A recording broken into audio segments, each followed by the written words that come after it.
And your boy, Friday the Southern Band. Charges on the beat. On the spoon to get your information. On the spoon to be part of our discussion.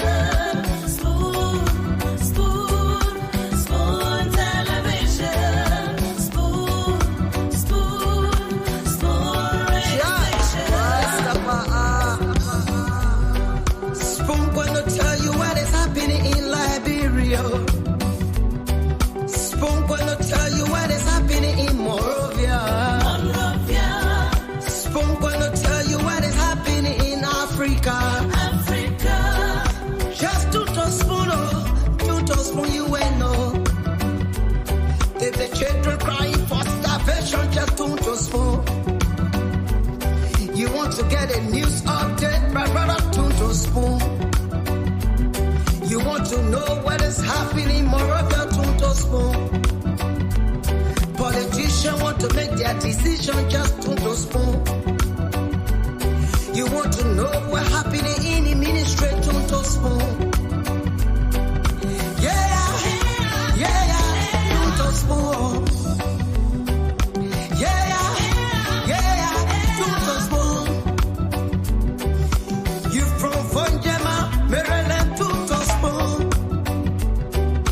Yeah, to spoon. If you eat kepan, graduate, my brother, to spoon. You got a spoon TV, you got a spoon radio, to spoon. Yeah, to spoon. You wanna get a news update, to spoon. What? Yeah, Rastafari. Kilibamba, kilibamba, kilibamba. Kilibamba, kilibamba, kilibamba. What I want? Yes, what you got today? Spoon TV. Spoon. Yes, what you got today? Spoon. Spoon TV. Spoon. Spoon. Skibidi-bidi-dabado. Spoon TV. Spoon entertainment. Kuwa.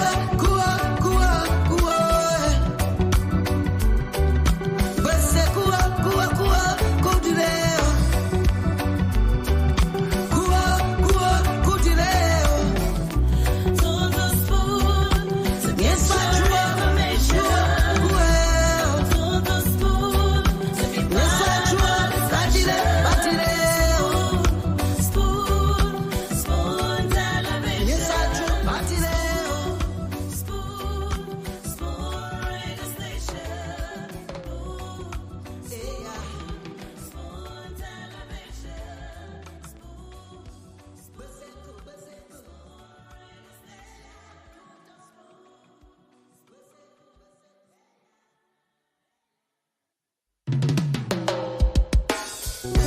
Yes, sir.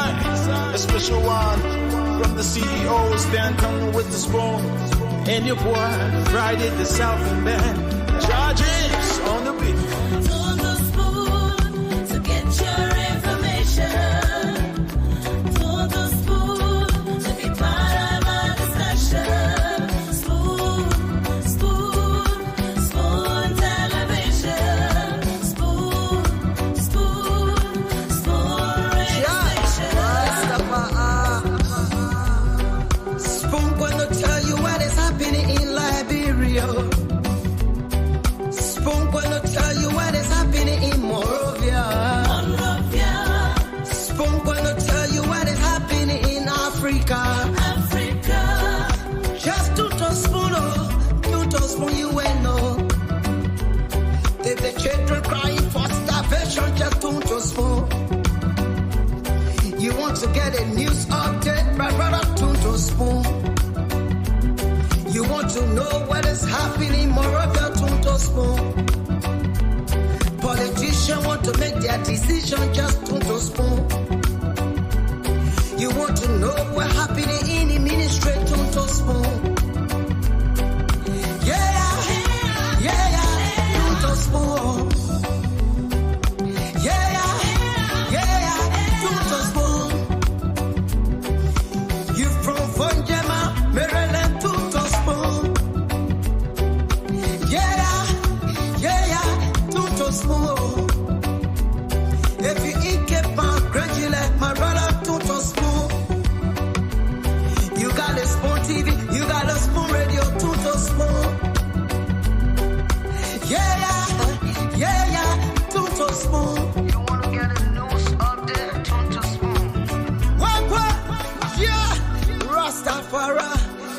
kilibamba, kilibamba, kilibamba, kilibamba, kilibamba, kilibamba. What I want? Yes, what you batileo. Yes, what you batileo. Beseku, beseku. Baraba, baraba. Skibidi, dabado.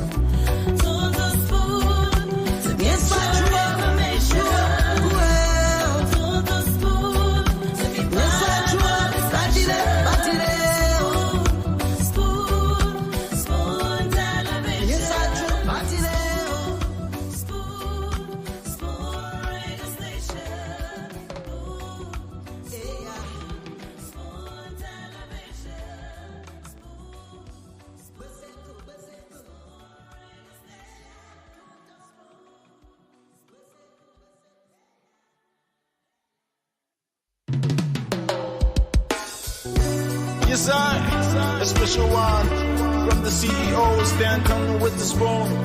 And your boy, Friday the Southern Band, charges on the beat. To the spoon to get your information. To the spoon to be part of our discussion. Spoon, spoon, spoon television. Spoon, spoon, spoon radio. Spoon gonna tell you what is happening in Liberia. Spoon gonna tell you what is happening in Morovia. Spoon gonna tell you what is happening in Africa. Just to spoon you will know. If the children crying for starvation, just to spoon. You want to get a news update, my brother, to spoon. You want to know what is happening.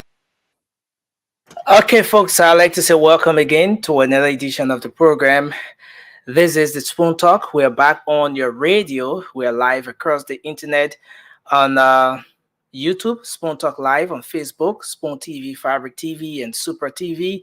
Thanks to the radio stations across the country, we are coming to you live on several frequencies across Liberia, on the Spoon Network, Spoon FM 107.5, Fabric Radio 101.1, and Super 95.5 FM.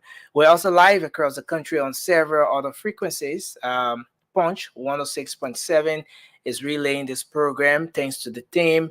Thanks to Trust FM 88.7 in Bomi County, Gibi FM 90.9 in Kakata, Margibi County, and of course, Trend Radio 104.7 in Grand Crew County. Thanks to all of you across the world for joining us tonight for another fascinating Spoon Talk. This is the program where Liberians across the world get to gather every single day to get authentic information about all of the happenings here in Liberia. Welcome to the show tonight. My name is Nelson Colette. I want to go in the background now to bring Dr. Richardson. I see she's ready to come on. Dr. Richardson, should I say good afternoon? Yes. Good afternoon. Yeah. At your end. Good evening from my end. Nelson, hello. How are you doing? How did you do today? My day was good, and yes, I had a good day. That's good. Yeah, and as usual, the different activities. Yes, and I'm glad to be here again. That's good. That's good. Well, it's been pretty productive today. As you probably know, over the past couple of weeks, I've been nominated for, Distinguished Faculty Award, Distinguished Teaching Award. But in a meritocracy, society, those awards are not just, those nominations are just not nominations. You have to do something. So wow. I've been writing letters all day, documenting how you have made contribution. Why should you be elected? Because it's not just because somebody like you, or somebody nominated you, so you have to prove. So all day today, I've been like, going through all of the contributions that I've made to the university and to the world at large for the past 18 years. So this is due tomorrow, by the way. Uh, you Okay. know, so so, Wow. so I'll Let be, let let me hasten to say congratulations in advance, Dr. Richardson. yeah. You know, just the nomination all by itself speaks volume. To get nominated isn't a small thing, especially in a country where there's diversity, people from different nations, and so to stand out, you must put in everything and excellently perform. And so I want to say congratulations in advance uh, on your nomination. Firstly, congratulations for the nomination, not in advance, because the Yes, nomination is already has yes, already been done. okay, Yeah, yeah. and I Thank think you, Nigeria is proud of you. The thank people you. of Bombay County are proud of you as well. Mount. Okay, Mount. Okay, sorry. I was thinking on former Yes, Minister Fagon. yeah. No, yes, thank you so much, Nelson. And we just got to pray that the nomination pans through. All of this announcement will be done on graduation day. That's when you walk up with your colleagues Mm, as faculty, you get recognized. If should I be, you know, selected as wow. the distinguished faculty, and also distinguished, try to get the distinguished teaching award. But it's a long time coming. So today, you have to sit down. It's almost like doing your life in review for the past. What have I done for Mm, the past? How I impact, made an impact on the university. So I just been documented. So, and I've been kind of under the weather too, Nelson. Not feeling 100% tired. So I hope today I'll be able to go. I hope we'll talk the show early today to be able to go to bed. But yes, and then yeah. tomorrow I teach my two classes, and tomorrow I have a defense. One of my students defending her proposal, which is this first step that you do before you do your dissertation. And because I'm traveling, so everybody's trying to get everything in the middle of this semester. Well, kind of not halfway before the semester is over. So my students are trying to get me, and so I'm going to be sleeping a lot when I get to my final destination. But yes, needless to say, we're happy to be here today. We're going to have a fascinating show as usual. We'll wait for our moderator to come, and of course, he leaves me in charge when he has to go and take important phone calls relating to the subject matter that we were speaking about. But we're glad to have all of you here today. Um, Yeah, like Mr. Dwalo would say, everybody, everybody. Everybody, we have to have everybody here today. Everybody. I'm sure God is going to come on. Uh, is all of the panelists would come here. Somebody had texted me, or there was a conversation in the chat room about how we are getting paid. so Oh, somebody says about getting paid, and I wish I was getting paid, honestly, because it's been Nelson. It's been you've been my son for almost three yeah. years now, and Hmm. that's coming here for 3 years, 3 hours, 4 hours. That's some serious money I'd be missing. I put that into Seriously. yeah, into my work. So, well, needless to say that we are not getting paid. This is all volunteer. I knew there were some panelists in the past, perhaps I got paid for the job they did, but all of us come here because we love Liberia. We want to see a better Liberia. We want to partner with the people in Liberia so that we all can work towards a good Liberia. A Liberia where people can be free to express themselves. Liberia where policies are followed. Liberia where it's not because of who you know, it's what you know that will make you to be selected for a position in the country, or for contributing to the country. So yeah, so that's why we come. That's really really why we come here. So Nelson, what's going on in the country? I don't know. It seems today will be following up from yesterday. But what else is going on in the country? Yeah, basically, it's gonna be more of that, like following up. But today there was a there was a match between the Lone Star of Liberia and Mhm. Djibouti, Mhm. following our victory, away. And they came here today, So what and happened? the SKD. Oh, that agency, you. All news that you want for it to lens that you want. I told me I wanted to lay on me quick. I like, hey, what happened? I have to keep it up. But hey, what happened?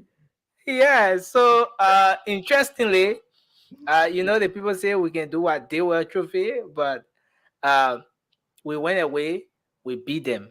Mm-hmm. So they came here now at Mm-hmm. 0-0. So we did well, you know. So what They time? didn't score. Yeah, they Mm-hmm. didn't score, and we didn't score. But how we 0-0. let it work out on our own turf, our own feet? We couldn't even score one goal. Go to the place somewhere. Yeah, but we were defending. We were more in that defensive position because we wanted to maintain that record that Mhm. yeah we went there, we beat them. They came here, we defended that point, and we make sure that they didn't walk away with the victory. I don't know if it's a deal well that Richardson, whether we did well. Yeah, the last game I heard, and again, I didn't watch the game, but they said that they were just passing the ball and weren't playing our team now. Even though I'm proud of the team, they're doing well, But I heard that the game was not. They weren't tactical nor strategically playing. I don't know what they did this time. I haven't seen the game. I didn't get a chance to keep up with the game today. So were they playing like they were gelling together because they said they weren't. Somebody told me when they played they're not gelling yet. Yeah, I'm not. I didn't get to follow the entire game. I wasn't on the field. Mhm. Because I had some work doing as well. But yeah, so um, the guys, it's like you in the middle of the game, and you've already scored maybe Mhm. one or two goals, and Mhm. your opponent hasn't scored anything. So then you are trying to defend your two goals. It's either you defend the two goals or you work hard to increase it to three. So that's the push where the guys pulled up today. They Mhm. were more like defending, what they had in the net from Djibouti, So Mhm. that's why it was. Yeah. So Before basically, mhm. no, no, go ahead. Finish up. Finish up. I was just gonna say something, but finish up. Yeah. So basically, that's what it was. But Dr. Richardson, yeah, you can come in. Let me make a quick adjustment, just a quick Sure. adjustment. Before I forget, I wanted to announce that I was in Orange, New Jersey this past weekend.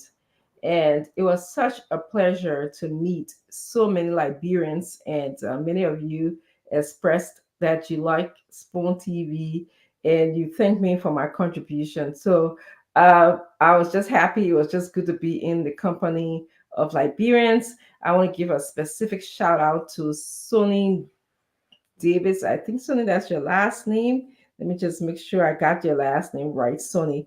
It was just Sonny came up to me and she was just so excited that we were able to connect.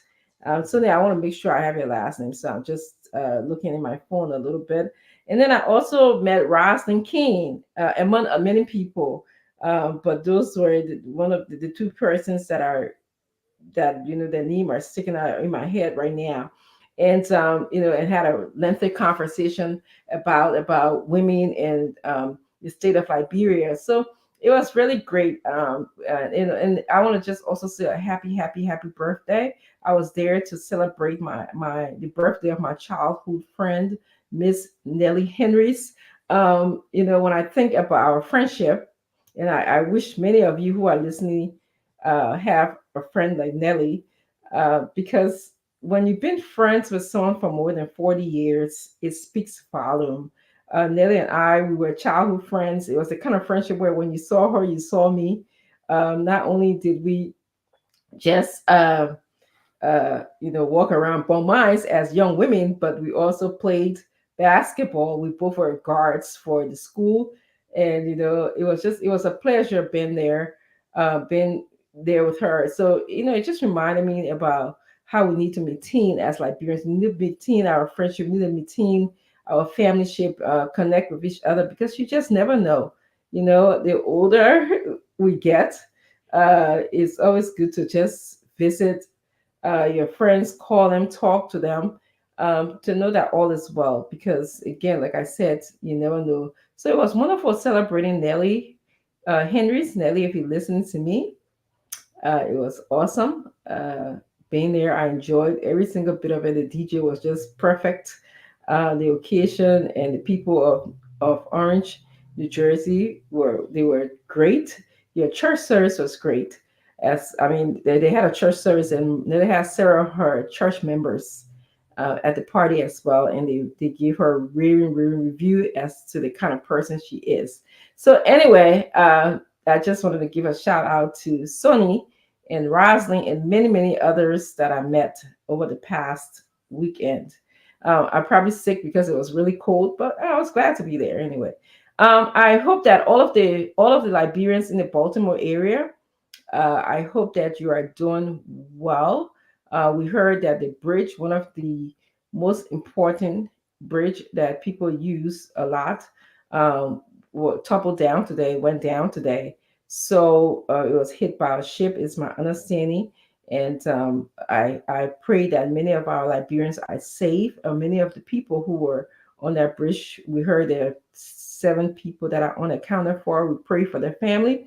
We wish that everybody are doing well, and we just pray for the family of those 7 persons. And if you are Liberian, please check in with your family members, because I will not call her name, but a family member already called me to blast at me for not checking up on her. But it was always good fun. Um, but we pray that Liberians are in the Baltimore area are safe. So there's going to be a lot going on today. Yesterday, we started off the conversation with Yeke Koluba. Um, Interesting, when Yeke says many things in Liberia, uh, we tend to not take him seriously.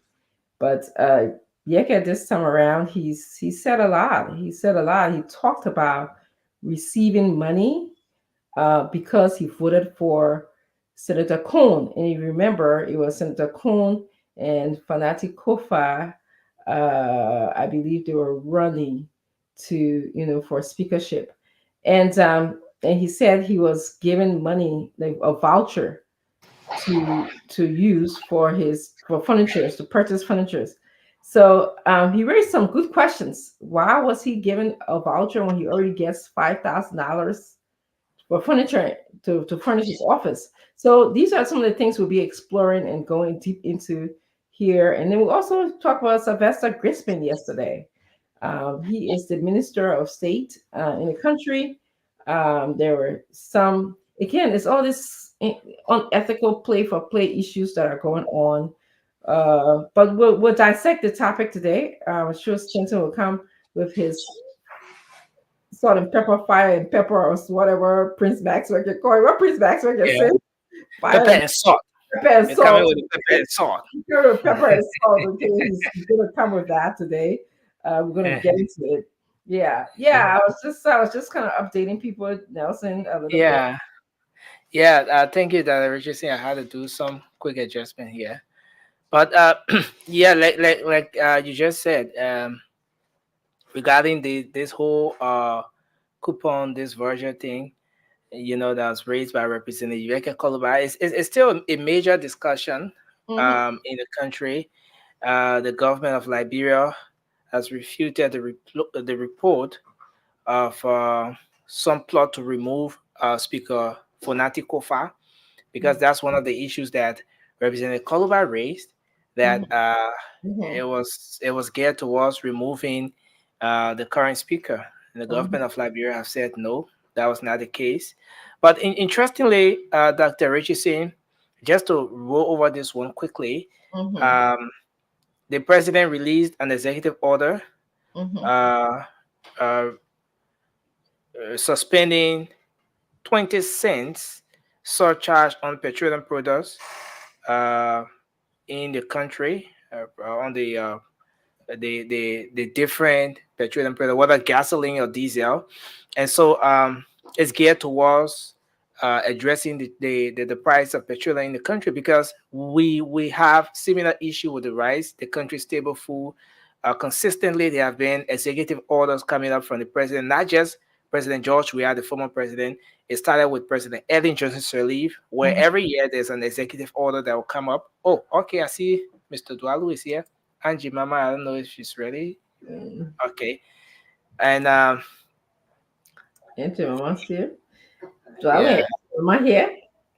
Congratulations. Yes, thank you, Auntie Mama. Thank you. It's good to see Darling. Good to see Auntie Mama. Thank you. Yeah. Nelson, you are finishing up with telling us about. Yeah, the 20-cent surcharge suspension by the president.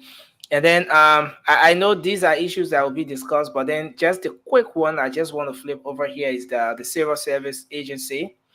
I requested the GSC to conduct a forensic financial audit to examine the payroll compliance across all 103 entities of government. There was a very important press conference that was held today at the Ministry of Information, and according to the CSA boss, a staggering 6.1 million United States dollars was spent on consultancy. What? So there should be some sort of investigation. And because the former president in December, somewhere around the 18th of December, gave a mandate that there should be, some halt with respect to the activities, especially spendings and some of those things across across all entities in government. And so he said it was violation of that very mandate that came from the president, and so there should be an audit conducted to get at the very bottom of this particular situation. Yes, there's a pro-democratic group that came up today asking the government to declare fire disaster as a national emergency. They think the wave of fire outbreaks in the country has claimed so many lives, and there's a need for the government to come in. But why this is happening, the fire service, the two deputies that were appointed by the president, took over the weekend, and their first day of work was on Monday. And interestingly, there were two major donations they received, talking about firefighting equipment. One was from another humanitarian organization, and another one came from Ivory Tribe and M&M Helping Hands. Another two charity groups coming together to donate some firefighting equipment to the. So who received the equipment? The two deputies? They were both at the two deputies received the equipment. They were both at the program or what have you. But yeah, they were there and they received the. But usually the big male will be big man and the small male will be there, but you reduce your height, and yeah. But they were both there. Yeah. Okay. Well, that's good, Nelson. That's not too bad. Dr. Francine says, your mama, everybody, welcome to the show, man. To the audience as well across the globe, you guys are listening. But Dr. Francine, before Stanton comes in, I read something today that's disturbing me. And I hope we can talk about it very briefly. The legislators of the Republic of Liberia, they don't want to pay duty on importation of vehicles. Every year, they want to be giving 2 vehicles to come to the country free of charge, 0. Yes. Yeah, I just put the article in the chat room. You guys can check it out. I read it. Yeah, on Daily Observer website. So you read it. Africa, I think. And here's another thing, guys. To take a typical sedan to Liberia, small car, a small Tesla, you will pay anywhere from $2,000 to $4,500 just to clear it through the port. If each representative, and they do this though, right? If each representative, each senator is allowed 2 vehicles to come to the country every single year duty free, if you times that by the 103 legislators, and guess what? They do use these deals. Even if they're not bringing vehicles, they sell the space to people and then they bring the vehicles to the country and they get red bar from them. And yet and still we're claiming that the government does not have money. Now, the Honorable Double Jala tried to fight against this. They invited him to the legislature and literally strong-armed him, and they literally took the money. So these guys are getting an additional, on average, 10,000 United States dollars every single year for vehicle allowance that he can bring to the country free of charge. And yet and still we say we have absolutely no money. Do you know how much money is allocated to Riverside County District Number 1 for education? It's less than $10,000. This is what we're doing to our country. And we say the government, why do we give the guys so much money yet and still we give them duty free again? What kind of thing we doing to our people? So, but how did they justify that this is an okay practice today? This is what, how did they justify? How did they get away with it? That's what I want to know. In my mind, Dwalu, and also welcome, Colin Gray. You know, it's just it gotta be shameful to know that you're making certain amount of money and then you justify getting more while the average Liberian, suffer even to get transportation. Yeah. You know, gotta be very shameful. If I was in their shoes, I'd be ashamed. You know.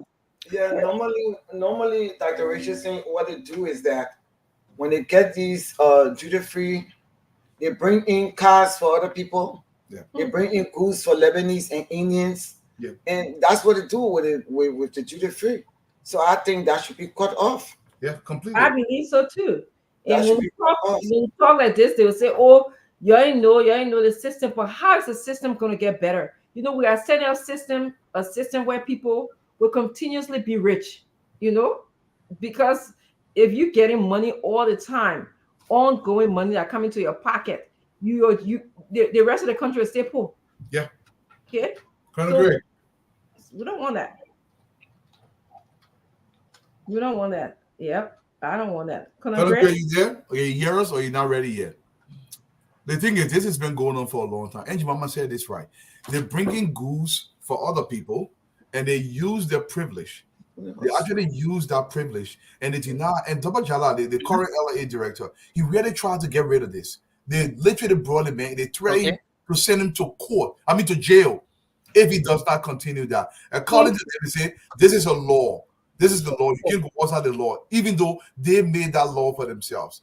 And the bug of it is, to say, Mama, they are giving themselves additional income. That's all it is. Mm-hmm. I don't understand. They make one of the highest amount in the country. In the world. In the world, right? In the world, not in the country. Yes. And so then why do you need extra props to make more money while the other people suffer? They should be ashamed of themselves. And I'm saying that you should be ashamed of yourself. You make enough money where you can afford, like any other person, to bring cars into the country. If I'm bringing car into the country, I gotta pay duty free. I gotta pay container, all of those things. And you probably making more money and getting scratch car, gas car. I don't get any of those things. Nor are the people who bringing things into the country getting any of those things. So what makes you better than the rest of the Liberian people? I mean, I read that article. I was just disappointed myself. I didn't even believe it. I thought maybe, okay, this is just a scan or something. Maybe it's a real thing. It's been on for a long time. And I'm Jan thing, by the way. Somebody asked a question. It's been around forever, at least 10 years, as far as I can remember. You see, Dwalu, the reason why they don't care because they're getting duty free. Yeah. And the poor Liberians in the diaspora and around the world, and even in Liberia, when they want to bring in few cars, the duties are very high. They got CTN. I heard they say they canceled the CTN. I heard also that they canceled the demurrage. I heard they canceled something else. Something else, 3 of them. I will get it for sure. And they don't care because they're not feeling it. No, they're not feeling Liberians bring their goods, they have to pay 20,000, 15,000 for one container. Yes. Now you tell me how much you're going to sell it for. So you find out that most Liberians will be staying out of getting out of business, while only the foreigners are in business, and the Liberians will be getting poorer and poorer and poorer. So I'm really asking the president to look at all these things. If these representatives and senators didn't have duty free, they would have put their feet down to make sure that the CTN does not exist, the demurrage won't exist, and the put charges will be a little bit lower, so more goods can come into the country, more Liberians can be in business like before. But now, most Liberians aren't bringing things anymore. There is a better approach. There's a better approach, said you, Mama. Here in America and in most responsible countries, if you want to give the legislator certain privileges, say, listen, free your car using your own money. Bring us the receipt and you create justifications, and we can give you a discount because you're a representative and this car is being utilized for an ambulance in district number 4 out of Nima County. That makes sense. It does. They can be selling, the book can sell the thing. They don't even need it. Who needs 2 cars every single year? Who actually drives a brand new car 2 every year? How, Yeah. that makes sense to anybody? It made no sense. Charlie, you're so right, because over the years I've worked with different organizations.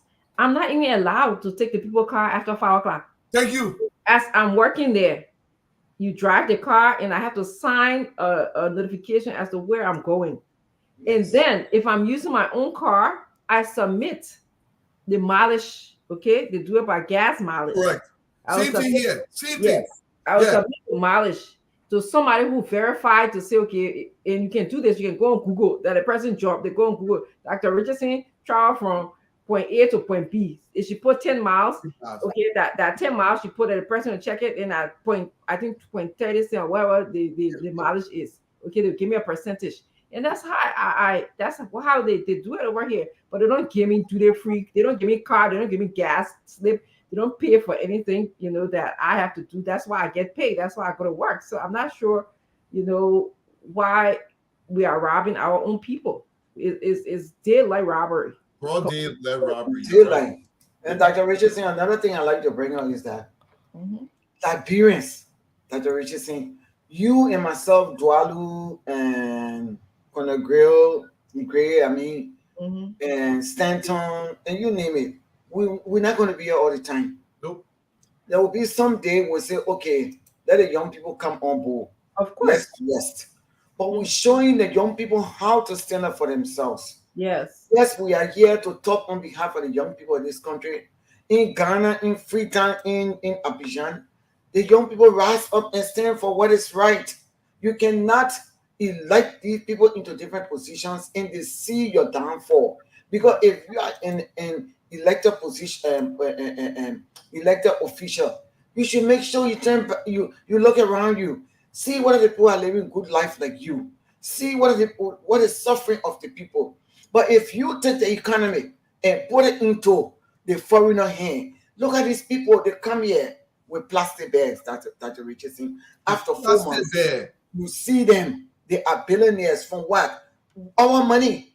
We carry our money to purchase these goods for them, and that's how they become rich. Yeah. Look at the global situation we were talking yesterday. President Barker invited this gentleman here and other Liberians in America. The man is feeling so terrible. He came here and spent $1 million. And Jetty, who came here with plastic bag a few months ago, telling the guy that you will sell rubber to me, I will make sure your place is closed down. And anytime he go to whenever he go to the agriculture minister, they say they can't see anybody except the man that representing all the Lebanese and the crocodiles. They call him one Major. Yeah, I think Major or something like that. We cannot sit here, Dr. Richardson, and this is happening again, where they are taking our people out of business. They got built an entire factory in Kakatan. I went there yesterday. I told Spoon TV that they went live. He has a whole factory set up there. He's here as I speak. Since he came, he has 20 container full dwalu of rubber that he cannot ship. Now they're asking Jetty to ship his rubber. And Mr. Gabriel Robert, he has all his rubber over there. He can't ship it. What is that? Why do you continue to bring your own people down? Who are these people? Who is this Indian man Jetty that he has always penetrated the government? He penetrated Ellen government. He penetrated government. Now he into this one again. Every morning 8:30 he into the agriculture minister's office. He said he doesn't want to see anybody. Only Jetty. Now they are shipping 90 containers, 90 from the port that belongs to all the cookies people. Why should Liberians always be on? Look, Liberians need to rise up. The rubber plantation, the rubber planter, y'all need to back one another. You need to rise up. I'm asking the president to actually see what he can do about this. Because if he doesn't do it, the people are going to rise up for the rights.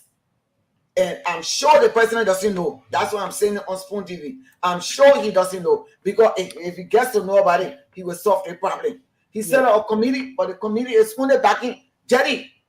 Hmm. This Indian guy they call Jetty. He has always been the person who will just talk to Liberia in a kind of way and try to close other people down. Why? And Jetty is partnering with two other government officials. I know their name, but I'm just waiting for the time to actually really, really dirty them.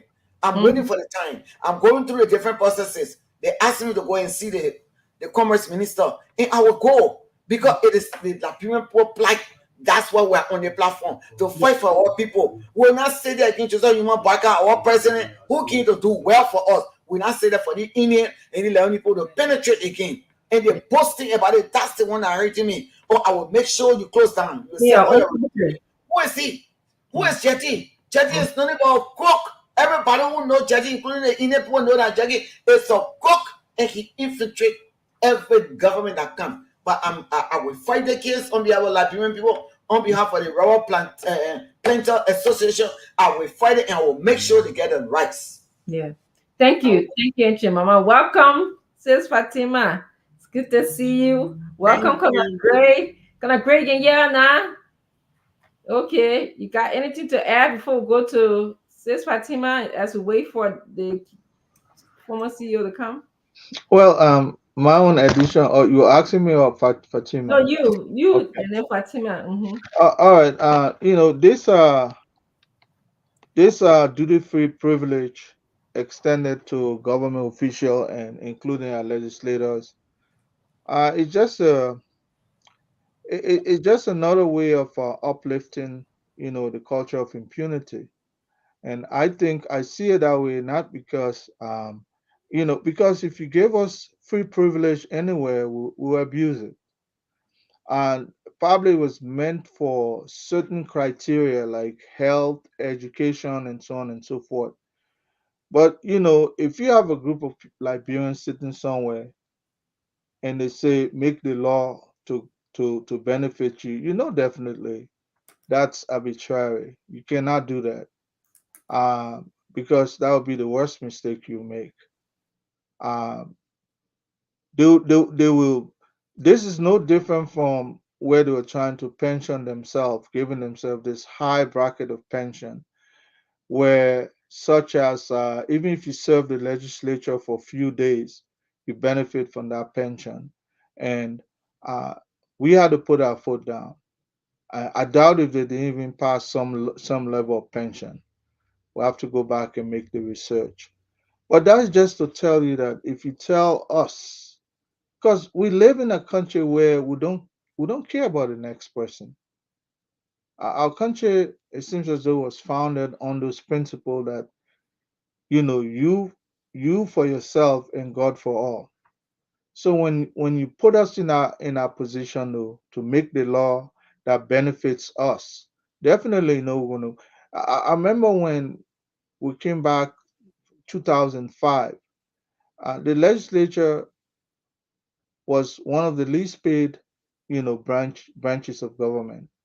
But look at where they're at now. We had to even yell. They could not even disclose how much they were making until it became a campaign issue for, um, Senator Dillon. And now our eyes are open on some of their benefits. So I think this is something we'll have to have serious discussion. And I'm glad that we're bringing some of these issues up. And another one I'm hearing today about the Minister of State for Presidential Affairs office. That one is just big because I'm trying to verify that they busted some money that they've been collecting from people who want job, you know, was stored in some drawer and then they book it. And so, but that just to tell you what we're working with. We have so much to do. And I'm Mhm. glad that at least this is a different day and age. We have spoon. A lot of things will come out and people don't like it. Yes. People don't like it. But the Thank bulk of you. our people appreciate it. So, Yes, Liberians in general appreciate it. Thank you, madam. they do. They do. Thank you, Coach Gray. I want to turn our attention to Fatima. Fatima, it's good to see you. I know you've been under the weather. It's good Yeah, and to I have also, it is Ramadan. I'm also Yes, fasting. absolutely. But I just wanted to say hello to all of the panelists, to all of you, and to all of the viewers around the globe. This Liberia thing, sometimes, I mean, I heard Aunt Jemima speaking, and she was just speaking from the heart. And this is why we do it every day. Some of us, we're here in another man's country. There is nowhere like home. We want to go back home. We're not just here, just talking because we want to talk. We're talking, we want to make Liberia better because we want to retire, want to go back home. There is nowhere like home. I mean, let me tell you something, Dr. Richardson, something happened to me. I went to Cancun to visit. Cancun is just like Liberia. Mm-hmm. And when like once you change your little money, you put it the dollar. So I was giving the poor $5 for tip. My friend said, no, check it out $1 $2. Although like I took like $350 packet change, I only spent like $60 for the 3 days that I was there. But I still was yearning for Liberia. I don't know how like everywhere you go, you just wish your country could have just been better that way. Could have had all those tourist areas where you can go back. And this is what we're doing. We're doing it because we feel that our forefathers sat there and they didn't say anything. They developed Liberia up to that level in the 21st century, the oldest republic. I mean, we're fighting for electricity. We're talking about no electricity, no good drinking water. We're talking about no good drinking water. People still get hand pumps in the 21st century, the oldest republic on the continent. And then when we come and say, people say, oh, she just wants show, or she's doing it. Yeah, we want to go back home. And the sad thing, I always say, now I think it's getting better. And Angie Mama, you can correct me with this one, if but even our Liberian people that we're fighting so hard for, they be like, oh, she's just coming for America. Yeah. They themselves, they be like, oh, yeah, you're in America. Yeah. But honestly, half of our wages go to support our families over there. Because we want better life for them. We want better future for them. We want, our country to be great. What is wrong with that? And the sad thing is we keep having the same leaders who will profess to be different, and as soon as they get there, become crab in the barrel, dragging each other down, and our country never moves forward. I mean, I saw a progressive idea about Dualu. I just wish this country could support it. Why can't you invest in the private sector? Everybody cannot work in government. Why can't you? We didn't put our monies and our time and our energy just to have the same status quo. Things business as usual. We want to change. We're yearning for change. We're praying for change. If Aunt Mama can come here and say, Jet, why is Jet not in India? If you knew that, because he can take away from our people and nothing will happen to him. You think Liberia can go to India and be the one doing the whole rubber business in India? It will never happen now. You know it will not happen. But in Liberia, is once you got the government officials in your pocket, business as usual. Everybody think they can get over. Fatima, it's important this correction is made. There was a report that came out. We will publish that pretty soon. The president, we have absolutely nothing to do with Jetty, says Jemima. And we just want to be clear, just to make sure we get the information right. I want to make that very clear. There is no job at Jetty. But for me, I'm pro-Liberia to my core. I don't care if you're from heaven. Liberia first, Liberia last. Liberia last. First. But why can't we empower our own people, Dr. Richardson? Why can't we go, like I'm a mental health professional, I'm a therapist. They're talking about drug, substance abuse issues. Why can't we have rehab centers where we can go and empower the lives of our people? Why can't we get our people out of poverty? If you don't want a revolving door. You go cash drug, you catch the people, you put them in jail, they bribe the people, they come back on the street, the people use it. It's a revolving door. Our country will never move forward. No investor coming to your country if they can't walk on Broad Street, 9 o'clock at night, they will be robbing. People running down the street, Fatima tell the team raw. Glendy. It says Glendy, welcome. Dr. Yes. Richardson, the problem we find ourselves in. Thank you. Thank you. Hello. Hello, everybody. Conversation. It has to be I'm said. good. This conversation needs to be held. It Yes, needs to be yes. heard. And And the worst thing about it, Fatima, before we go to Glendy, it's like these people, the Ghanaians, the Ivorians, the Senegalese, even the Indians, they're not better than us. We have every single skill. We got brain power. You know, if we want to, we can have financial power. Then all of the people who are developing, and that can hurt that, you know, they can Yeah. Oh, Yeah, Dr. very Richardson, let me just this one little instance. I was in Liberia. There is a place I think they call Chinese Mall or Chinese something. So this girl went to purchase something. And when she went to purchase something, I think it's by the SKD area there, someplace there. And she went to purchase something and she was walking and her purse, a little Liberian girl purse hit. There was a perfume and it fell. See the way the Chinese men were yanking her, like in her own country. You cannot, like, it was an accident. She didn't even intend, like, it was a purse. You cannot do that to our citizens in our own country because you have financial, you know, that's the power, financial power. He had a power. He was talking to her, dragging her, and no one was. I had to go step in. I said, no, you can't do that to her. I said, no, you cannot. It was an accident. How much? I said, she's not paying. In America, when you walk in the store, when something falls, it's accident, it's a loss. That's why businesses have insurances. That's a loss. No insurance for like this. I don't care. You leave her alone. And I yanked her from him and we started walking. Right? That's too much. Right. Yeah, Glendy, you want to come in? Yeah, Glendy coming. Yes. Everybody in top form today. Hello, everybody. There's a lot going on, but I actually paid attention today to Senegal and the youngest president right now in Africa. He's 44 years old. President Bassau. He's a polygamist. He's 2 wives. I got a problem with that one, sir. I know, but I knew you were not going to have problem with that one. Yeah, but you're not trying. He's a polygamist, but he's promising to.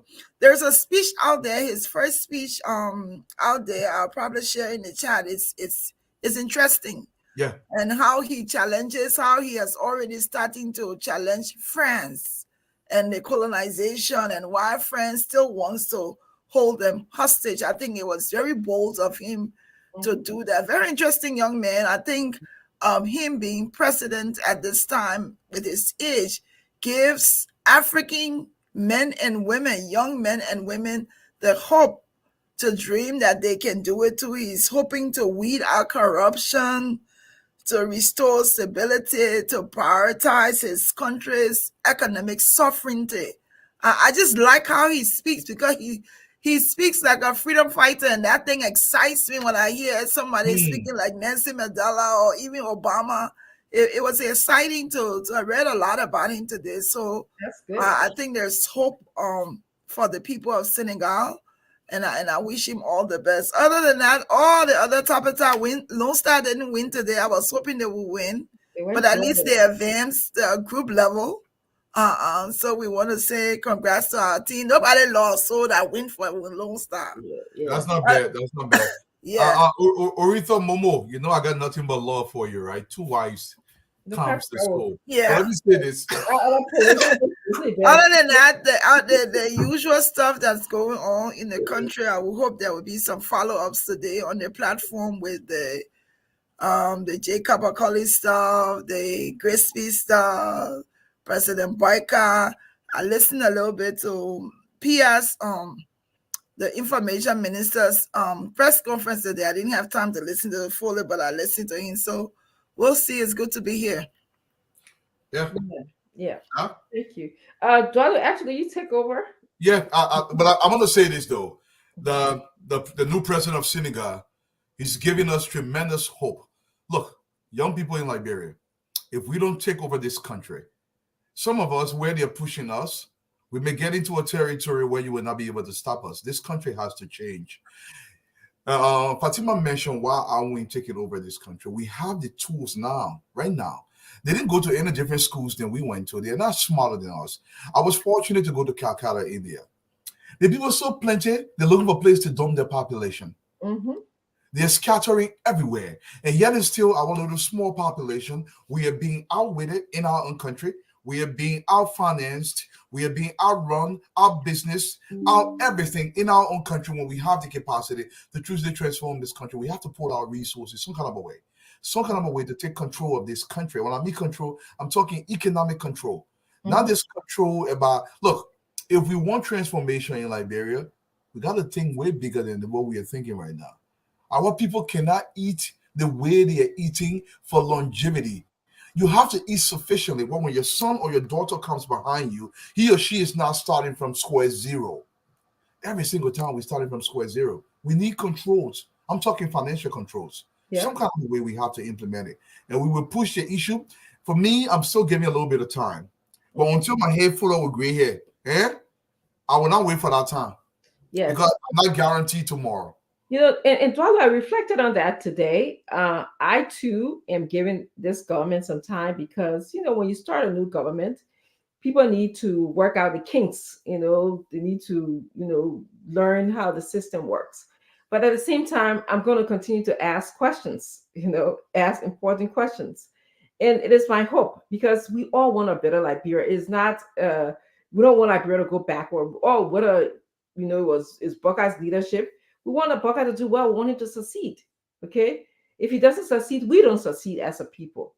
So we'll continue to ask questions, but there'll be a time when, you know, we'll come out with our views and thoughts. And I wanted to go back and maybe we can start on that until the former CEO gets here. You know, yesterday we started the show. There was a part of the show that we're talking about the Minister of State.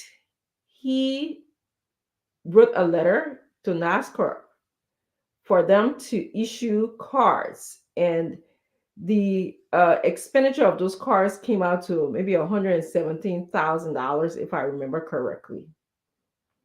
You know, and I woke up, you know, this morning agonizing about how is it possible, and this is what I wanted you guys to share with me and to hear your opinion. How is it possible that one person can make the decision to say, I need cars because I don't have enough cars for inauguration and logistic, and then send this letter to another organization within the government, and then one person within the government send a letter to Cactus and say, please give the people cars for this amount.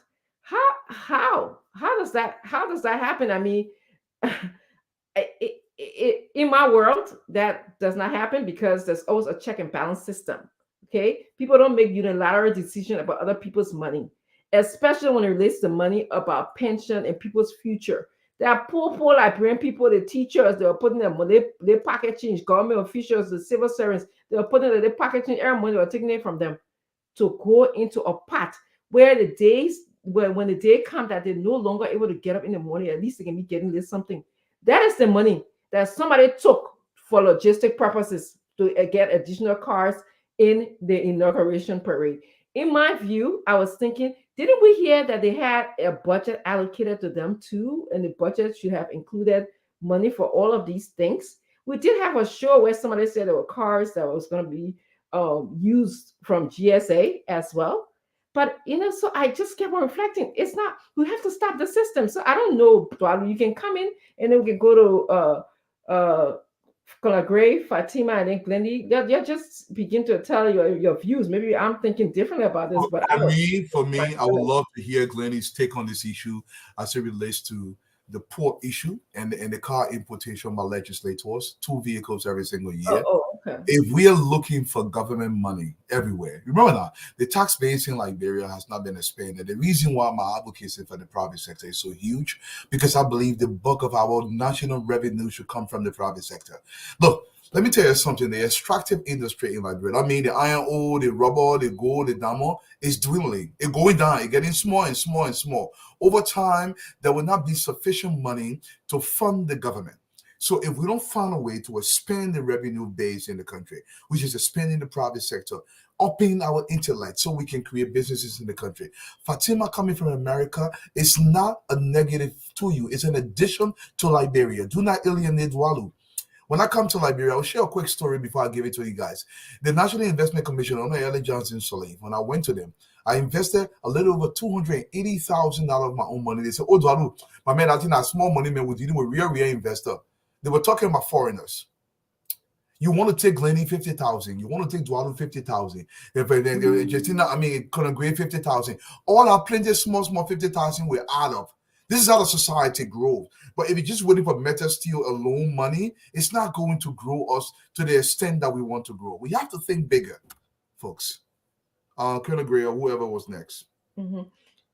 Yes, Colonel Gray and Fatima Glenn. No, actually, Auntie Mama was here. So let's do Auntie Mama and then Colonel Gray. Auntie Mama was just talking on, we talked about duty free and this whole issue with the cars that was bought by NASCAR. Yes, but I got a problem with that.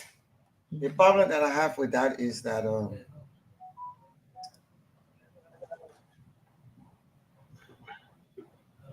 if the president of Liberia, the president elect, then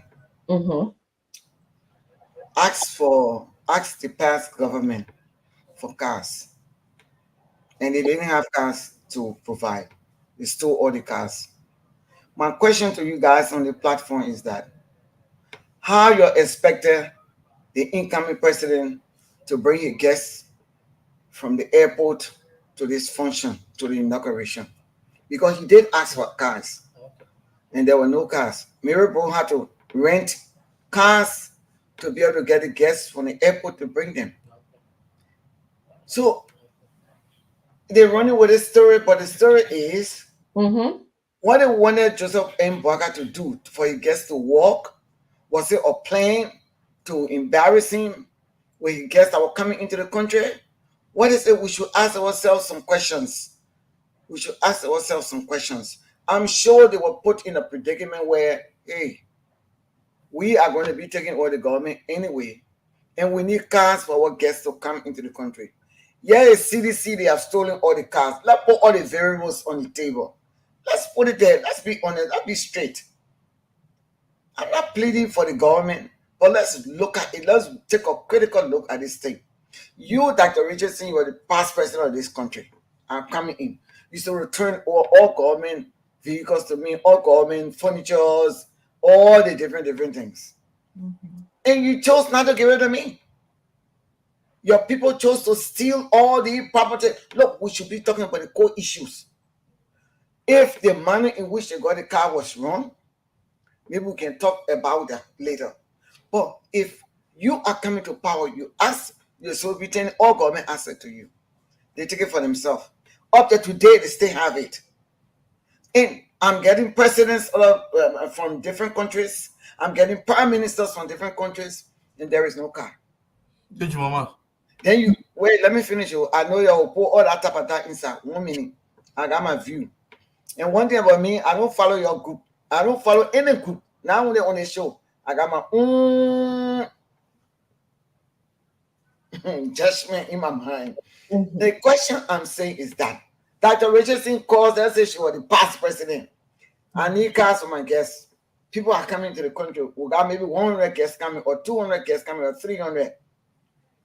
And my government has stolen all the cars and finished hiding it. I know some of them packed somewhere. I'm going to tell the team about it. They hid all the cars. What do I do? Are you doing it to punish me? Are you doing it to ridicule me? Are you doing it to bring the incoming government down, or what? What do I do? If even I see a stick, I will hold on to it. So maybe the procedure might have been wrong. Yes, maybe, but they were obliged to do it because CDC government has stolen all the cars and there were no cars. And they asked, he had to personally call Mary Bro and say, can you help me? Please come in. Cars. And that's how she rented cars for President Boakai to be able to help with the other cars that they got from NASCO. Now, I'm not saying it was right. I'm just saying something may have prompted the situation to put it in a position to be able to buy those cars for the incoming guests that were coming. Now, Thank you. yes. Now those cars should be Thank you. taken to GST for markup. Yes. Okay. Yeah, I know Dwally wanted to say something, and then Gray comes in, and then Fatima, and then Glendy comes in. Dwally, you want to say something quick? No, let it go ahead. Let go with the circle. I'll respond when Okay. again. Gray? Well, it's the idea of going to a social security the houses people retirement benefits and pension. If he had called one of his friends and say, "Hey, we're about to assume power, but we lack logistic," and I understand the outgoing government was angry at that time, has just lost election, so the least thing to do was to sustain or support the incoming government. There would be direct sabotage. But are they gone to, other contacts they have?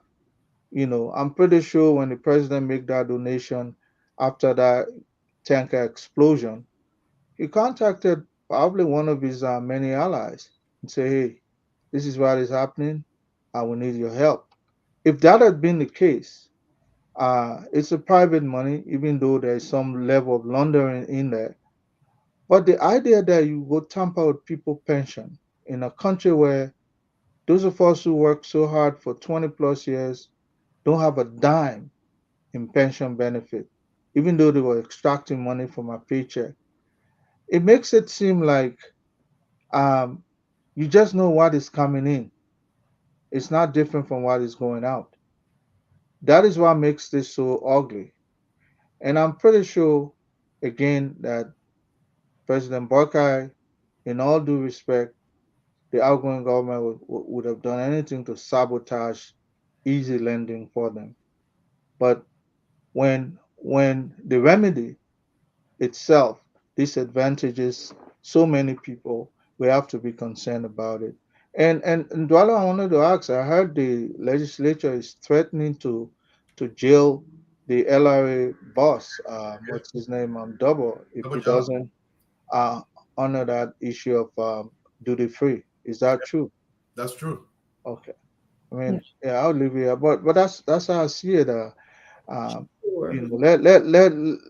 Let's not do wrong to sustain a right. We must do right to sustain a right. Pretty Thank much. you, That's how If you just joining us, you're watching Spoon TV. Please share the show.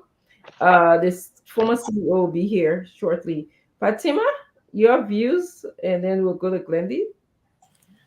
Honestly, I understand what Aunt Mama is saying, but also there are protocols in government that we follow, right?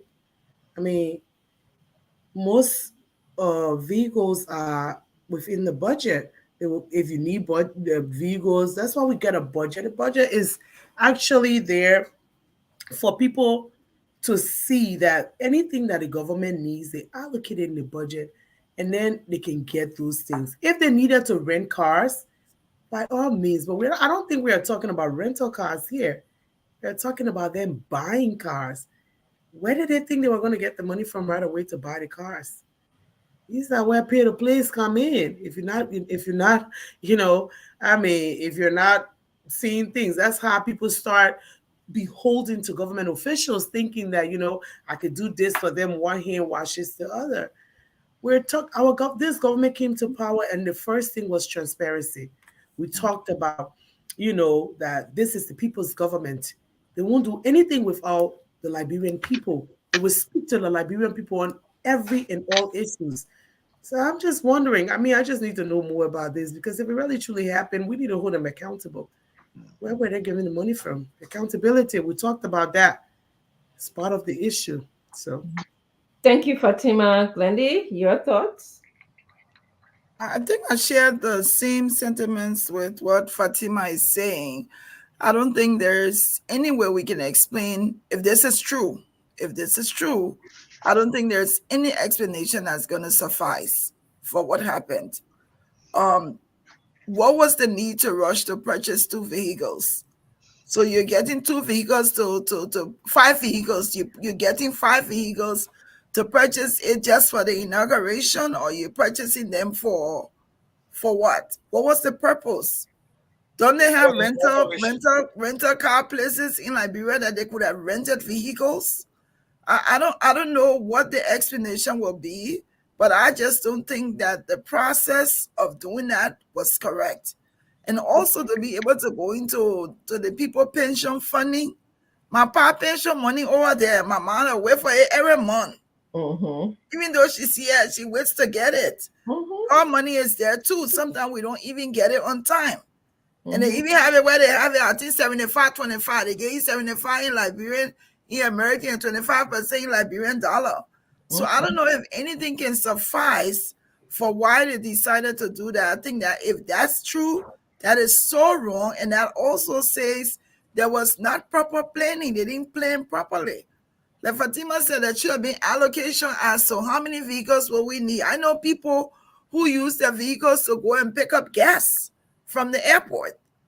So something is not right. We have to be fair in what we're saying, but to go into the pension funding to remove the people money and purchase 5 vehicles, under whose authority was that done? And not only that, they were also doing President we have time, but then you see Joe Biden people authorizing that. I think we have to look at it more critically and be balanced and fair on our approach as to what we're hearing. Absolutely. Thank you, Granny.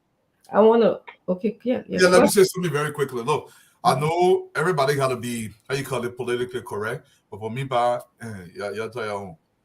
they did was illegal. It was criminal in nature.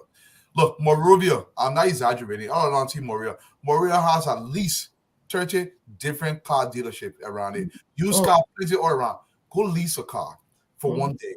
If you want to rent a top level SUV, it's $200 US per day for that SUV. The people pension fund is private money.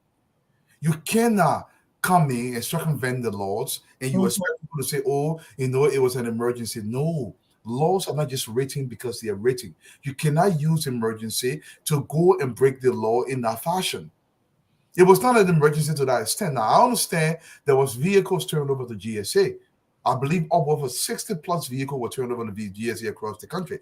Maybe the vehicles were not in good shape. I get it. Wash them up, take them to some of the car wash them up, and bring the people in. But to spend people pension money, for me, I believe that was illegal. That should not have been done, especially under we administration. Somebody going here usurping their function because Honorable Baka was not in power yet. We can promote one thing, and when somebody else does it, then we coil and say, oh, because of this condition. No, there must be consistency in the application of the law. My brother Asito, welcome to the show, bro. Yeah, and Stanton, welcome to the show. I just wanted to just say one more thing about this subject. Did I do something to you, Dwalu? You welcome Acid, but you welcome me. Seriously. Maybe I got background conversation that we ain't part of. Yeah. So, I wanted to say that for me, it was the complacency in this whole matter. The audacity of somebody to be able to write a letter and not even thinking about anybody will question you to send to NASCAR. And then the audacity for NASCAR to say, yeah, I'm going to approve this money to send it to someone else. It's almost like something that they were accustomed to doing. They've been doing this before. So to me, it was just like, I thought about the complacency, and that's very scary. And nobody stopped to say, what just happened? Why are we doing this? Nobody stopped them. So that's my concern. Stanton, take over the show. Yo, folks, so how you guys doing? Glenny, how you doing? Kind of great. Fatima, Asido, Mr. Dwalu. I'll call your name, man. And Jemima, Dr. Richardson. Listen, I'm not too well today. I cannot do this show today.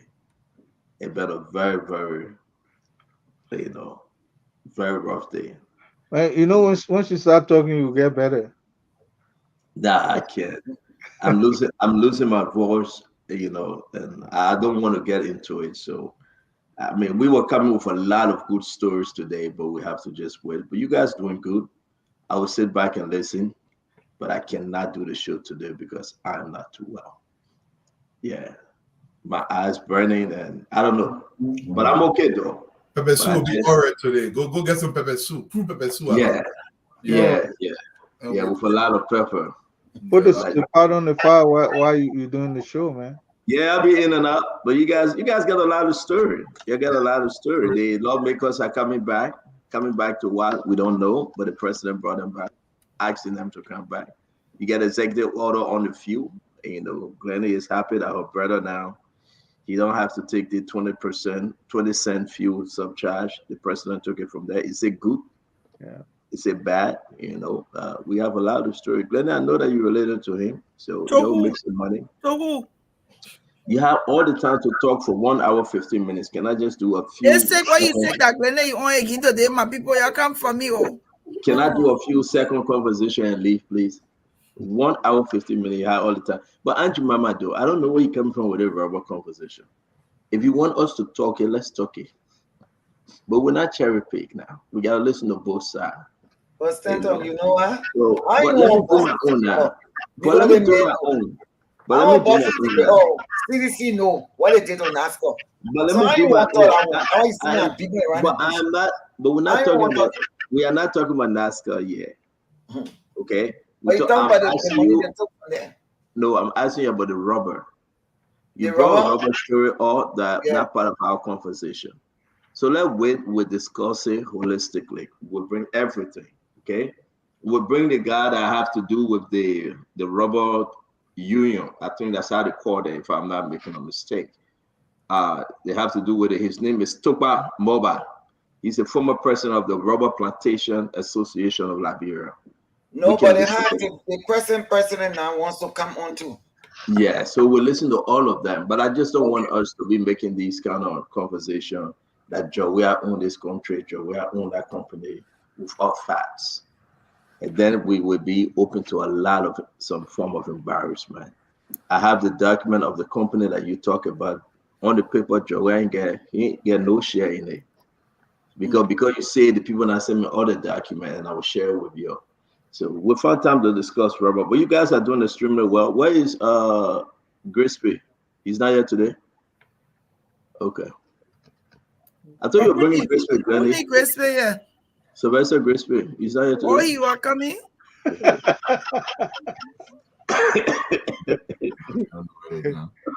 that Richardson, you had to go ahead now. Money from the drawer. So yeah, well, while we're just finishing up on the NARS card discussion, and we're moving on to, I think, Glendy, you said you wanted to talk about. So I beg to leave, but can I leave here? Yeah, but man, go. Yeah, go ahead. Huh? Yes, go ahead. Yeah, we don't need Let's give this announcement real quick, folks. There's Delson, come on and give the announcement. It's very good for us to give this announcement. If you, by the way of Robert Fee Highway coming through, there's a truck that is broken down. Yeah. You will run straight into the truck if you are not careful. If you listen to Spoon, Nelson, give the announcement. Oh my. Yeah, so the truck actually broke down on the Tower Hill along the Robert Fee Highway, and there's no light along that corridor. So and when you're coming from the Robert Fee Highway, you will not see ahead of you since it's a hill, and right down the hill is where the truck broke down. There has been a series of accidents that's resulted to deaths along that corridor. So we hope the authority can move in as soon as possible. Yeah. We have to announce this. Maybe people are in the vehicle to listen to Spoon. You got to be very careful coming down Tower Hill from Robert Fee Highway coming down to town. You know, they call it Tower Hill before you get to Quaystown. Be very careful as you're going to run straight into the truck.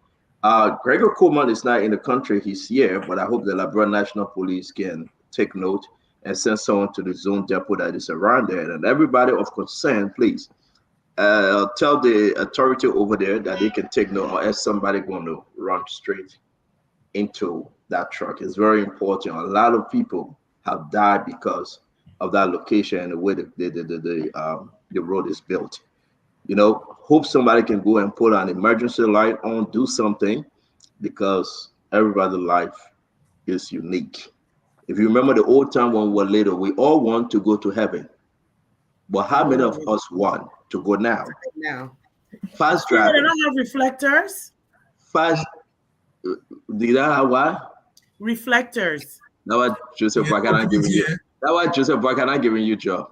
That American reflector you told me in Liberia, they don't have reflector. You think that reflector you carry there? I'll pick you, yeah. They have a towing company though. Don't they have a towing company? Just tow that car. Tow it away. Towing company where? So you go be the way. Yeah, do it. They do. You are. I mean, sometimes you got to City take your police. your No, I've American been there. hat off. I was there when city police came and towed cars. Everybody Oh, that yeah. thing. They Yeah. told you, I said, he told you. Most of the told you. No, I was there. I said though, can you tell your people to go there? I said though, because you're not too far from that location. 2 times. I saw Well, it. you're welcome, Asset, to the show. Let's welcome Asset to. No, don't waste our time. I said though, man. Yeah, don't waste our time. Look at how Glenny look at. He said more welcome. I said though, look at Glenny's face. I'm begging you. I'm begging you. Let me say my. Let me The say my. pastor may say, "Tani, bari ayi o, leave me o." Pardon. But let me go ahead and say my small boy friend. We all want to go to heaven. But how many of us want to go now? Fast driving, speed you to the great beyond. And the great beyond can hold great surprises. No one can get to heaven by committing suicide. So drive carefully. The life you save may be yours. Or what? Who can end it? Or that of a friend. Or that of a friend. Or that of a friend. Exactly. The only person on this show that I can't remember that will not say that at Dr. Richardson. Because she was 13 years old when they brought her to New York. I remember the life she said that. What I say? All right, Dr. Richardson said, let's see if you get it. I beg you, that right with Dr. Richardson, please say. I am not going to repeat it. The only time you remember is the life you save may be your own that or. Okay, let me get simple for you. Everybody want to do that show. Let me get simple for you, Dr. Richardson. I'm not too well. Just say the two-time table the woman can say the African way. Tell the African way, the two-time table. 2 4 2 3 says. Baby Fatima, I know you from Cape, my Fatima. Everybody know you enjoy where grew up to Vata. We know that you grew up in Vata, but that the richest will bake you. Just say the 2 times.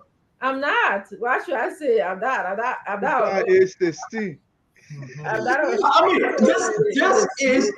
this is what we say as Liberian.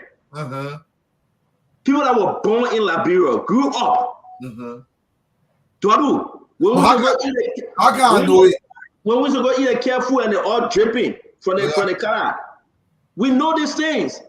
Because you will show your hand and they will beat you. Dr. Richardson cannot say 3 times. What I want me. So what it mean? Exactly. Well, she can say or not. What do you mean? He made more like. And the thing that used to be you to stay, you can't remember nothing else. Man, try to leave that one more. They do the SSO.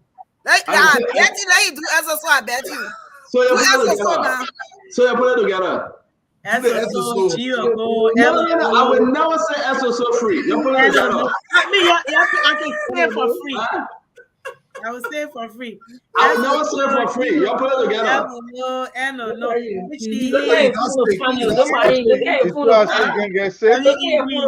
You can get better. I am in go on.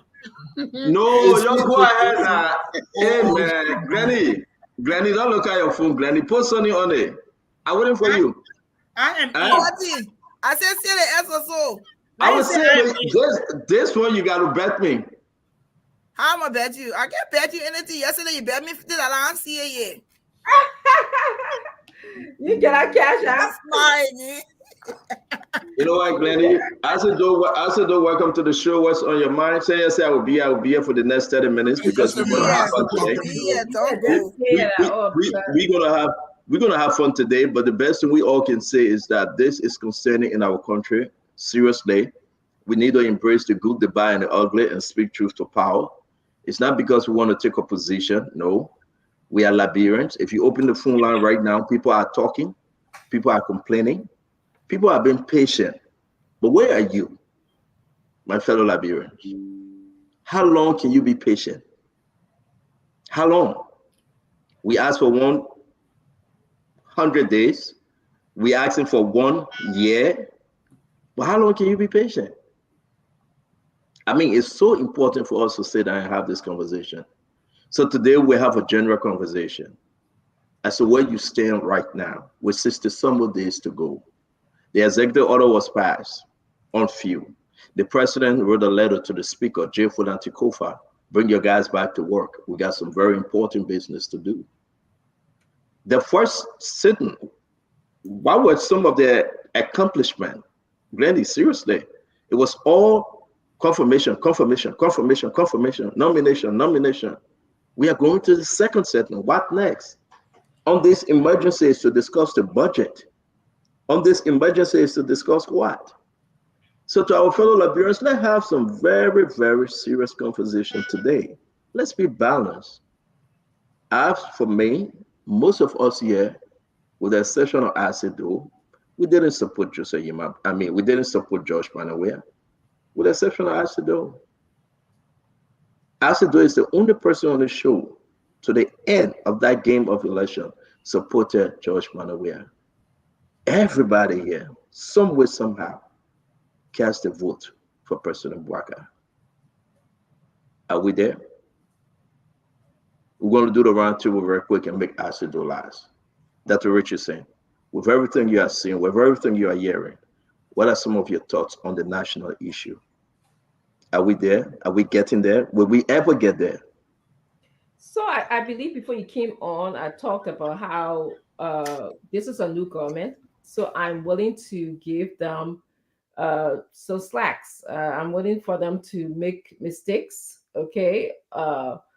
However, as I've been noticing and reading lately, they've been making a lot of amateur mistakes. And this is not my first time using the word amateur mistakes. Okay. There are things that you would think that people who have been in government, like, as long as the president-elect, as long as he has been in government, he wouldn't be making like the appointments. He wouldn't be making those mistakes.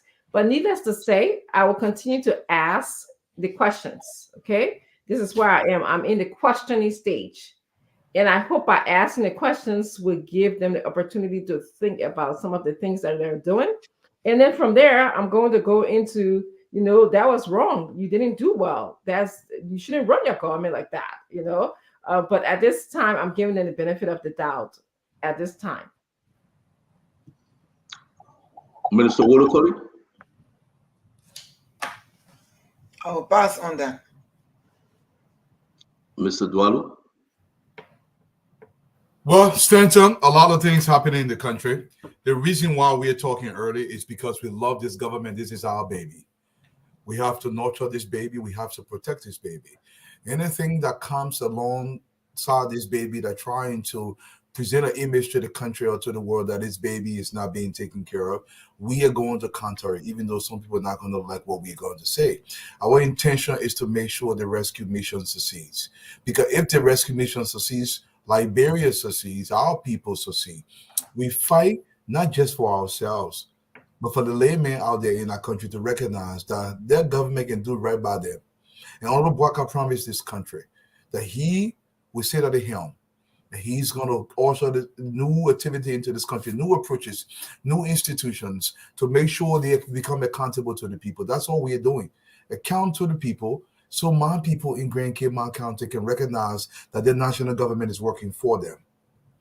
My people in Bomi can know that running water is going to come to their city because the government is working for them. We're not speaking because we hear anybody or we care about what anybody thinks. We speak because we want better for Liberia, as it's being seen in the likes of Senegal, in Ghana, in Rwanda, and all across the globe. We are envious of these countries, even though we have the capacity to replicate some of those developments in our own country. We got work to do, folks. We want better for Liberia. And anybody who stands in the way of that betterment, I will oppose you publicly. My name is simple. It's Ensu Opa Zina Bulakai Dwalu. And I mean every word I say. They're coming for Thank you very much, Fatima. Well, before you came, we were just discussing it, and we're saying to the Liberian people that we put everything in this rescue mission, in this government, because we saw where our country was going, and that's not where the oldest republic on the continent should have been in the first place. We decided that Liberia needed to be rescued. And if we see things not going the way we wanted, I mean, the things that we are hearing, we're not happy, we'll say it. Because if you love something, this is a mission that we birth. Little children, I always go back to the kids that were giving that lunch money for this rescue mission. Moms and pops came. That last $5, $10 for us to rescue this country, to take a young incumbent who was popular, to take him out, to make the old to beat the young. So if we do that, we need to hold them accountable. Like Dr. Francis say, we're watching, we're seeing, we give them some constructive criticism. It's not because we don't love what our country, everything we're doing here for Liberia is because we love her. We want her to be better. We want to retire and go back to our country. And so we will make noise. We will say things when we see things not going the way we want to. We will. We're just hopeful that although Joseph Walker is trying to leave a legacy, he will see that the things that we are saying about our country is because we genuinely love our country. Because say me and Darwin and Dr. Francine was saying, we can go to other foreign nations for vacation, but if you don't go to Liberia, you're never happy. It's because that's the motherland. That's where our naval strengths were buried. That's why we woke up in the morning and ate pap and kala. Fast one. I'm sitting out here eating by myself. That's where we wanted to go. But we want this rescue mission to be held accountable, and we will hold them accountable. So I think. Thank you very much. Thank you. Thank you very much. Colonel Gray. Stanton, for me, this is a matter of seeing the glass half full versus half empty. If you ask me whether these issues that we're talking about today, that we refer to as amateur mistake, they occurred within the WE administration. But the reason why they didn't come out, it was because of the rotten system. And that is the rotten system that was inherited by Ambassador Buckeye, President Buckeye. The fact that you have a rotten system, you're trying to clean up eventually, that process will not just be uniquely straight. There'll be lots of mistakes because you're trying to outperform a rotten system. But if you ask me, I would say the fact that we're hearing now about these things that we could not hear before, just before Ambassador Buckeye came into power, that is a hope. That there's light at the end of the tunnel. If it continues way beyond his predecessor, then probably we'll have reason to believe that we're headed nowhere. But right now, for me, I see some hope. I see some lights. I see lots of things that are taking shape in the sense that it's not going to be tada automatically like magic. Remember, the same actors are in place, some of, and some are old players of the same old rotten system. They're coming in. So there'll be this due diligence that you'll be approaching with caution, clearing the way as you go gradually until you navigate your way through the system that you want to put in place. But I think Ambassador Buckeye, I've seen some goodwill on his part. And I think he's moving the right way. But remember, this is a difficult fight. But anything that has been done so far is far better than what existed 6 years ago, and that is where my hope lies. Thank you, Mandy. Thank you, Colonel Gray.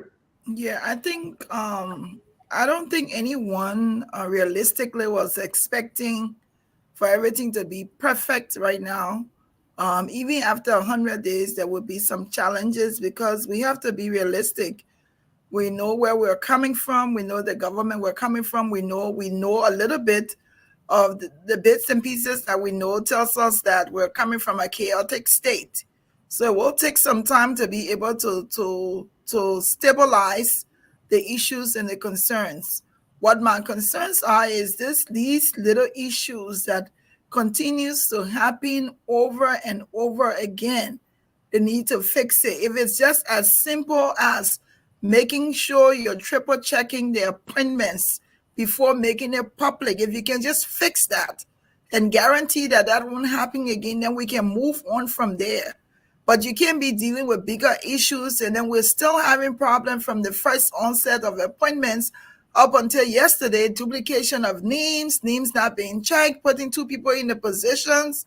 Then you have other major issues with Jake's issue and the issue at the other place. You have those issues to deal with. So the little ones, you should be able to fix that. Stop in your tracks, check and see where the breakdown is, see how you can fix that and move on to the next thing. But my expectation is not that things will be perfect.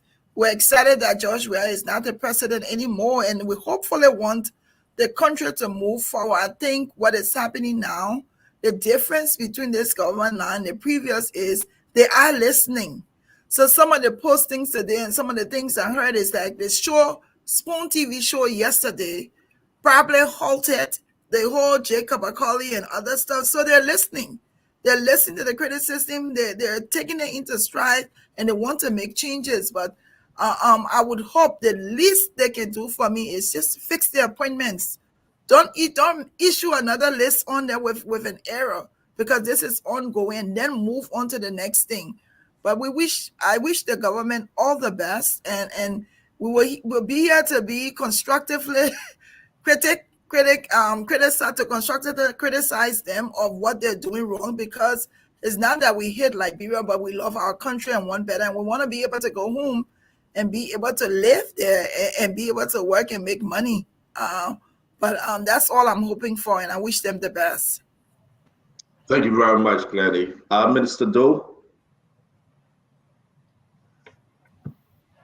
Yeah. Hi. Good evening to everyone, and hi to you all on set, our Liberian people. You know, I don't know. But let me start off with my own party. Anyways, I want to send out a hats up to the president, His Excellency, former President George Weah, for bringing close to him into the party folks that we call foot soldiers. Today he had a meeting with our guys. Very exciting, and I really appreciate his effort to ensure we can rebrand our party and be strong again. So, on the issue of the country, I think few things here they have during the campaign is giving the government a bit of tough time, because they've created the impression to the Liberian people that they knew everything at their fingertips. They created the impression that President Weah was doing everything wrong. They've created the impression that they know everything.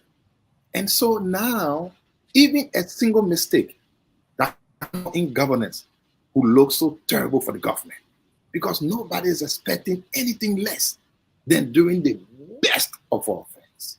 And I think that's one thing the government has to confront, because they've created this scenario in the hearts of the people, in their minds, that under their reign, man, everything will go back to sweet and bread and butter and honey. These are not surprising to some of us, because we have looked at the history of those who wanted to lead. We couldn't find areas of successes from their past time they've had opportunity to lead, like the president, for instance. He's been in government for a long time. We try to go back to see where we can find some successes. There was none there.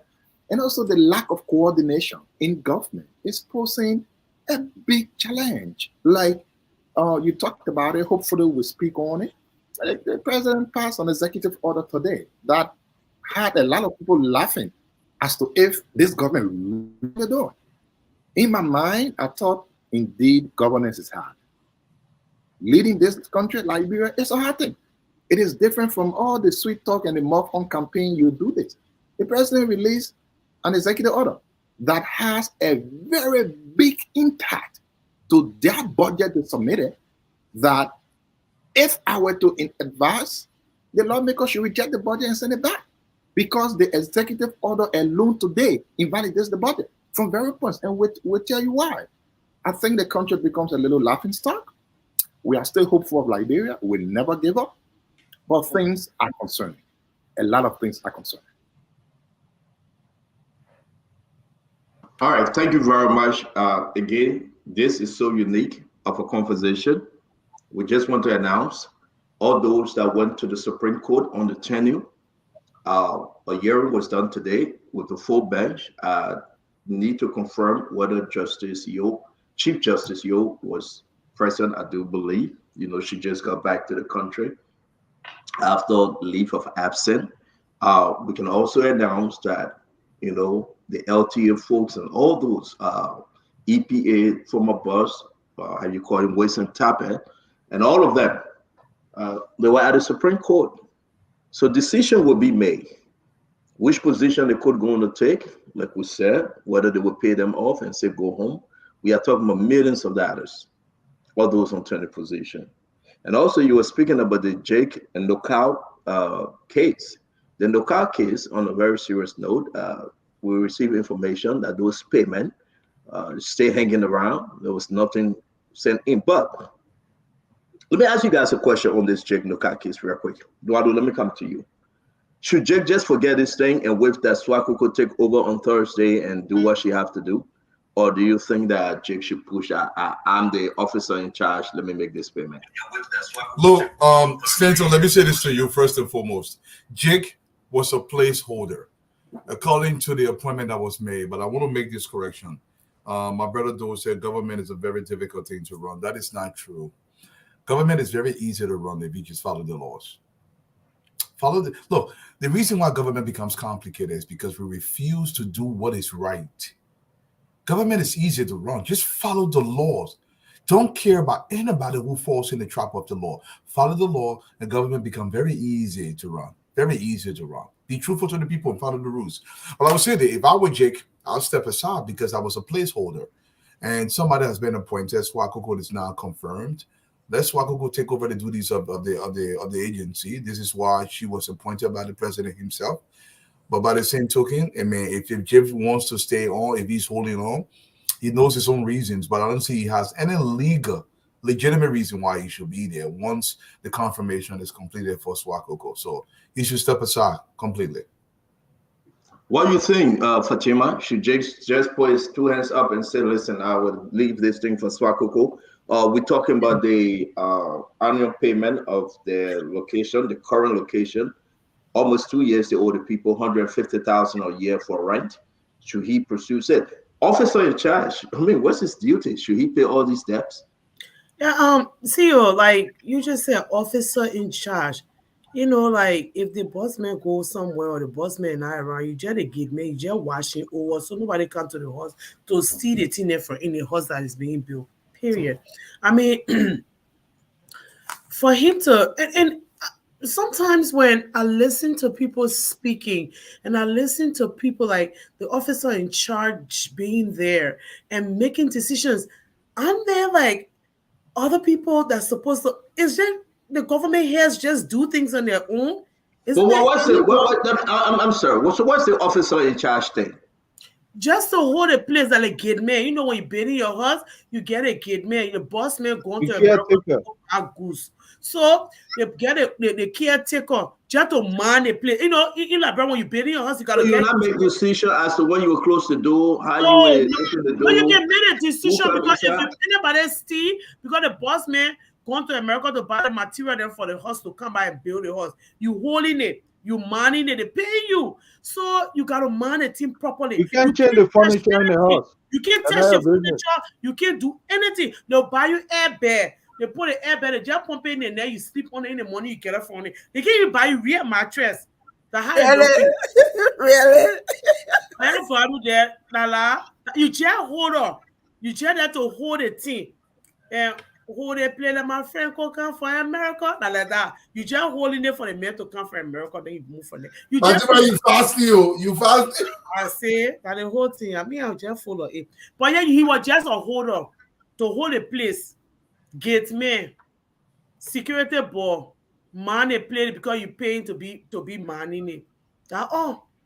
So let me go to Andrew Mama. Andrew Mama, this officer in charge, $150,000 for 1 year. For the current rent is due. This officer in charge, they owe him BMC $800,000. He's negotiating to cut this thing down to $400,000. I mean, you already get a board chair. Edo Appleton, he's the board chair. They should be meeting on Thursday. Should Jay put his hands up and say, listen, y'all do what you want to do. My job is done. The president have now found someone in the person of Swakoko. She will come and take care. You said, should Jay put himself in the position what?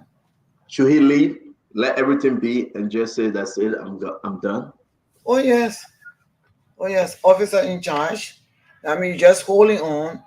When the boss comes in, then you leave. You don't even have to resign. You just leave because you're holding on.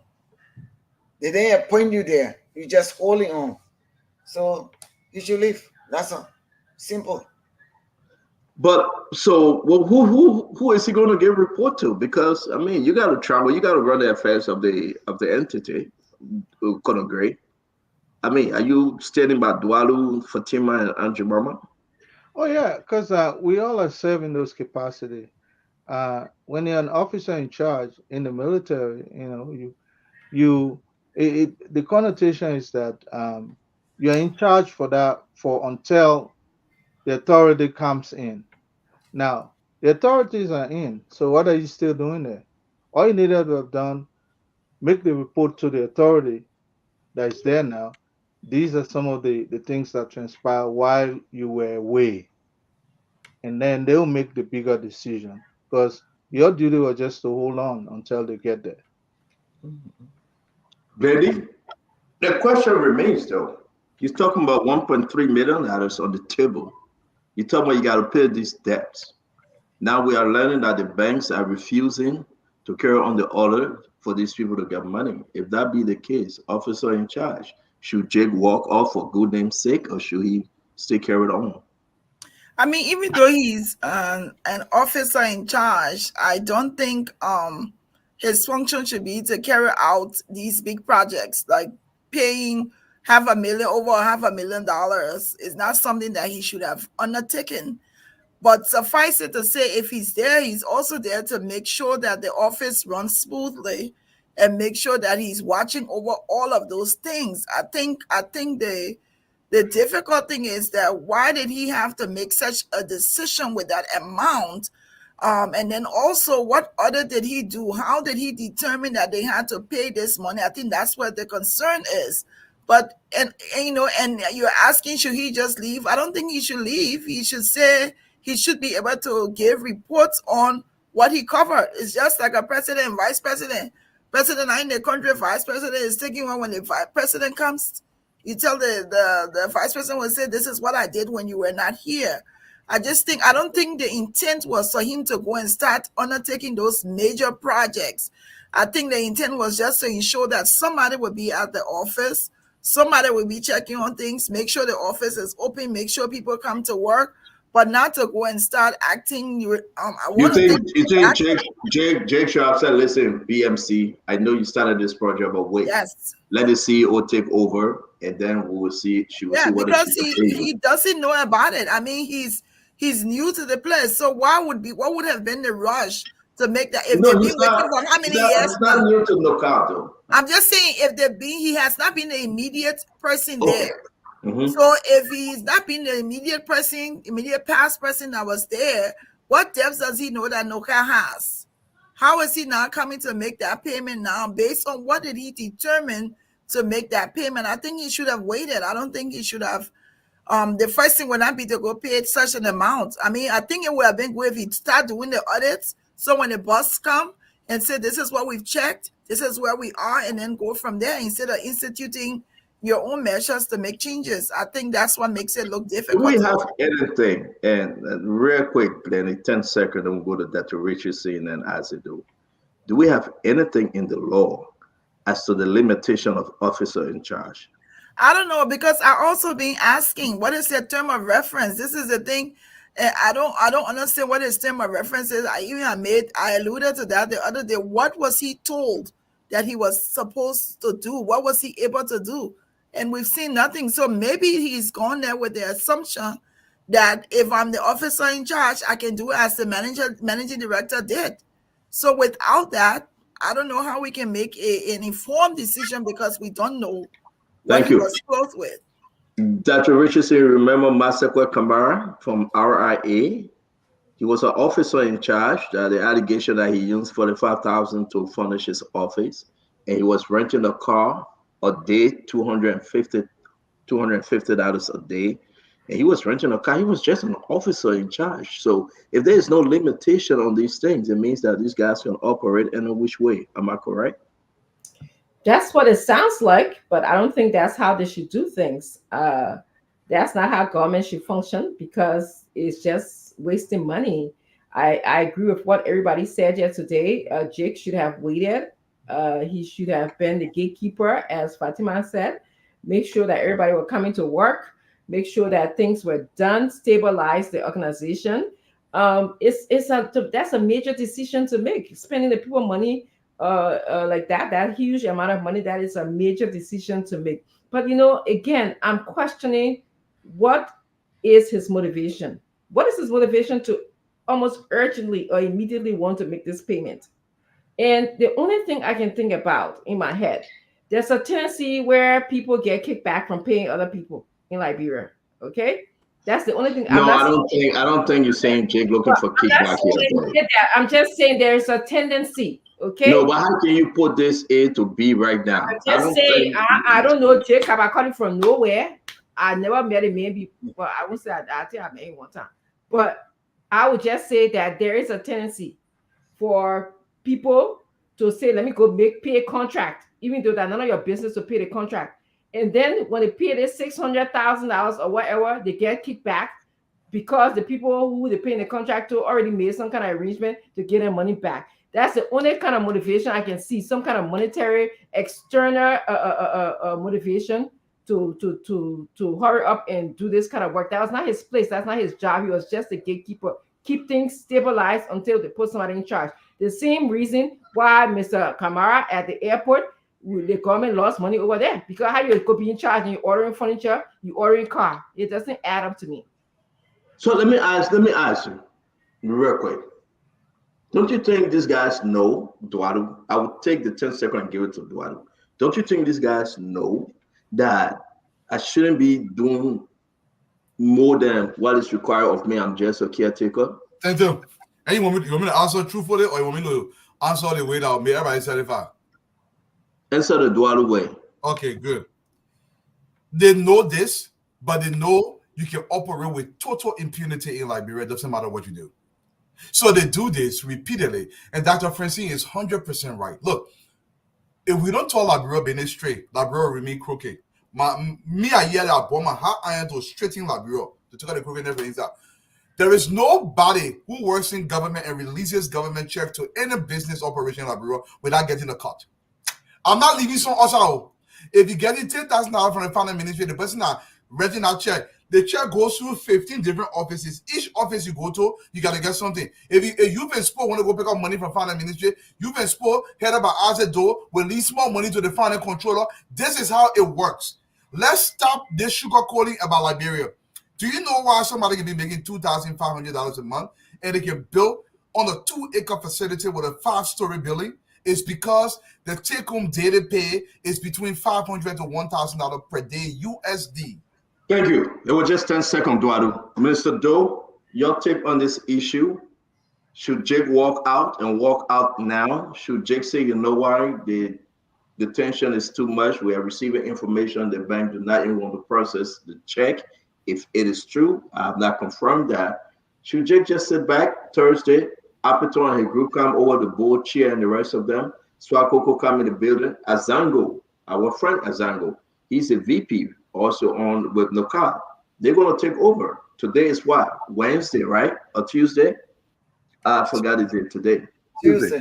Today is Tuesday. Just less than 48 hours or so. These guys will be taking over. Should Jake wait or should he push this thing? Well, Stanton, that's the rescue way. But let's take it out of the rescue way and come on the way that we think it should be.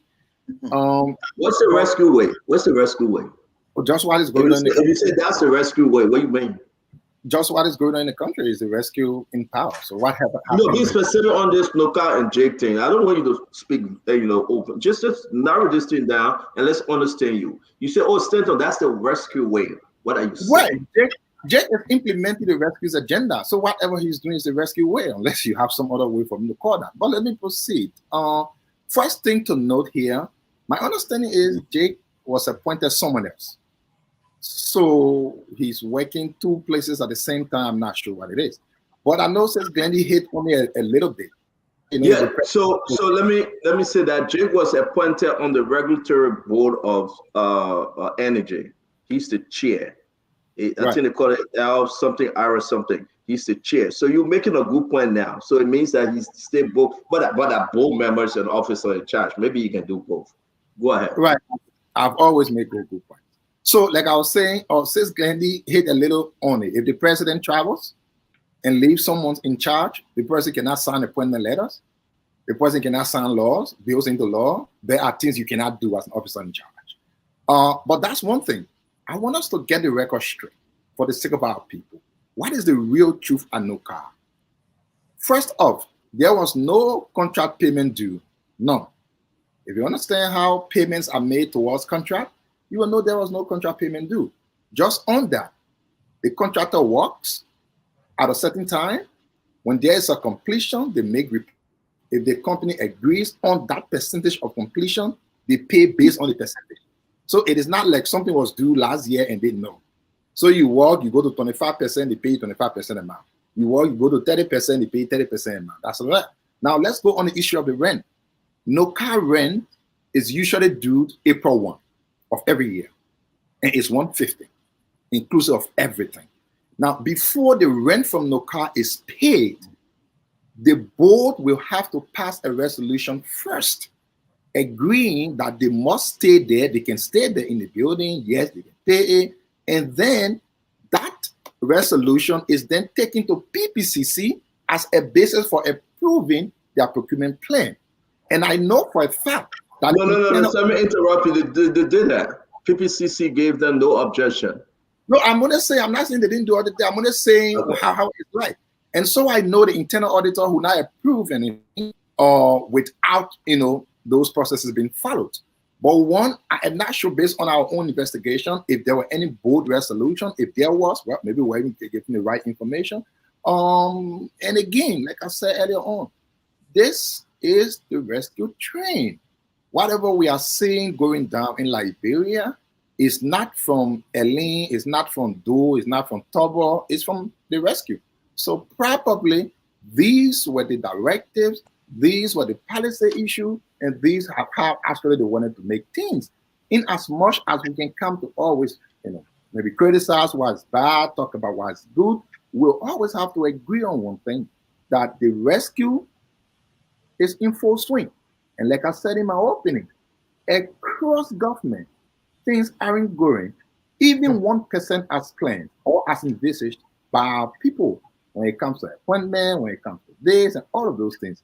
Jake is there doing his part. Everybody is chiming in, doing the best they can do to ensure they contribute to the rescue agenda. And Liberia is now getting the impact of that. So thank you very much, Minister Doe. Let me bring in Asif Vai. We'll come to you, Fatima. Yes, Fatima. I just want to 10 seconds. After Ava. Ava said you need 10 seconds to me. No, that's okay, Fatima. Hold on 1 minute. Ava, please proceed. Thank you for joining us. Your take on this Jake situation. Should he just step back for a little and Swakoko take over and that of Apito, and they do what they have to do and Jake focus on his other assignment, or should he make this payment? Because when I spoke to Jake Ava, Jake said these payments must be made. What?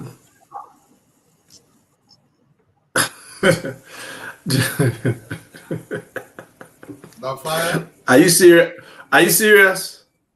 I'm serious. I spoke to Jake. He said this payment must be made. He told me to say it. I'm not. Jake is a friend and brother. I've been very fat over here. He wanted me to say that this payment need to be made urgently from 800,000. And I have the note. He said that he were able to negotiate that he bring this thing down to between 400,000 to 500,000 to give to BMC for their performance. For the rent issue, is 150,000 a year. So you think it is in the right direction to make this payment? What say you, Abba? I say he has no authority to decide that or to prioritize that. None at all, in my opinion.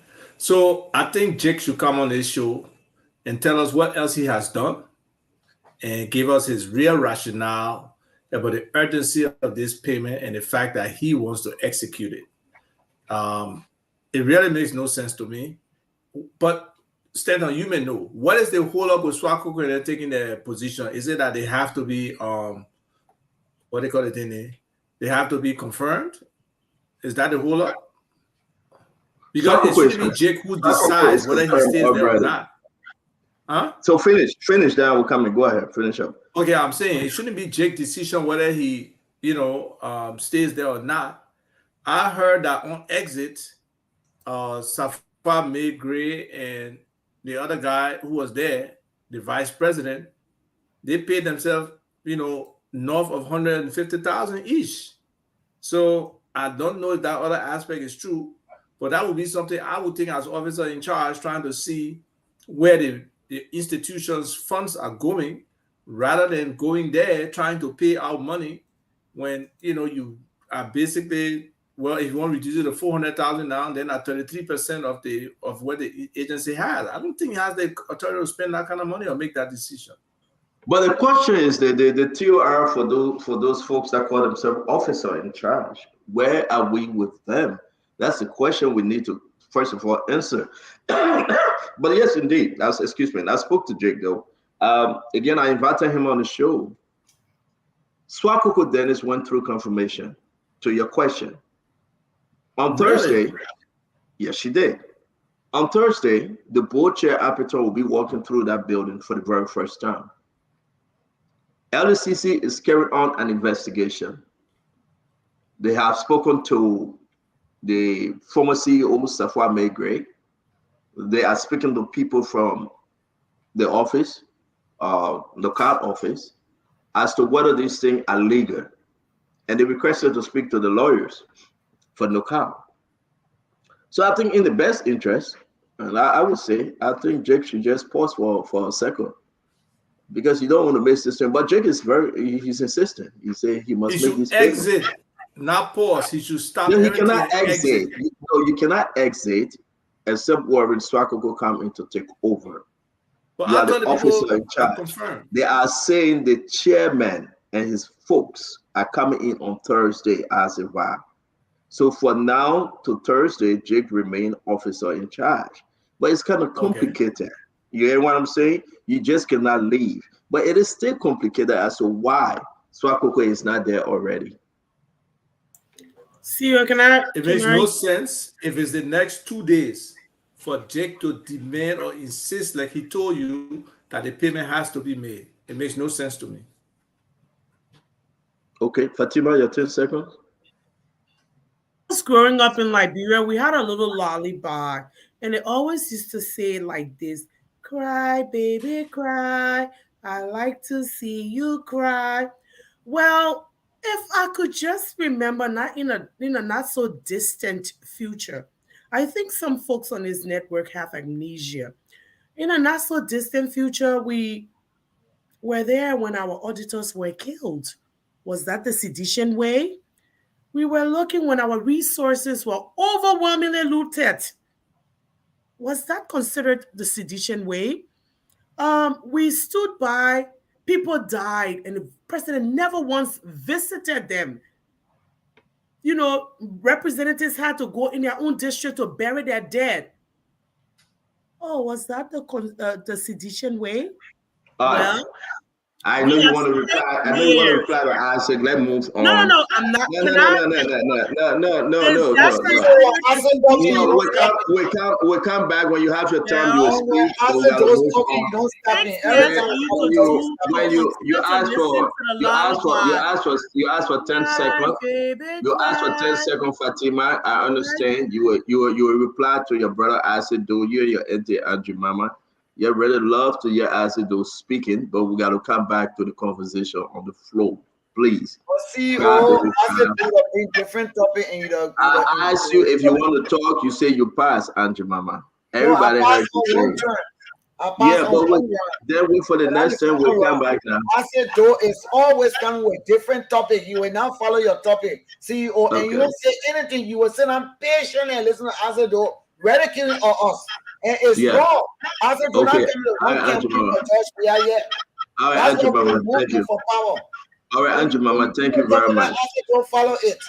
Thank you very much, Andrew Mama. Thank you very much, Andrew Mama. Okay, so let's move to the next thing. This thing here, in the organic level, she will be testing Fatima and everybody will push fire. I wait. How you like? Business. Look at You ever Fatima and Auntie Mama? That mean you coming to? That mean you ever in there? Look at the other Ose. Standard, you are not fair. Ose can't leave me alone. I fair. Let me do my show. So let's move on though. So are we all good with this, Jake, and this whole OIC thing? And you think that you will carry on? If not, we got to move on. Except you, with the exception of talking directly to Asido. If any of you have anything to add to it, then we'll move to the next conversation though. So can I ask a question? Yes, I ma'am. have to ask this question. We're Yes, all ma'am. here. We can chime in on anything for anybody. Yes, ma'am. Asido can come and he can say whatever he wants to say about any government or anybody. Thank Why you. is it that someone's response you have to link it to the fact that they're responding to Asido? He talks you. here. So what's so wrong in her responding or Angie Mama So responding? you asking me or you asking I'm Auntie asking Mama? you. I'm Okay, asking so you because can you it's please becoming tell a little unfair. can you please tell Auntie Mama and Fatima to pause? Let me answer you, please. Okay, they will Okay, pause. pausing. Thank you. And at this the business you gotta do on the show every day. You will text each other in the back and say you won't give me a hard time. I am not well. You If guys you say want you me to don't text leave, people. Don't act like you don't text people here. but wait now, but wait now. If you want me to leave, I can step back. Look at Okay? you. If you want me on, we gotta conduct the show accordingly. I'm not saying don't reply to Asido. You ask for 10 seconds to speak on the issue, you pay it to Asido. 10 seconds is 1, 2, 3, 4, 5, 6, 7, 8, 9, 10. You know, so let's get back to the issue. You are welcome to speak when it is your time. Speak on whatever you want to speak on. Can we talk about this? So are we done with the Jake issue? Anybody got anything to say before we move on? So we all agree Jake can implement, like Fatima said, Jake should go ahead and make the payment, right? So We are all Fatima said. But you don't hear noise. No. I said, wait 1 minute. Fatima said Jake should go ahead and implement the payment, right? Or I didn't hear her I right. didn't say that. No. What did you say? I say he's a gate man, he's a caretaker. He should Okay. wait for the original house owner to come. Okay. So Thank you. yeah, hold on, let me say something quick. And again, like I earlier on said, Dick is implementing the rescue agenda. That's how the rescue do things. So there is a reason why Dick is insisting to make this payment. And Why? I can say for I can say You make Fatima to stop talking, you but you give it talking, no time. Oh. See, oh, and I say nothing. You just say interrupted that. Fatima. I Oh. said, oh, that time. You can't do it, oh. Then you have to give Fatima her time to speak. I said nothing. Ah. You ready? Man, We are who is a psychic, he reads You have Jake's to give Fatima her mind. time So to let's speak. hear him talk the psychic view of Jake's mind. We have to, people. Thank you, Fatima. So wait now, let Asido finish. Then you can decide which one of y'all will respond to Asido because you guys Fatima will have 4. respond. Okay, thank you. There's a mistake on this Tuesday to have 4 of you anyway. Go ahead, so Asido. like I was saying, in implementing the rescue agenda, by which nothing seems to have head or tail anyway. Everything is just human being walking with their hands, other people crawling with their back. No understanding, no nothing. We know for a fact that calls were placed to the contractor today, begging to come and get his money. And the contractor is saying, I had not gotten money. Why were you people saying I got money? So it is like somebody wants to say, you know what, my man, come and get your money first. Because all the to the person will give you money. But when you go to the money in with you.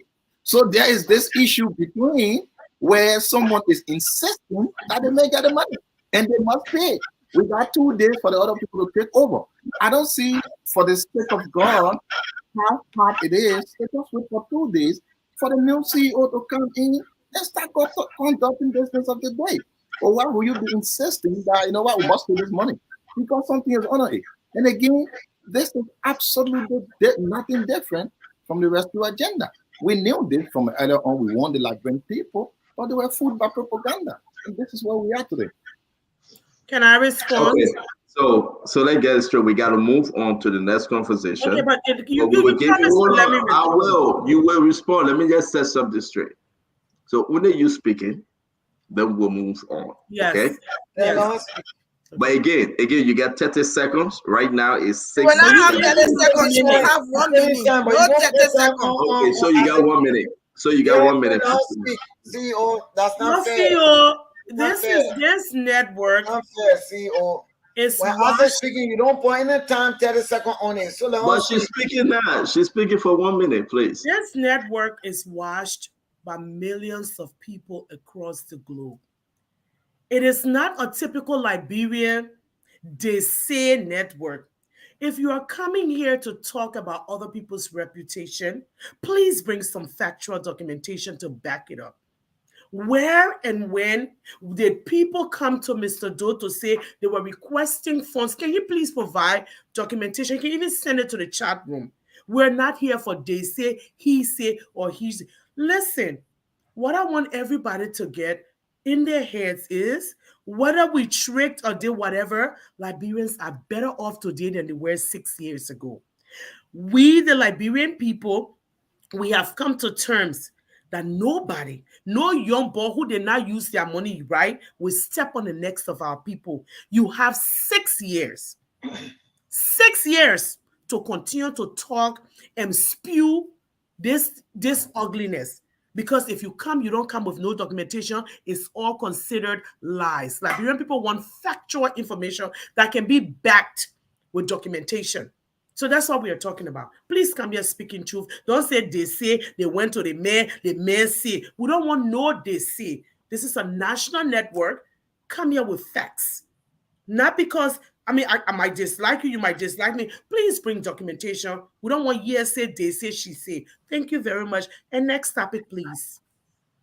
Thank you very much. The spokesperson of the Women United Group on Spoon Talk, Fatima Bintu Salim. The Women United Association on Spoon Talk. You see our psychologists in the back just smiling.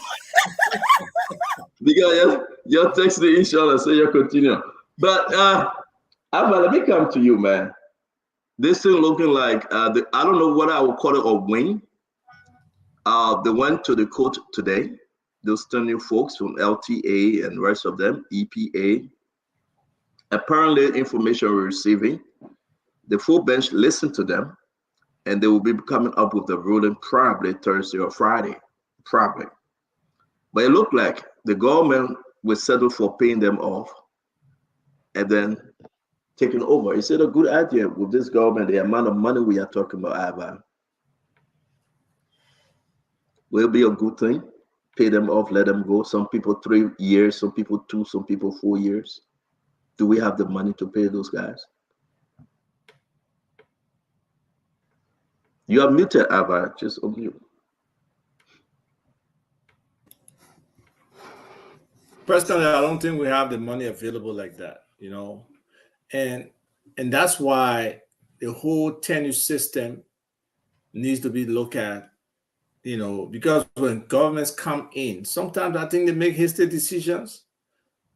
The thing is, it with cause. If you are serious, identify the cause, but just don't do a blanket removal of people. Some of those people, yeah, the cause was there. They participated in political activities. Is you identify them individually to try to get rid of them if that was the case. But it shouldn't be just a blanket or, certain people going and not going. So at this point, I think there's a lot of bad blood. I don't see how those individuals will work comfortably in a boycott government. So if payoff it is, maybe they can negotiate down the payment. But, I believe some of them are not entitled to payment. And if they had done it the right way, simply done an audit of some of those people, they could have found violations that would make it so much easier to get rid of them. But at this point now, we are where we are. We don't have the money to waste, but if that's a court ruling, then that's a decision, because I doubt if they'll be allowed to come back to work. You think they're going to just stay there till they get all of the money? That's the next argument. I'm not going. You got to give me all my money. You think no? If the court makes an agreement, they can give the government the time. The government can even negotiate a payment system. We'll not pay you everything off. We'll pay you, every 6 months. Every year we pay you accordingly like that. So You don't all believe these the things are government things would that do can be that done. because like Casino Martin, he received all his money. Though he was out, but he received all his money though. But again, it's negotiation, right? I say it's negotiation. The government can do, pray the court that there's a, financial situation that affecting them, and they request to make those payments. But they can't hold a position and say they will sit there once the court makes that decision. No, they're out. Thank you very much. I couldn't agree. What do you think? The government should, I mean, it's said already, the information is very strong that the government, the court will say pay them off and let them go. I think the dust have settled. Couldn't agree. I know. Some of the individuals, some have said, if you actually scrutinize them well, you will not even have to spend that money. Government should not commit in a circumstance where there's cash stripe. Um, a lot of these people, if you subject them to work and scrutinize their work, that would be probably reason for them to go because they will not produce. I will not I will not condone government paying twice for one function that can be done better by somebody else. So I would say keep them there and scrutinize their work. And once you subject them to that close scrutiny, you will see some of their weaknesses, and then that could be the probable reason why they should go because they're not producing. My job, if you don't produce, I'll let you go. I don't have to go answer any question. Period. Wow. Dr. Richardson, send them who will pay. I tend to agree with both Isaac Vitopa and Connor Gray. I'm agreeing that we can't spend money foolishly in the country, especially when we don't have money in the budget. Number two, I think that it's time for us to review these contracts. We know that somehow the issue of tenure just popped up in the government. Well, I won't say just popped up. I think it was intentionally brought into the government, and is everywhere we turn around, we see this is a tenure position, that is a tenure position. But what Colin Gray said that if we really put these people to the test, we'll find that they are delinquent or inefficient in their job responsibilities.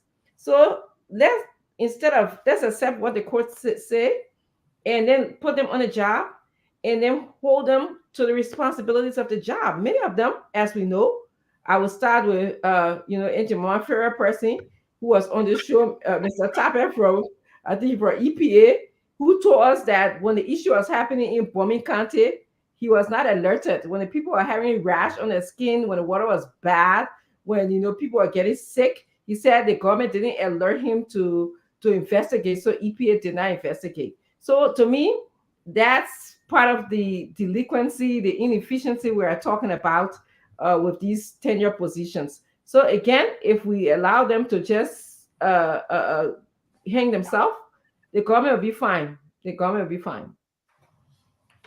Auntie Mama, I know you are very strong on this tenure thing, though, but information reaching us from today, they would settle if it is confirmed. The Supreme Court will say pay them off, let them go, and President Barker, you can bring in your own people. Auntie Mama? Well, the Supreme Court, they haven't announced the final decision, but I think according to the law, the Supreme Court is going to look at the document, the act, So I'm sure they're going to look at the cost for removing tenure people. They're going to look at that because we're not going to pay everybody on that list money settle them to go home. No, we have to look at it. You got to be removed for a cause, and most of them, which I have evidence, I got photos and everything, even though they have erased all the things on the Facebook, but it's still their Facebook, you can never erase everything. They were there campaigning with a hat, the t-shirts, with government vehicle, with everything, government money and all. So the Supreme Court, which is the highest court of the land, I'm sure before they make that decision, they will look at it at cause to be removed. and we will not pay all that money. I think that just out of 3 or 4 institutions that will have to pay to. So they shouldn't be too happy. I'm sure the Supreme Court not going to take side with the government or take side with our sisters and brothers, but they will look at the act that created that clause that it will say you can be removed by this. So we're looking up to the final decision. Okay. All right, Yes. Ajumama. Fatima, Ajumama, the people move. But let me just tell you now, yeah. The people will pay the people money. So we'll wait till Oh, Thursday. they will just pay and get money. Fatima, So go they will ahead. just look at the people who campaign for job. We are in teacher, in this, and I just pay them. I All want to right. see the Supreme Court do it. I What will swear you to do? God, I want to see them do it. What will you do? By What will I Friday, do? the Supreme, yeah. So I have the right as a Liberian to take a decision. Which one? I will have my lawyer file some answer to the Supreme Court because the Supreme Court needs to look at the act that created that you can be So removed you for go, a cause. you And go that to the cause is ECOWAS in there. court. You go to the ECOWAS court. I can go there. Why not? All the people that I went to the Don't even tell ECOWAS me, court, Sister did it? Stephen, you All the don't people even that know go me. to the ECOWAS court, did it? You listen to them. Kabina Janet stay out there. He need her money. That's it. Don't stay there. She need her money. But at least You're gonna leave. Yeah. You're gonna leave. You're gonna leave all your Airbnb and go to ECOWAS court. You laugh why again. not? For the Fatima. Liberian people, I can do it. Okay. I can do it. I got international contact. I don't even have to pay no money. Somebody will pay for me. But if they're Right. going to let us Liberian people take our hard-earned money and pay those people who campaign during the campaign time with a Thank you, T-shirt, Auntie Mama. Glasso, and LTA, all of them, the whole group. Thank you. Thank you, Auntie Mama. It's Thank not you gonna very much. happen. Fatima. There are some of those people who legitimately, I think if they would have gone to them, the matured ones, and spoken to them in the back door and told them that, this thing is done, because when you guys came to power, a lot of them were narrow-minded, and they didn't understand that what you do here could be repeated later. I mean, they were taking people from tenured positions too. I remember there was a case in the Supreme Court where they took a young man out of, he even took them to court. Now I think the law is going to take its course, and those who need to go should go. I want people to understand. You say government is continuity. Why didn't you continue to people roll over from Ellen Johnson time? Why didn't you? You didn't. So if there are due benefits, the benefits should be given to those who were not associating. Because if you're in those tenure positions, you should understand you are not loyal to president. You are loyal to the Constitution and the country. Because you might continue with the next government. That's what your mindset should be. As educated people, you should conduct yourself in that manner. But it sits here now. They want to be, giving priority, begging all around the place for these jobs. You're going. And the new law on Facebook is say all of you who are passing around, dancing and jumping, you're going. G capital GWEN in all capital. I will waste my fast visitation on all of you. You're going. That NCO, they're going. Bye-bye. That is. I think when you on Ramadan, don't come on Spoon Talk. You're hungry. That's the frustration. You're hungry. You're hungry. She hungry. Power. No, I said to talk to us. Let's hear you, and then God will take us on this tenure thing. Yeah, sure, Stanton. Again, another example you mentioned way of running the government. We're supposed to have a rescue government that was coming in to respect the law. But we have a rescue government now that thinks there is no law. We have a rescue government that thinks they make the law, they interpret the law, they enforce the law from the executive. Unfortunately, it does not work like that. Let's go down memory lane a little bit. The tenure positions we are talking about today were created when President White was the president of the Senate and presided over those processes. It was on his watch. The tenures we're talking about today were created. When President Weah took over as president, in his wisdom, he thought the president should have the right to appoint their people. So he submitted a bill to cancel out the tenures that were created under President Boakai. My own Senator DeLong referred to that as a dictatorial tendency, and that bill died. Today, we have the most educated people just running up and down. They know which direction they're going to. Again, this is just one example, one achievement of the rescue being in quote every day. But let me say something. In as much as we in our feelings, we always get in our feelings. Thank God, as they doing got no feelings in school. People want to say code of conduct, you wear clothes. What does the code of conduct really say? It says presidential appointees should not be engaged in political management. That's what it says. Mo Ali, right now, is the MD at L or Water and Sewer. He is involved in political management because he's a member of his political party. Amos Twe, right now at LPRC, is in political management because he is a leader of his political party. They are already violating the law. But you know the good thing? The court does not rule on money and our feelings. The court will rule on the law. So we can be in our feelings. We can have hallelujah dream. At the end of the day, the court will rule. And let me end on this. If the court rules on the side of money, the government will be losing about $80 million within the time. How would that be? 9 million will be going to those people they've just running after their internal.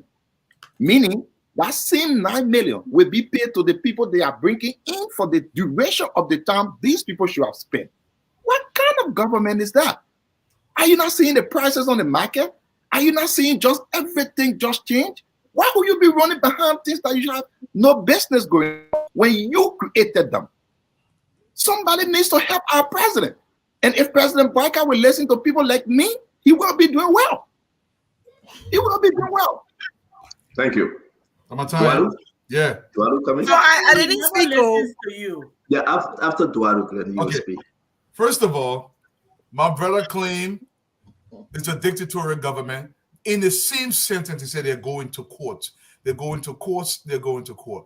We should say, my brother, the courts are meant for democracy. But I'm going to say this. The presidential appointees they speak about, it's not before you come to government. When you are in government, you become a presidential appointee. When you're campaigning, you're not a presidential appointee. Understand the distinction, my brother. Let's stop this. Look, I want to mention this. Honorable Boakai is meeting some of his promises to the country. He said he will fix all the roads in Liberia, make them possible.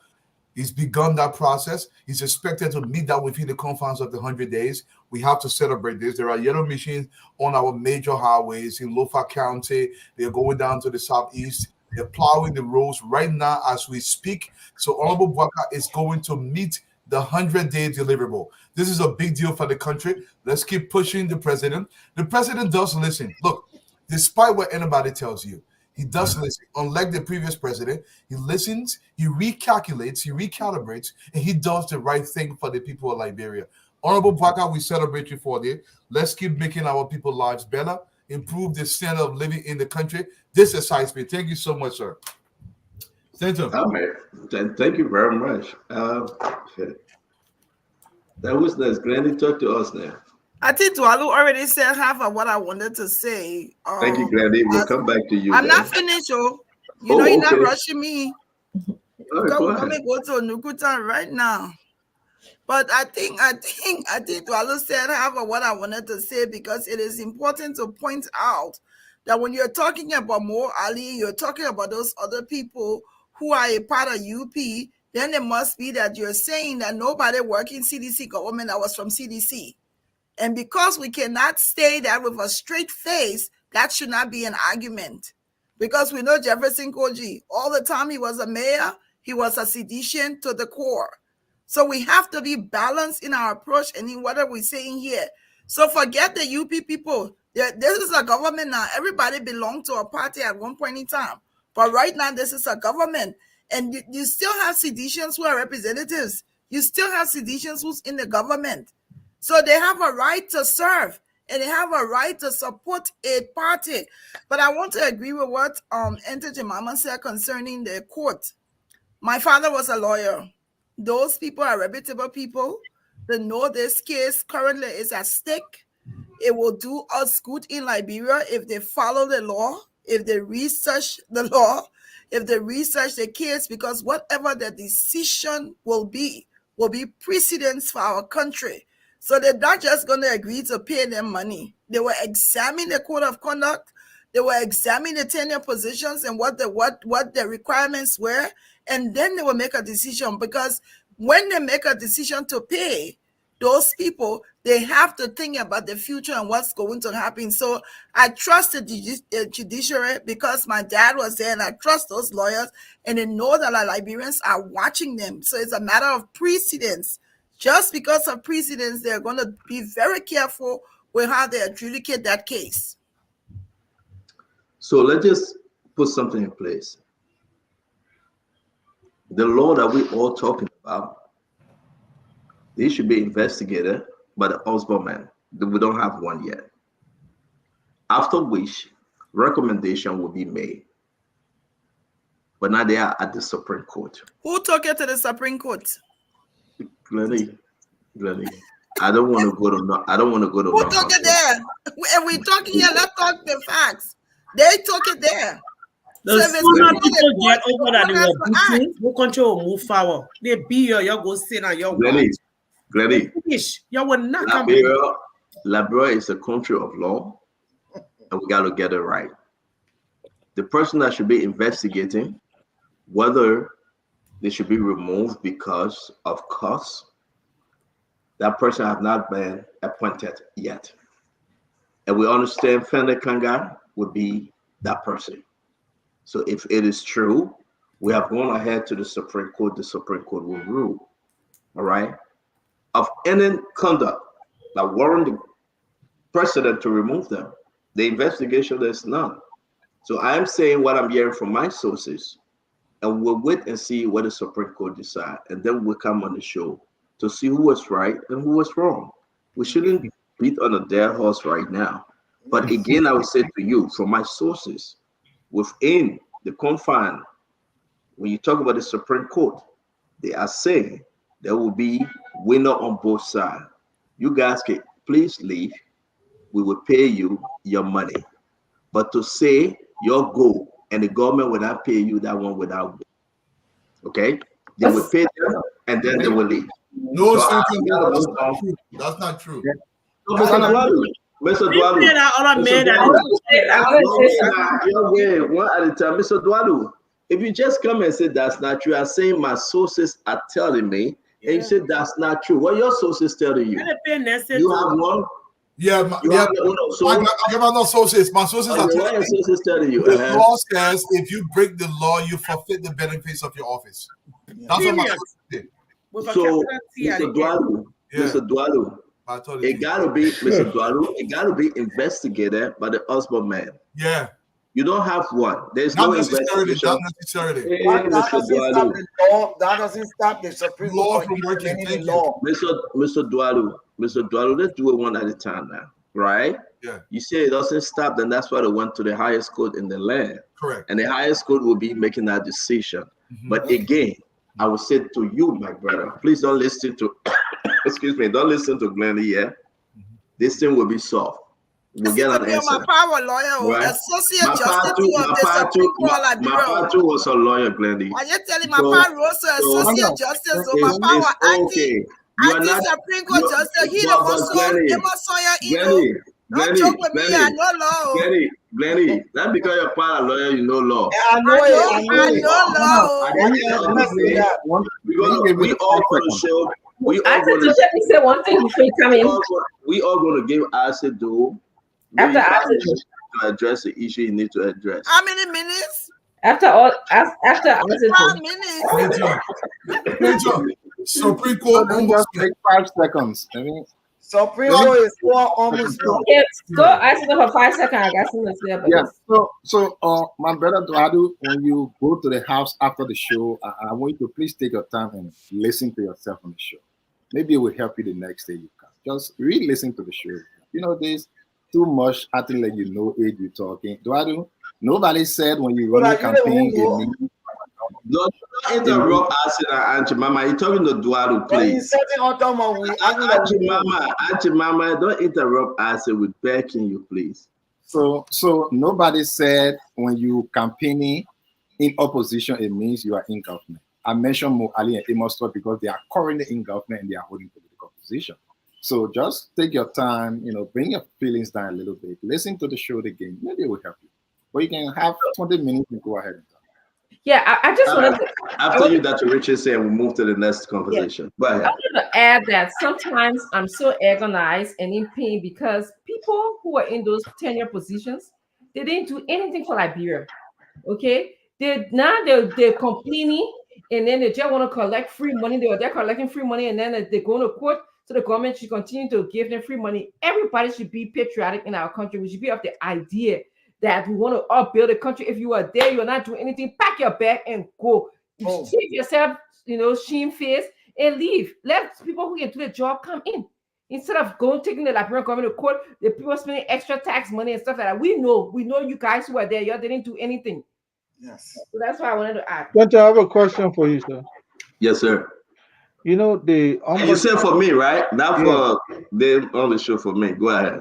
The ombudsman office or the ombudsman that's supposed to adjudicate further anything that comes out of this, that office has not even been created, and we don't even have the laws on the books for to run that office. Do you think that is a good remedy by the Supreme Court to leave everything on the feet of an office that does not exist?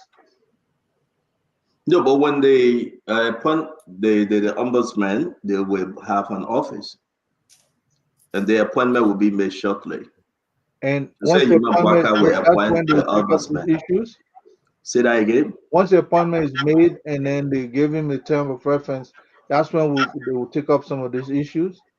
For now, there's none. They move to the Supreme Court, and the Supreme Court will make their decision. They are the highest court in the land. Mm-hmm. So they will not make a decision by waiting on the office of the ombudsman. They will move ahead. When they appoint this guy, will be moving forward. Whatever thing that will come, he will have to intervene accordingly. So it's a win-win situation for everybody. It will be a win-win situation for everybody. I mean, seriously speaking, I think that's the position. Today, the minister and the rest of the folks, they were in front of those at the Supreme Court, and they make the case. The hearing was done. So a decision will be made. It's not about what we want, it's what the law want to come up with this decision. So I know some of us will be mad at the decision, but it is what it is. Patrick Horner is waiting. He won his job. The law will be the law. If you owe them the signed contract, for example, National Road Fund, she was there for 5 years. She got like 3-something years ahead. She's waiting to leave. She has spoken to other folks, Josita Winter, but she got to get paid. And the president has already appointed Hassan Kazuru for that position as CEO of National Road Fund. So he will be going there. So once you settle her, she get her money, she's out. What agreement? Kazuru will take over. Look at EPA, the best friend of Fatima Salib. Winston Tapper and Fatima talk every day. Okay? And seriously speaking, but Winston Tapper has no tenure. Hey, go. Hey, Auntie Mama. That's my Winston Tapper has no tenure. Auntie Mama. Auntie Mama. Auntie Mama. Did not go through the procedure. Auntie Mama, but don't. I beg you, Mama. I beg you, Auntie Mama. But then I just want to correct you. He has no tenure. No, you are wrong, Auntie Mama. You are totally wrong. They appointed you, but you never convened a board. You should have convened a board, and the board should have vetted 5 persons, and then sent 3 names to the mansion, and then the president will nominate 1. Then you go for confirmation. Winston Tapper never did it. He never. I have documentation to that. He never did it. He is telling a big lie.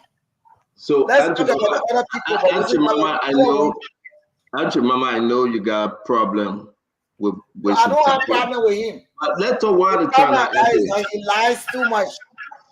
That's the problem. Can we speak one at a time? Enter Jemima. Yeah, I just want to come into interject because I think we're talking when I'm correct.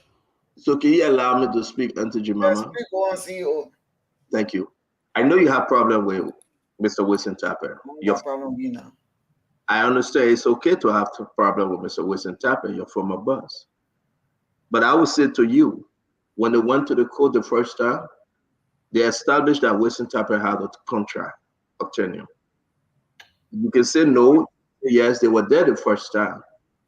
And they And what decided, happened? hey, Auntie Mama, when now? Well, again, ICO, what happened? Finish. Then you And get they throw the case off. Auntie Mama, let me finish. No, they didn't. Well, let me finish story. Yeah, they didn't throw the case out, Auntie Mama. That false information. They called them to go back for the full bench. So let's get it straight. And the decision will be made whether to pay Wilson Tapper or not. They asked the justice, the justice minister, he was there, as to the single law you are quoting, and they acknowledged that Wilson Tapper was on the tenure position. So again, Auntie Mama, let's take our feelings all of this. I got my documents. I got documents. CEO, that's not true. He's not a tenure position. Believe me. So I Auntie Mama, I beg you, Mama, please. We'll give you the chance to speak, but when somebody's speaking, give them a chance. It's not about our feelings, though. So I will wait, finish talking now. Then we'll talk. Yeah, you finish. What I was saying is that Wilson Tapper has no tenure position.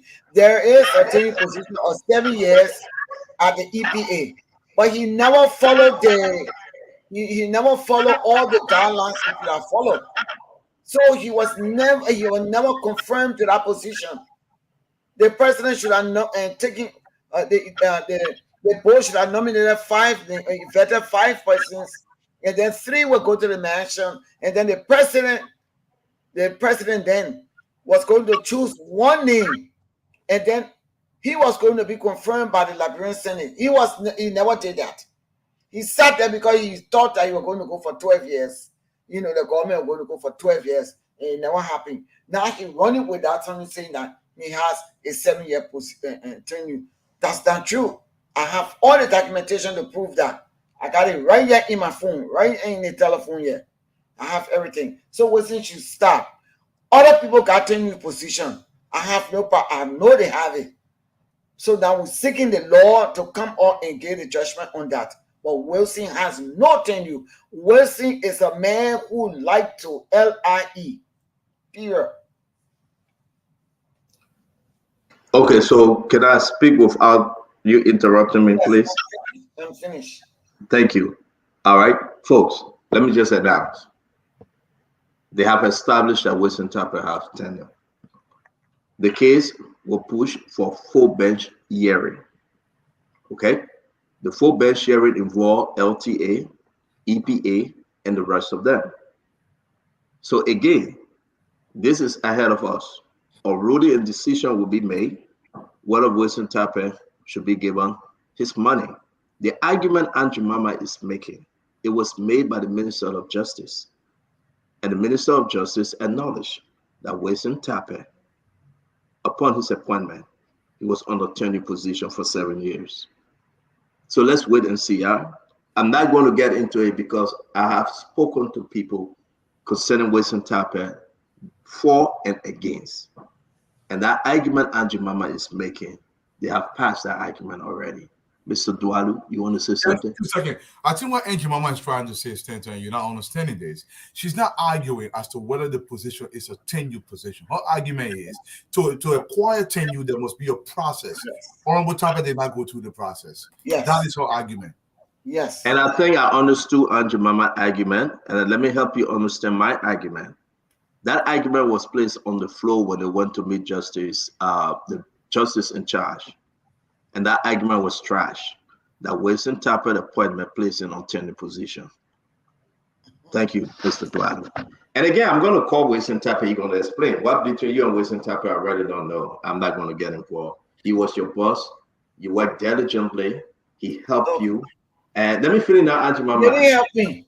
Auntie Mama, Thank you, No, Mama. but you're giving the wrong information to the public. The only thing wasn't that much for me to hire me at the time, and I appreciated that moment. But for you to go and say that he helped me through all my life, that's not true. Wasting is still alive. He lies too much. The only thing he did was to hire me at the time. I was very young, and I appreciated him at that moment, and that's what he did for me. And he sat All on right, a Auntie very Mama, black thank you very much. Let's move So on. Asifai, Yes, Auntie Mama, let's move on, please. Let's move to the next conversation. This is thank not you. wasting time for conversation, but Okay, again, thank we you. will see. I appreciate that. Let's move Thank on. you. Thank you very much, Auntie Mama. Hmm. I should have taken my sick leave. Today, I should have taken my sick leave. Yeah, because I really no, need just it. don't mention the name wasting tape again. That's all. That would be better. Don't mention the name Wasting Tapper. Don't mention the name Acido. Then we'll have a good Yes, show. thank you. All right. So let's move on to the next one, though. You made me say while I wrote down, I can't find it. The NSA. Let us talk about this NSA while the government called off the audit. What are you hearing, Mr. Duado? The decision for the government of Liberia to call off this audit on NSA. Your take, Mr. Duado. Stanton, all we can do is just speculate on this. But I want to make this clarity because I cannot forget about this. If you're campaigning for a president, you are not in an appointed position. The laws of tenure does not apply to you. The laws as it relates to holding the government position does not apply to you. However, when you are in government and the president appoints you, that's when the law become applicable. My brother has to understand the distinction. But I will say this though. I can only speculate because there is no information that is coming up. I believe the information ministry has to do something about this. An audit was called and it's necessary. In fact, there's a video. I put the video in the chat room, Stanton. Somebody from another radio station, I'm not going to say a name, went to the controller of the NSA's house. This lady is building an entire estate. Where the money coming from, nobody knows. Worth millions of dollars. She was a controller of the NSA. Why this is being called off, I am not sure. I know they were attributed to security reasons. And sometimes security reason is not just sufficient for certain things. You need more reason for the public to understand why such an audit is being called off. That's what I'm going to say to that. Thank you, Mr. Dualu. NSA Fatima, why do you think the president, it's the president for decision. He called off the auditing of the NSA. Did he call it off? I didn't. Didn't you see the letter signed by Grace? Oh, I saw it. I saw it in the chat room. I think all agencies should be audited. I really think that because in order for the new people who are coming in to have a handle of things, they need to know what was left there, at what level the agency is at, and the only way we can know is if an audit is done. Right now the president is doing things at his own, at his own discretion. But I think it will be wise for NSA and all agencies left under the previous government, because they actually destroyed our country, that entire nation from the ground. The day we went to go pick up, our tickets for the inauguration, and I went to the Foreign Affairs Ministry, and there was a floor, and I saw a chair sitting there. I thought a chair was something. I sat and I fell all the way on the ground because they had a big, huge hole. The curtains were all filthy. Everywhere was dirty. Like, this is the Ministry of Foreign Affairs.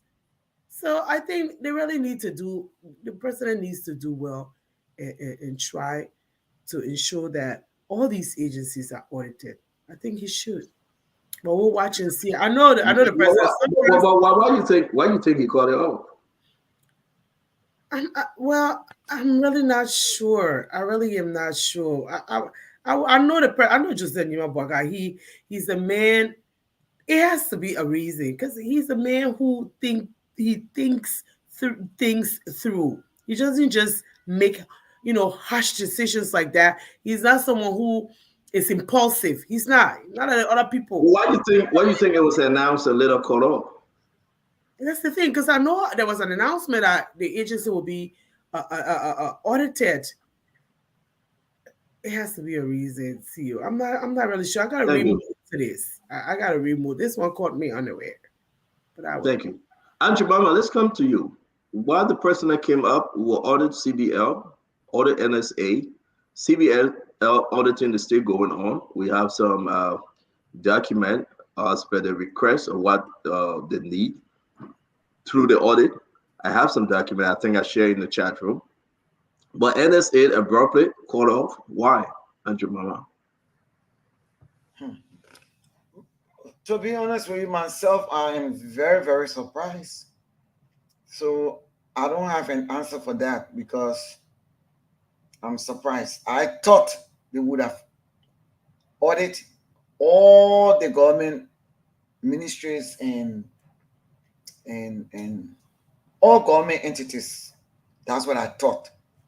Well, maybe they have the reason why. I cannot give you that answer on that, but I was taken aback. I was really, really surprised to hear that they won't audit NSA, honestly. Thank you. Colonel Gray, you put on your security hat, man. What do you think?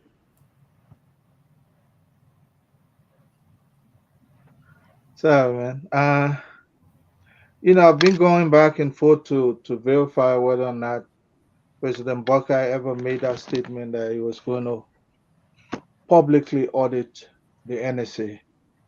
I'm pretty sure what we're arguing about whether there'll be an audit on the NSA and whether it'll be made public.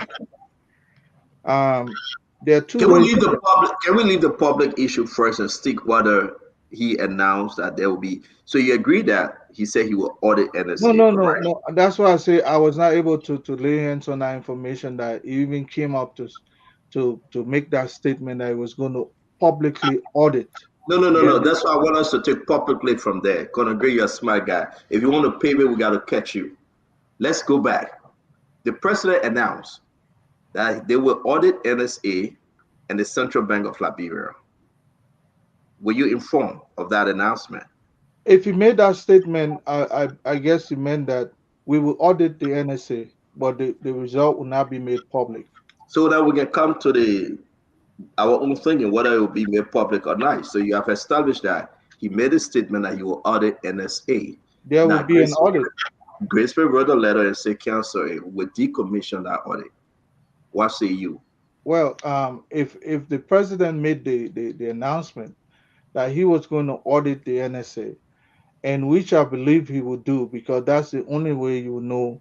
In tenureship, you have to know exactly what you are taking over, what you're inheriting. So, but whether or not it will be made public, that is the argument. And then let's forget about this idea that you just grab an entire spy agency without auditing. You see, auditing is not only about financial; it's about what you're inheriting in terms of your infrastructure. You understand, my brother? So the president will not tell you we're not going to audit the NSA, but that audit will not be made public because some information they are classified. Period. Okay, but the president is saying, as per the Minister of State, decommission the audit. We'll come back to you. Glenny JJ, audit or no audit? Decommission or commission? Where are you? So I think it's a hypothetical. I mean, if the president said it and if the Minister of State is coming back and saying, no, we're going to decommission, I would think that there will be some form of audit that's going to occur. Now, whether they make it public or not, I don't know. But just based on the two different statements, it means that maybe they recognize that they didn't have the authority. It's not within the purview of the president to do that. Maybe that's why they want to stop that now. But we have to wait and see on that one. I mean, we hear what they say and then we don't know why it was stopped. The only reason is unless they recognize that they may not have it's not within his purview to audit NSA. So I would say maybe the situation is true based on the follow-up letter from Grisper, and then maybe NSA themselves, within themselves, will form their own, will contract somebody to audit their organization. Wow, this one you can see it's very hard for Glenny and gonna agree to really get I to. mean, that's hypothetical. So we answer it the way we think we It's know. very hard. As it though, before we get to Ava, the issue that the presidency will audit three EPS, CBL, which is central bank, and NSA. The president said we're gonna audit them. Congress, please hear this. The president said it. Central bank, we have received the information, those questions that they needed from central bank, those auditing questions. We received this information from our sources. They are working. EPS, they're working. But then last week, Sylvester Griswold wrote a letter to GAC, decommission the auditing of NSA. It's there. We put it in our chat room. It was made public. I said, what do you think? Nothing much to think besides the same political go camp, sleep, don't sleep, eat, don't eat issue all around the place. I mean, just today, yesterday, we heard the LRA boss telling me love because no, you will not get it. You come and say, no, you will get it. It's the same thing now. Go and audit, no, don't want audit. I think it's a learning process. It only brings one to wonder if it's real true that those who claim to be the most educated and the most experienced in government know anything at all. They only claims that. I know the president been in government for more than 50 years, and maybe he is still learning. Probably 50 years, maybe we have to take salary and think he is still learning because we said this over and over, over and over. We were on the show. I said it over and over, over and over. It is not like the NSA cannot be audited, but there are processes you follow. First off, GSC does not report to the president by its law, simply because they don't want any interference and stuff from the executive. So that is one thing. Two, you have to have some clearance. Three, there are some secrets. A lot of things played in. We try to tell the president. Like I said earlier on, if the president would listen to people like me, he would be avoiding this, put in, eat it, don't eat it, sleep, don't sleep. It's still with the same appointment. Appoint me, don't appoint me. Run me, don't run me. It's just hard to talk. Like I can even be tired talking it. It is so much, so much. Again, it's the same thing. It's the pattern. I mean, this not the last. More coming. There will be more. Take it, eat it, put it, don't put it. I said, why? Well, I'm an advocate for audits. I believe they serve multiple purposes: transparency, accountability, making recommendations to improve processes, sometimes redefining the way government should operate and all of those, positive things. So I don't see why the NSA cannot be audited. It's public knowledge that people think the NSA is a slush account for government. So for the president to, commission an audit and call it off, and people are giving all kind of funny excuses, I don't think so. An audit expert has basically said that agency can be audited. The information coming from them that may be considered highly, national security related can be in the management letter for the eyes of the president only and not in the full audit. Or even if some of them have to be filtered into the full body of the audit, they can be redacted. They don't have to be visible. I know people have seen some of these reports from these international institutions or even, high-level U.S. government where you see the whole line or the whole paragraph or word kind of blacked out. That's what they call redacting. And when they redact that information, sometimes maybe people can speculate, but I think it's necessary to audit this. The NSA is a part of government. It's the people's money. And yes, there are some, high-level security situations, national security threats. But in the same token, we can't just have an institution that has carte blanche to the people's money with no level of accountability. And, we just hear all kinds of stories about what they do and what they don't do. So I support an audit of the agency. Stanton, I would say this, Stanton, quickly. Go ahead, sir. The CIA is audited. The FBI Thank is you. audited. Colonel Gray is right. They may not make Asido is right. My brother Asif talk about not everything we made public, but internally, I believe there is a committee on security in the legislature, that can review some of these documents. So you audit these people not because you just want to audit an agency, but you want accountability to understand how this operation is being run.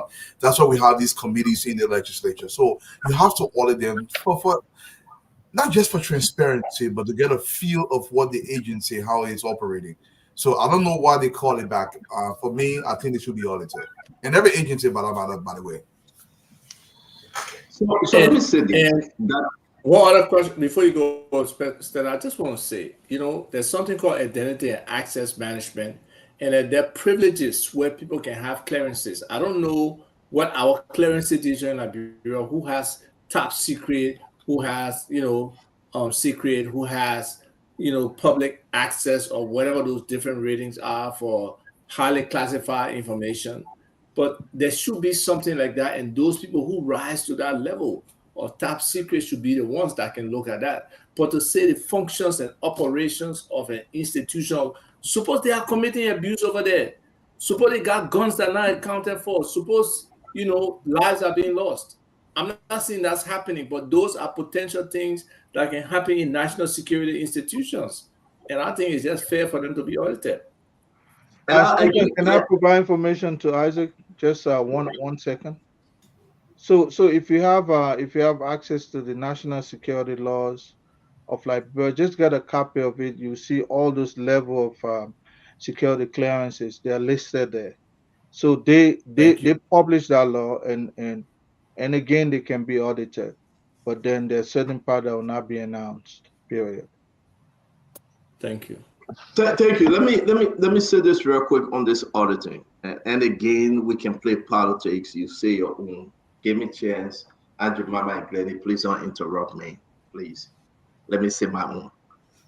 Yes, the letter that, they sent the letter to, how you call him, the GSC.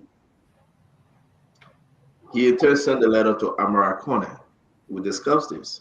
I extend my compliment and write to inform you that on February 5th, 2024, Colonel Gray, listen to this now.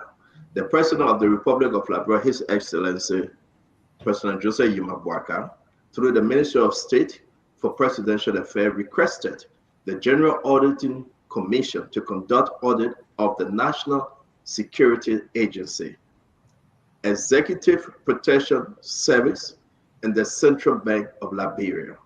So yes, the document, GAC is telling Amara. So now you are confirmed. You're hearing this. That's what Joseph Boaka said, the president. The request was evaluated and accepted in line with the GAC Act of 2014. It's right there, Colonel Gray. However, in a subsequent communication reference, Ministry of State, Republic of Liberia, dated March 8, 2024, the Minister of State for Presidential Affairs requested the Auditor General to decommission the National Security Agency audit due to the sensitivity of its operations. Gonna be yay, due to the sensitivity of its operation, decommission. Now, please be informed that the request has been granted. This letter is intended to notify the National Legislature about the decommissioning of the NSA audit. However, we will continue to audit the Central Bank of Liberia and Executive Protection Services as per the initial request. So now we just established this, the letter is there, we know what's happening. Yes, my argument. Who would advise President Joseph Yuma Boaka to announce that he want to audit NSA? And folks, when these things happen, people say, oh, slow down, the president just getting there. The National Security Advisor, Samuel Kofi Woods, the Minister of State for Presidential Affairs, Sylvester Gray-Speak, the Legal Advisor, Bushi Ben, the Political Advisor, Madera Cooper, and let's name them. The Justice Ministry, Oswald Dwight. Let's name them. Who advised the president to even make that announcement? The same way today, Colonel Gray went after me because the announcement was made that in 2 weeks we'll have a result on the investigation of the Amish West protest. Up to now, we never ever. We ain't smelling that outcome. That is the same way Liberian people asking question. Who advised? Who are those advising the president? Put it on, no, take it back. Put it on, no, take it back. But this is what I have for the Liberian people today. There's a reason why they call back the audit. It's a sensitive national security operation. The audit was in full gear. They have begun the audit. Maybe you guys don't know. They started the audit. It was in full gear.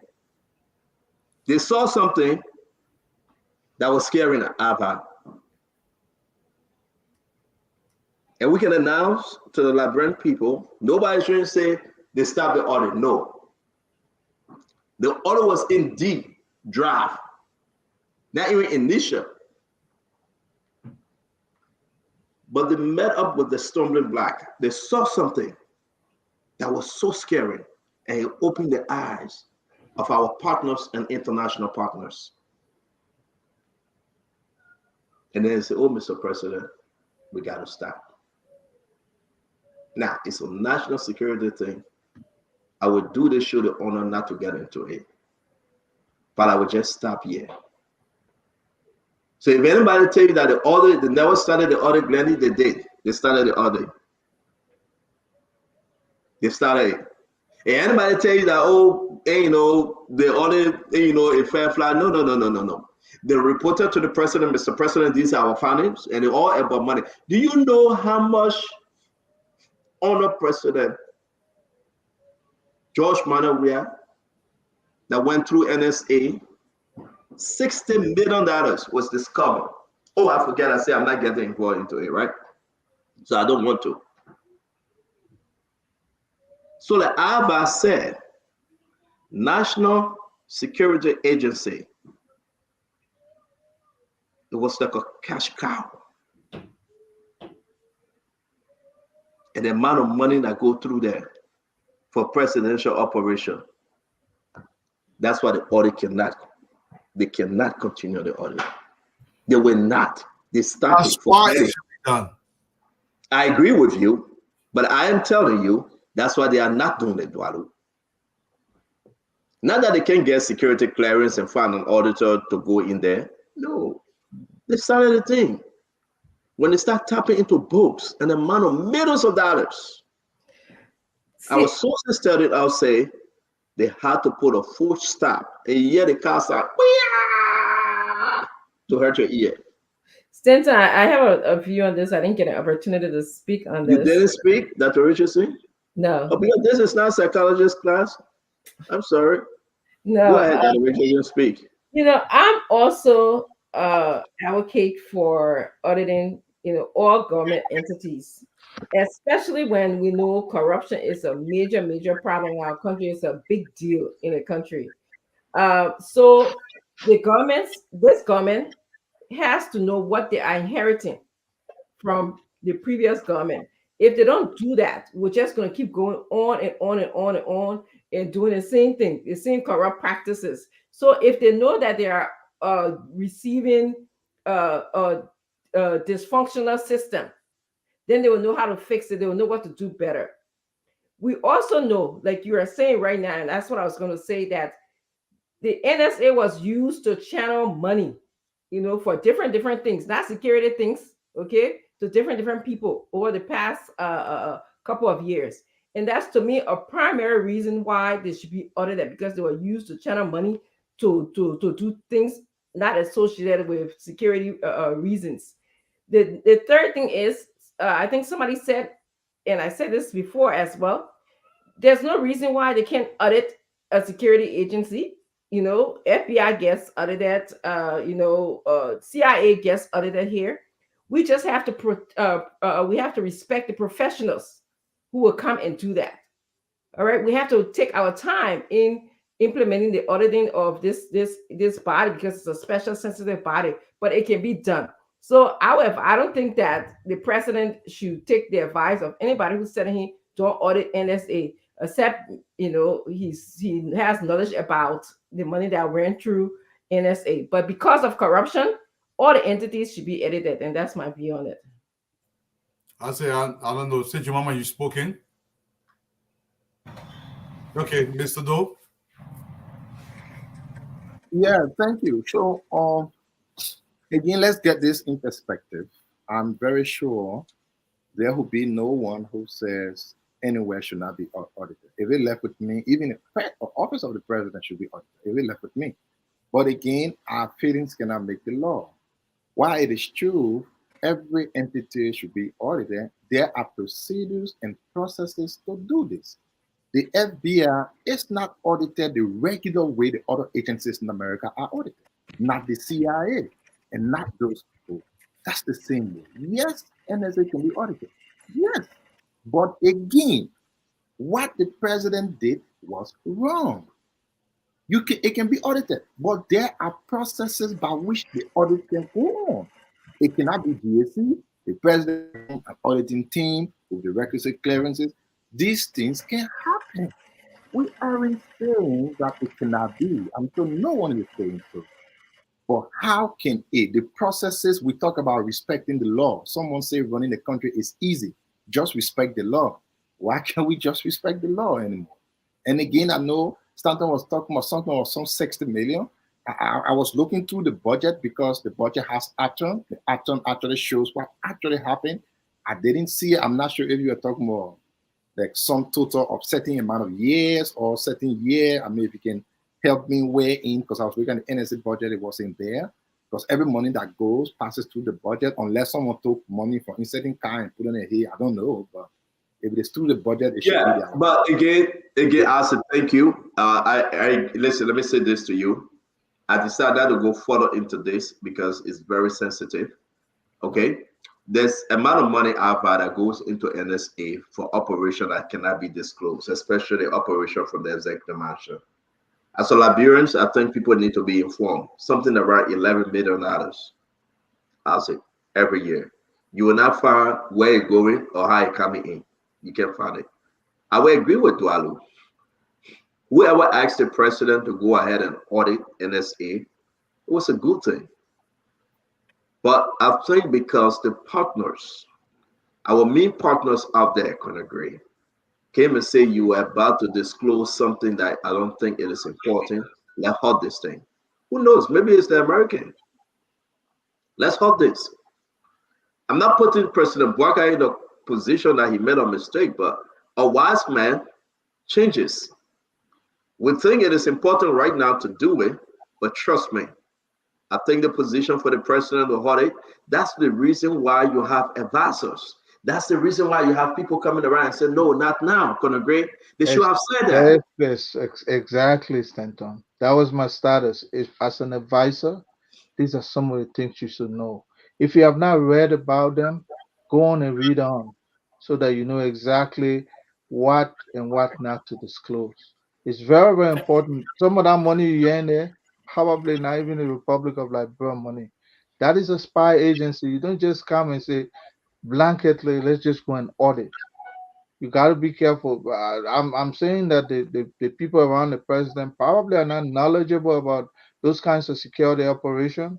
Then they should go and read on. Seriously, guys. I think. Listen, let me just announce this tomorrow. Security, we got so much. No, Dr. Richardson. Let me just give an example. That Liberia is among the Committee of Nations. We're not an independent you. The partner with other nations. The operation is not only in Liberia, Dr. Richardson. It's in the region. It's all of Africa. Don't just look at Liberia to be like that. A lot of things happening. If you hold the rope will hold the bush. We'll be talking about some banks and some American companies and African companies that are very sensitive information. But again, I would beat on Sylvester Grisby. I would beat on Samuel Kofi Woods. I'm going to beat on Brian Samukai. Because these people been in government. I know you will tell me, say, but Joseph Boakai been there for 12 years. Of course, as vice president, Glenny. But yes, the fact. Sometimes setback. Mr. President, like give it time. Let's just wait. How many mistakes and errors these guys are going to make for us to say, let's just wait? And they are the one advising Mr. President. How many times? We can announce tomorrow.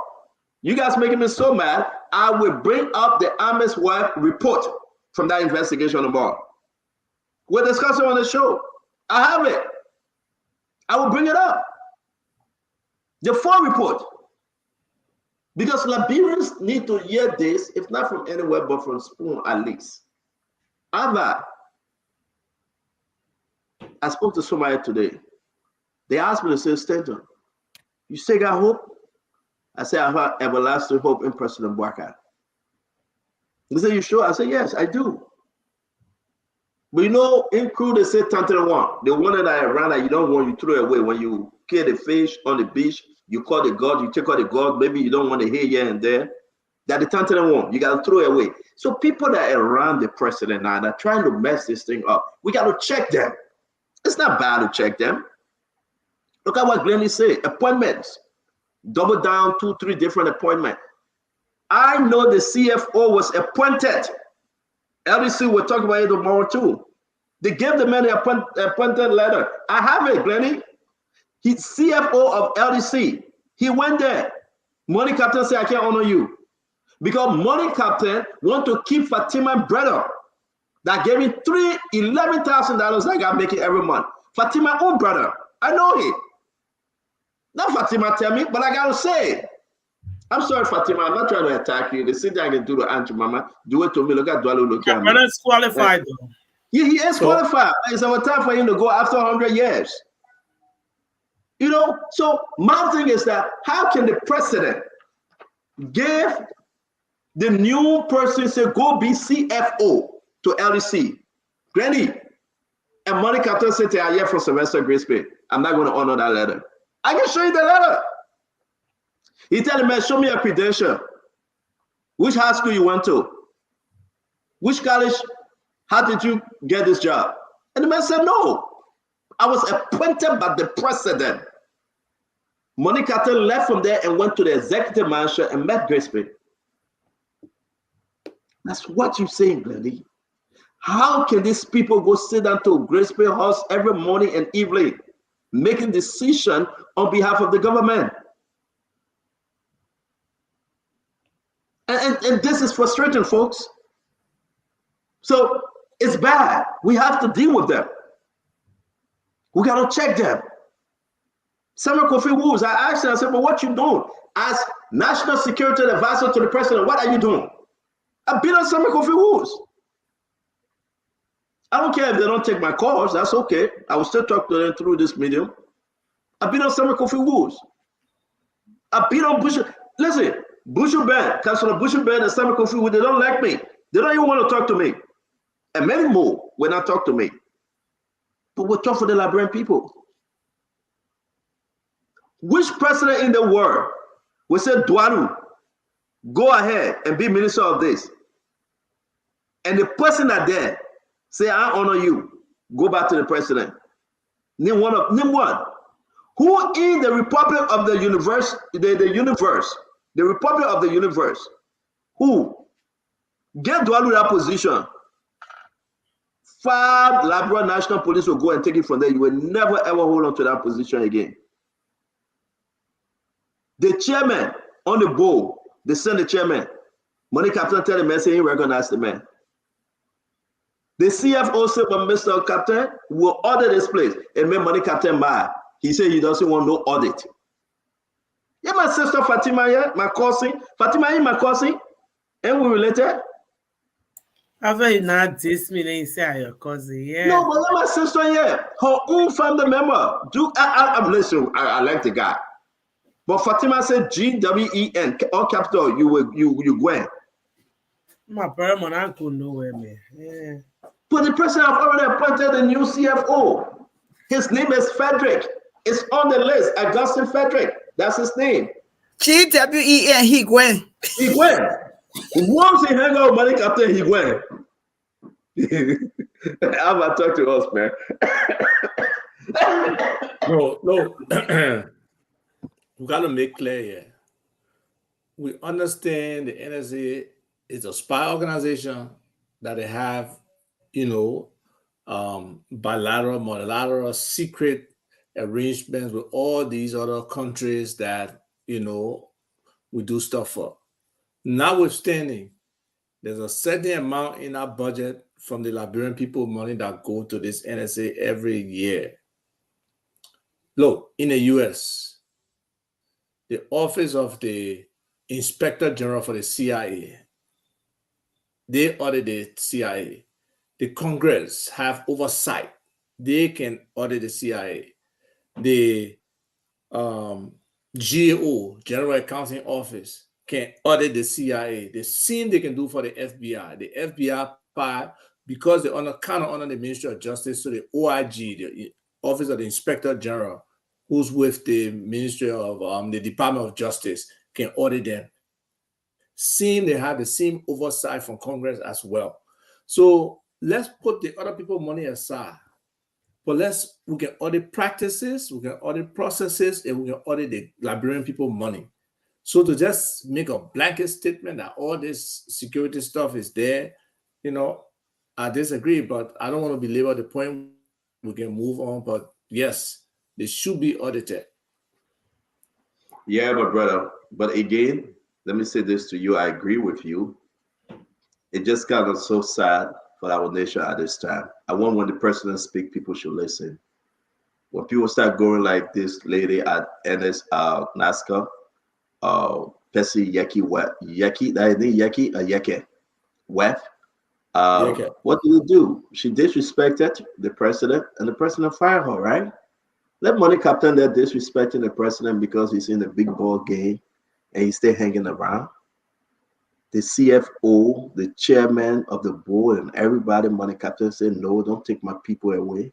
We have document that money captain falsified the act to create the chairman serving as the CEO of LDC. He showed that to the president, George Manawia, and George Manawia kept him.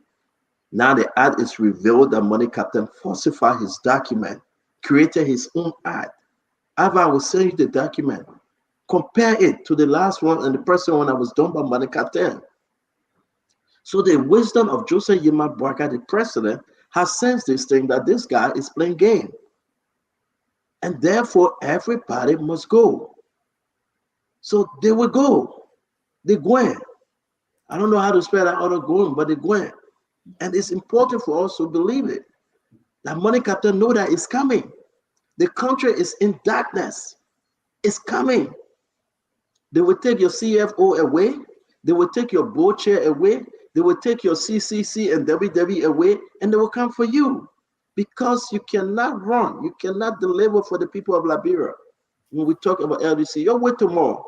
We got sufficient document to show that money captain will never, ever be there because as much as people want to save him, those people jobs on the line themselves. Man, you saying never? You sure? I sure on what?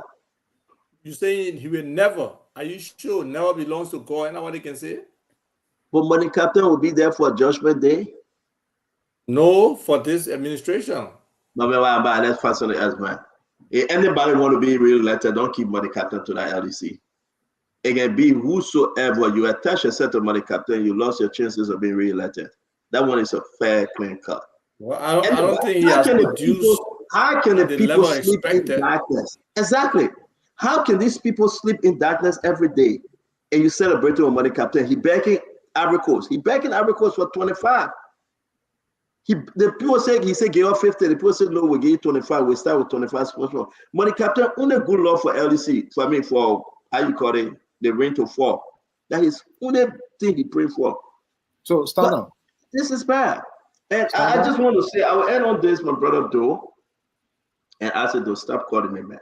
I'm not too well. Don't be calling me all the time, please.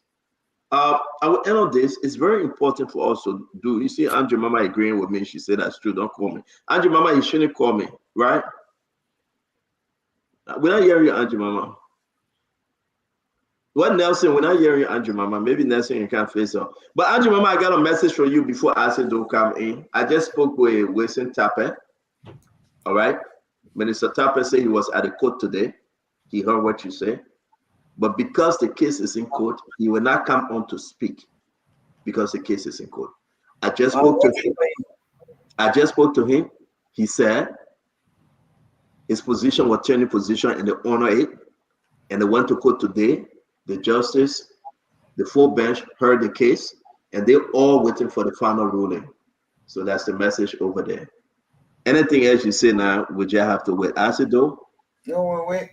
Yeah. I hope we could discuss this executive order issued by the president today concerning the fuel surcharges. Bring it on. What's your take on it?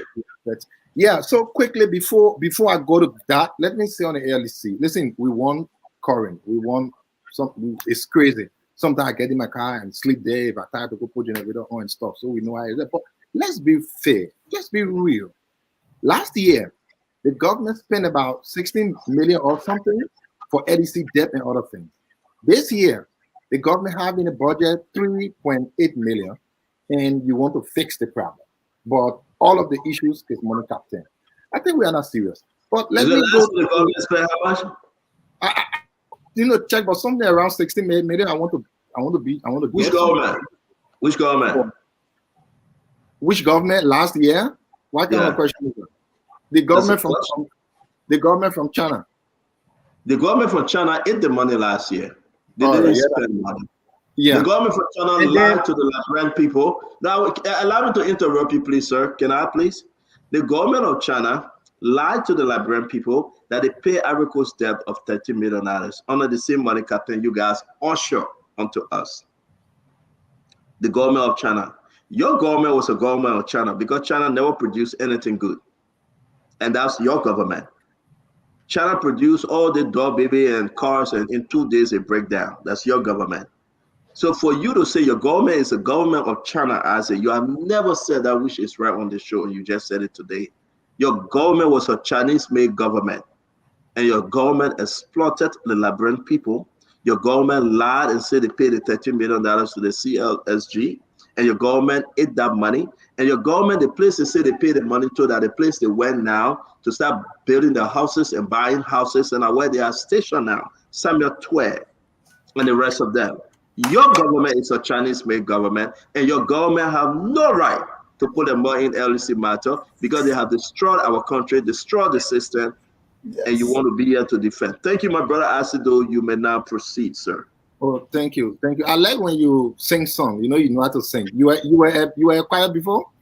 Choirs can just sing. Oh, hallelujah, God, hallelujah, God. You finish singing your song now. So let's come to governance, not the song, politics, and so when I thought that politics,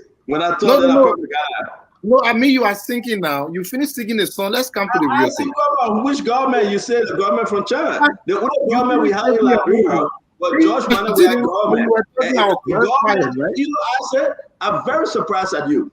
You are calling President, we are government in the past or Chinese government.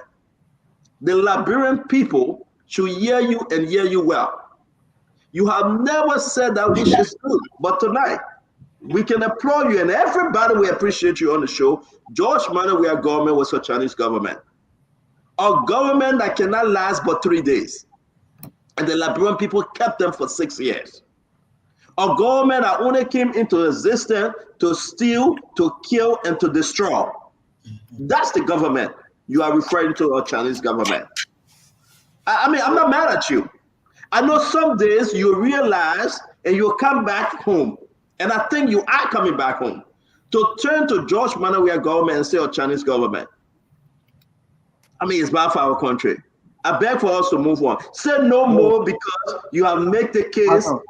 Every Liberian. If you rather sing me, I can shut up. If you give me 1 minute again, you can't sing again. And you finish thinking, please give me a small chance to talk about governance. I'm not singing like you. You can keep singing. But you know the first thing? You know the first thing? You know the thing? If you can have a government that will even get appointments right, then we'll be talking about government. Just appointment. Only get appointment right. Nothing else. For everything else, but only appointment. Get it right. we will talk about government.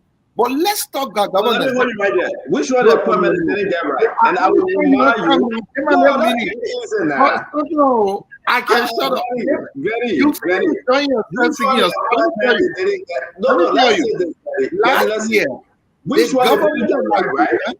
Liberia Let me spent remind around- you, and that's the reason I say interrupting me, Glennie. Remind us. Gibson was appointed. Thank You you. remember under George Manor we are 2018? Thank you. Yep. He put that appointment and he brought in Musa Din. Yep. President Joseph Yima Boyka appointed Kerr. Yep. They put the appointment, they brought in Oswald, right? Twice. Yep.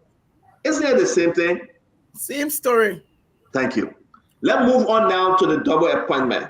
When Maggie was bringing in all his people, Sedisha were mad and they began to flip-flop. Now, we're gonna create the list of people that Maggie brought into government and the president changed them. You know, should we do that? Don't be muting. We don't want to talk this thing, man. I can shut up and listen to your song. When you finish singing, give me a chance to preach. You are the gospel choir director. You finish singing all day. Please let me preach. So again, if this government can only get appointment right, only appointment, nothing else, then you will get start comparing government. But let's go to what matters to our country. Last year, the government of Liberia spent around 15 to 16 million, I should be very right, hopefully, for EDC. Of course, the people in Nuku Town, in West Point, on the street, GSA Road, they saw the impact of foreign. It was not like EDC did not go. EDC did go, the same thing.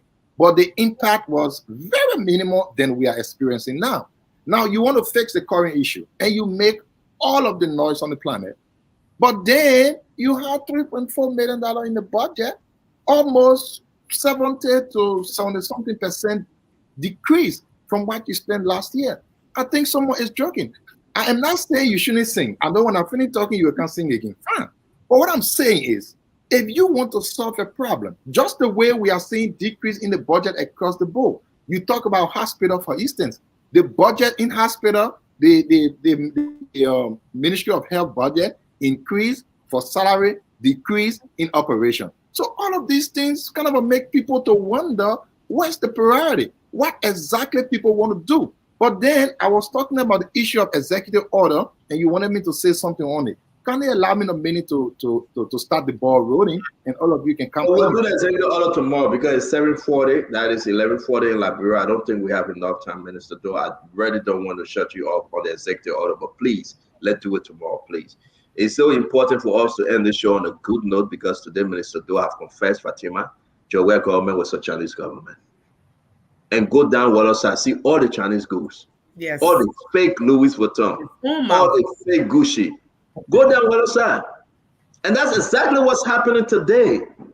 All the fake ministers that Joe created. Seriously speaking, as a do. Listen, I asked you not to call me, but please call me 100 times. You always say the truth. I respect you. Yeah, that's true now. Choir director, hallelujah, Joe. Listen, my man, this country is declining. So, what topic are we on right now? Enjoy yourself. Ava, let's end on a good note. Ava, Chinese government, with our Joe government, let's wrap up. Let's do our close here and go, my man. Everybody applauding Asido. They say, Asido, you're right. I mean, your government was a Chinese government. I mean, let's open the full line. I beg you, folks. Nelson, can you come up? Let's open the full line. Is Asido right? Was Joe government or Chinese government? No, seriously, folks. Let's open the full line. Nelson, can you come on, folks? Yeah. It was Joe government, but when I get anywhere, you run away to now. You get loud like that, and you run away. Well, Joe government or Chinese government? Nelson, come on. You guys call in, please. I mean, let's just have this conversation. We're done. We'll do our closing little Ava baking you. I never knew that I don't know how to speak truth to power. Seriously speaking. And you know good? The Chinese government build a ministerial complex. So, 055-101075 is the number. And then Go ahead, Mr. Dwalu. Go ahead, Mr. Dwalu. Okay, you're live. Go ahead. My man, you live. Go ahead. Thank you very much. Nelson, put the number up now. yeah, well, I'm editing it. You can hear me? Yeah, we can hear you live and clear. Go ahead, buddy. Okay, so real quick, I just wanted to provide clarification on a few things as it was said. On the issue of tenure positions, let's be very clear. Like as a said, the very first thing the president can. Remember that Joe Lobo? That Joe, let me call his name by where he called him from. The man call. Okay. George Lobo, you should be calling. The president said for the fact that you told him he should say corporate social responsibility, he won't get you anything. Don't kind of change. Mr. Corporate social responsibility. Yeah, mentor. You respect the guest, man. The man is so I will get that George Lobo. George Lobo move from here. I will respect the color. I said, George, respect the color. Let me make it quick. George Lobo, man. Go ahead. So let's be very clear. It's low. low. Tenure position cannot be replaced. It can be I replaced. can't hear you though. It's low, Dwalu. It's very loud. What you guys talking about? We can hear you. Okay, go ahead, Georgie. We're looking for yes or no, Chinese government or not. Yeah, man. Man. Yeah, interrupting the man. You may ask it go. Yeah, go ahead, Georgie. All right, so let me proceed. On the issue of the government was a Chinese government, as it told them never even had a government. The fact that their president hardly went to work, all the ministries were dead, all the institutions were dead. That was not even a government. It was some kind of arrangement. So let's put that aside. We just want to speak to the issues on hand. On the issue of this tenure position as a door, many of your people were seen campaigning. We have their pictures. So no matter what, I don't know what they wanted to quote for, because in actuality, they actually, and let's be clear, LPRC is not a tenure position. So stop using our secretary general involvement. That is not what they said. Those internal positions, one of the violations based on the code of conduct. George Lobo, code of conduct is only turning position. That's what they were talking about. So I tell you, see on the show tomorrow. I know you're coming. I know you're coming on the show today. Jody, I know you'll be with us tomorrow. We'll see you on tomorrow, folks. The question remains: it was George Weah government or Chinese government, like Asido said? Please go on your Facebook page. Go on your Facebook page and please say, and Nelson, can you cut the tape where Asido said George Weah government was a Chinese government? Let's share it on Facebook, please. Take more calls. Let me take this one. Your name, what you call him from? Let the mayor people have it. Your name, where you calling from? Yes, talk your name now. Your name, please. Be loud. Mike from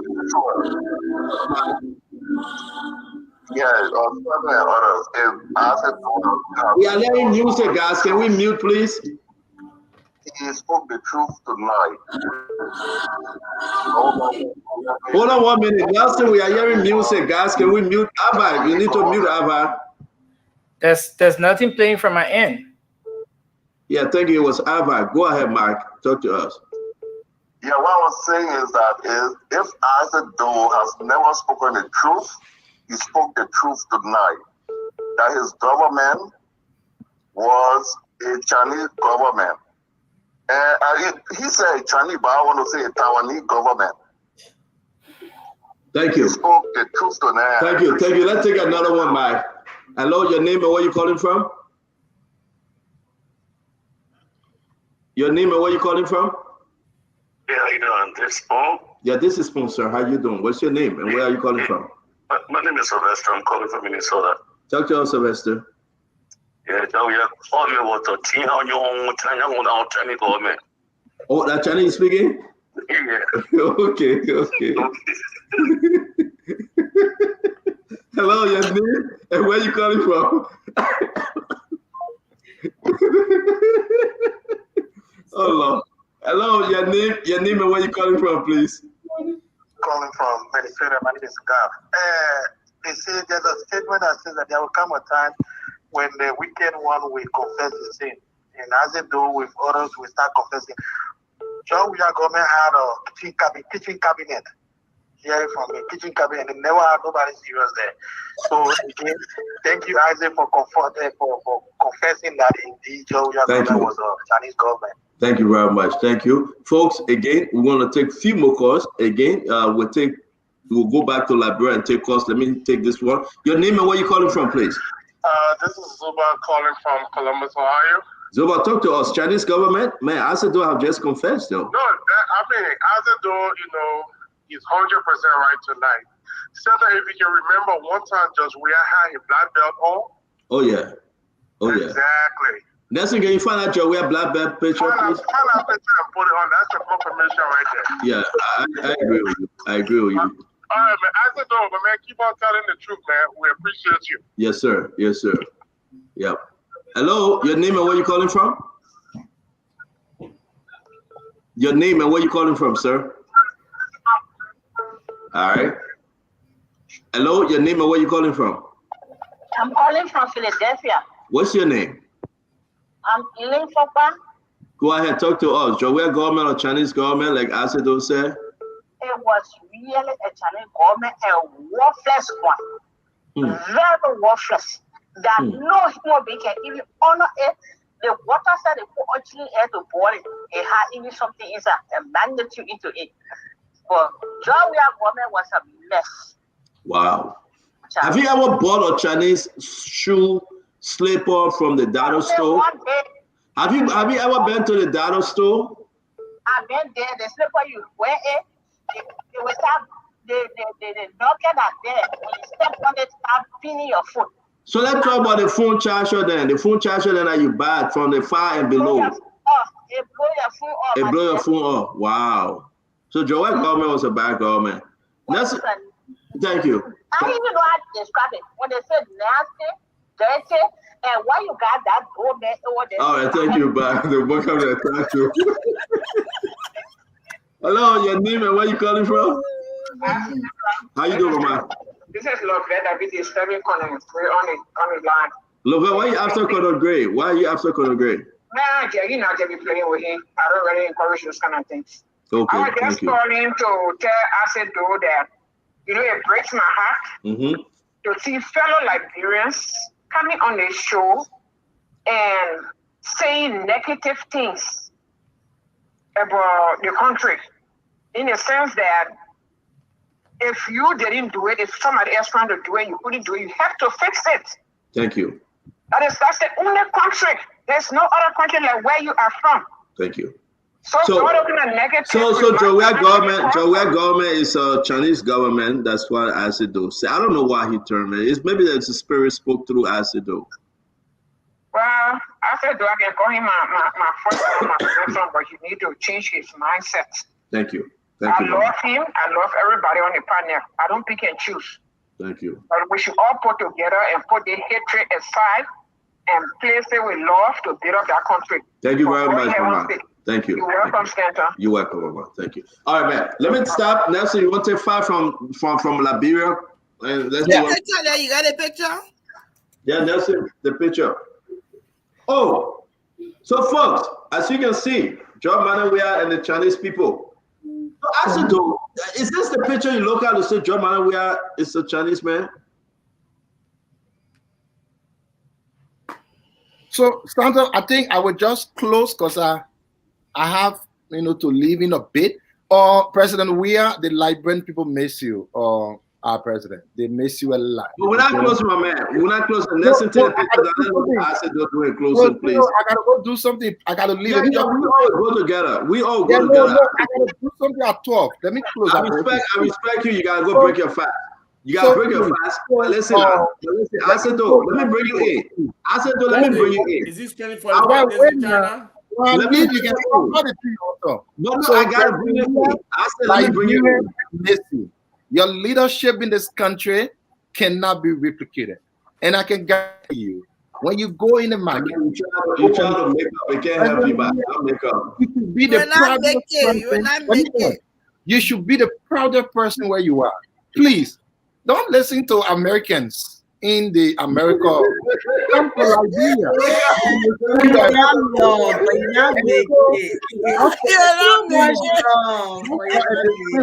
Let me say, our Chinese friends, I know you are watching this release. I want to tell you that President Weah values your contribution to Liberia. We recognize that you are the fastest growing economy.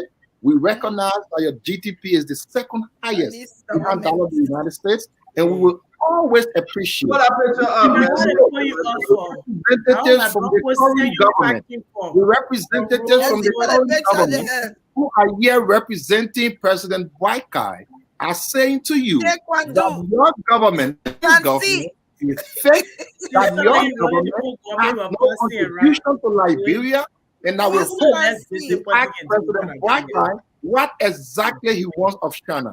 President, we have promised you, we appreciate your everything, and we will always visit you. Thank you very much, and we can have a good time. Love the Joe, thank you very much, my dear brother and friend. As always, we love you. See you tomorrow. But folks, Joe, let me ask you a question, right? Let's keep this up for a minute. Who actually said, Joe, we are wear character uniform and go wear your black shoe? You're not wearing character uniform, but you got shoe. Yeah, what a Chinese shoe we used to wear back in the day. No, that's the shoe. But say you know me? No, that's the shoe. It was black. It had a brown shoe. It was a black one, small slide. When you just slide your foot inside, I forgot the knee. I forgot the knee. I forgot the knee. Yeah. No, but this is not right, man. For you know, have no right to do the Let me say this. We are not taking no more calls for back of you guys. Let's do this, right? It is important for us to do this. For Azado to sit on the show tonight and say Joe, where government was a Chinese government. That God beating him so. That's serious. Yeah, God was beating him. God because everything is in line with what Azado said tonight. If you enter 5 and below, Stanton Jr., don't let you enter 5 and below.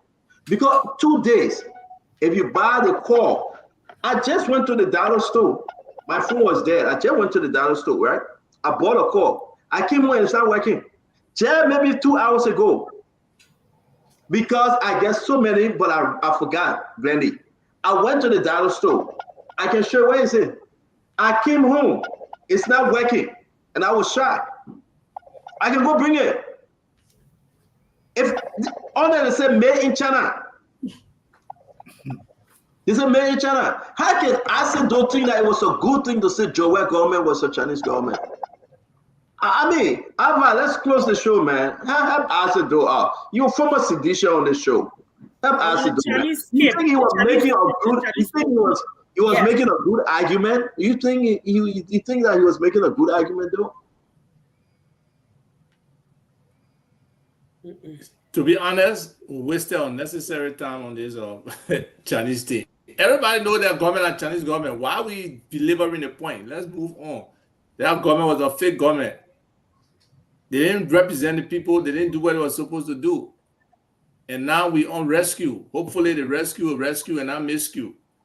And like you say, hopefully the president can clean around the environment if the issues are really those people in the environment. You know, that's what we're wishing.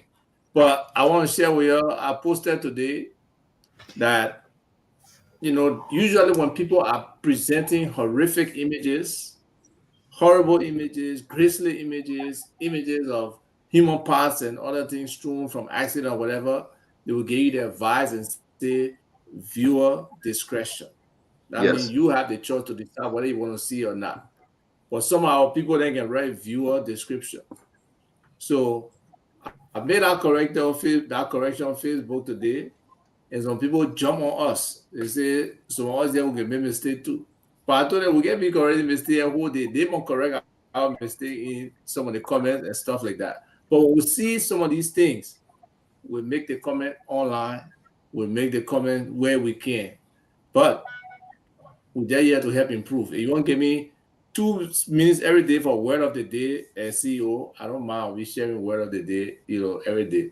No, but I said though the show start at the show start at 4, and Mr. Duaru and Dr. Richardson come on, and they have the 30 minutes to say what they want to say. You are free to join them. Well, every day I can say I will come early, and then I can constantly do it. Duaru, I will try to join you tomorrow 4 o'clock. They said it's Kobe, the Shuni, Chinese Kobe.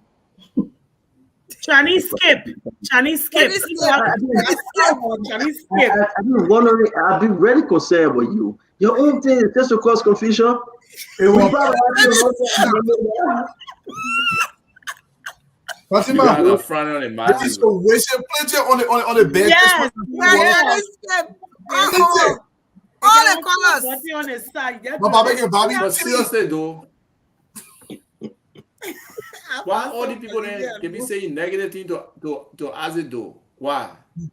Who people? I was gonna say negative by itself. The commenters, the people on the show. You know that one picking the Yahoo everybody can beat because he just bad sometimes he do all kind of things. I think the reason why Abad is people want to ask you to say the truth. You can defend Josh well if you want to, but be fair. You know, come from a place that at least Liberian can understand that you're trying to be balanced with the conversation. You know, like you said, Mr. Cummings had 1%. Your expectation, you knew Mr. Cummings was never ever going to win this election, Abba. You knew that, but you were trying your luck.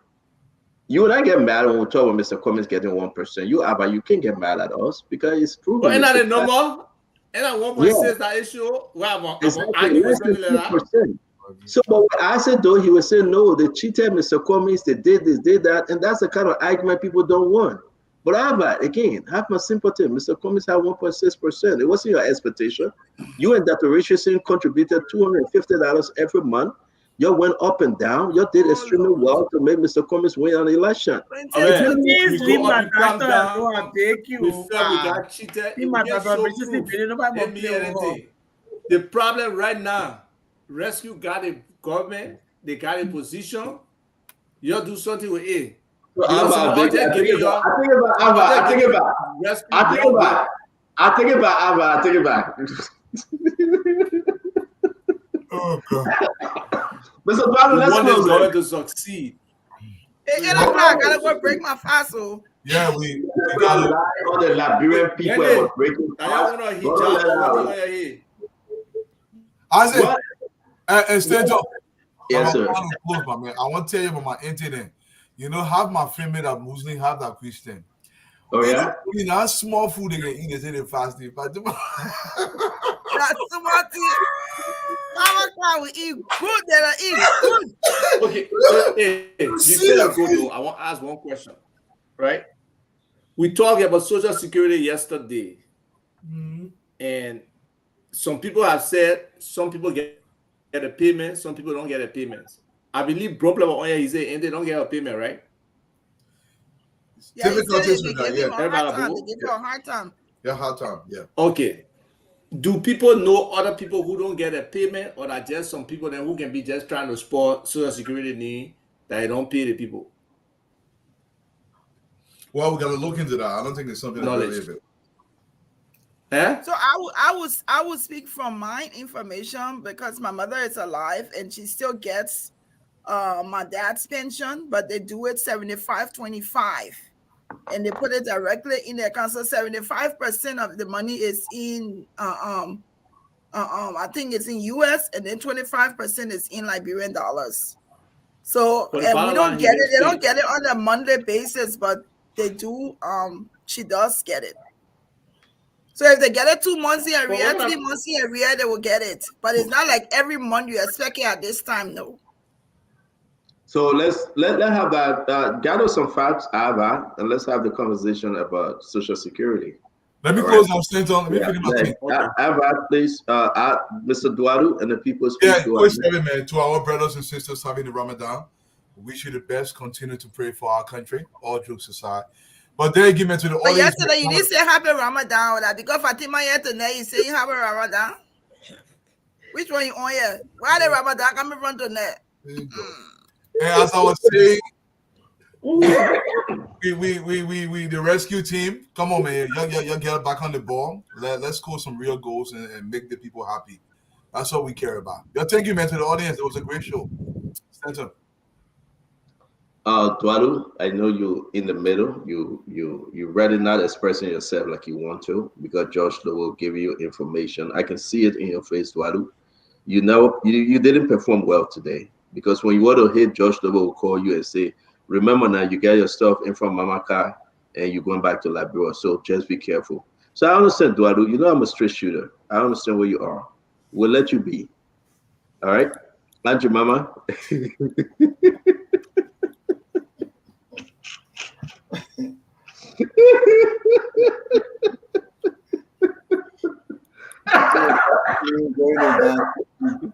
It was a great show.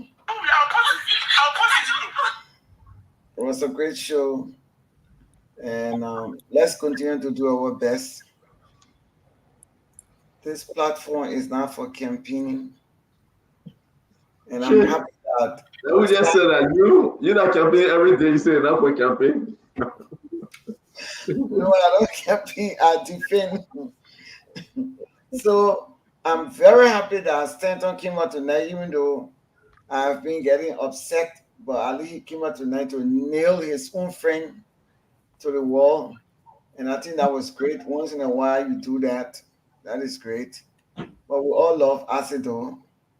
He's our brother and friend. I can say he's my son, not even friend. But most time he makes me angry because he say the wrong. I mean, he say things that aren't right. But it's all part of the game. It's all part of the show. Sometimes we'll not be right. Like tonight, everybody was beating on Manje Mama and Mama when I spoke about the Fatima what was it? NASCAR. When NASCAR and we're trying to defend the car issue, but I wasn't actually just defending blindly. I was trying to take a critical look on the other side. If that were me, what would I have done? If that was somebody else, what would I have done? When you're in a predicament where you're expecting dignitaries, not only dignitaries at the lower level, but I mean presidents of countries and stuff like that. That's my point. That's where I was coming from. And now that I was just defending the government blindly, no. I was just looking at it, but we all have our day. And I see that. I still appreciate all my fans. Y'all got a right to criticize me, but the way I felt, that's what I said. I always have a different view. I don't just agree most of the time with other people's view. If I have a view and feel strongly about it, I will hold on to that. Not that I can't take correction, stuff like that. But before I speak, I think about it before I speak.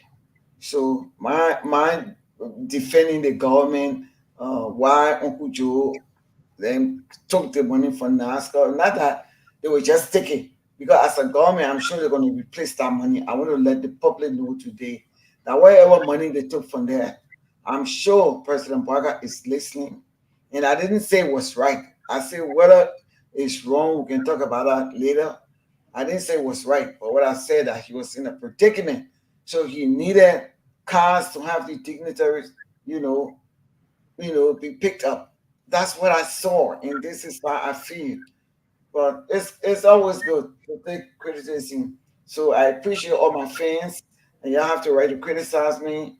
But we keep moving on, keep moving on. But Enter Jemima is stay here for you. Don't worry. Thank you. Stanton. Thank you, Enter Jemima. It's always good to have you. Thanks to Asido. From my end, I will close because I've really got to just run quick, and then you can do the rest of the show. It's very good to have everyone. We come on the show, we say our own, we go in peace. I do believe the issue about Jacob Akodi is concerning. And again, I pray and I hope, and I do believe that Jacob Akodi will not make those payments because it will be in the interest of the entity that this new CEO come on and carry on her function, making payments for rent and negotiating the contracted amount to give them. It doesn't look good. Whether Jake is right or wrong, it just doesn't look good because you're officer in charge. So I think that he will look through those things. Now, secondly, the issue about NASCAR, we got so many documents, during the election that have all these different transactions. Who got the cars and where the cars are here and there. Listen, folks, at the appropriate time, we will speak to these things. I love time and season. Okay? Andrew Mama, I don't know whether President Walker authorized the amount because you said the president. I'm not going to put it on him. I cannot deny it. I cannot confirm it. But we move. I didn't say otherwise. Okay, we'll reveal these things, and then the Liberian people will decide.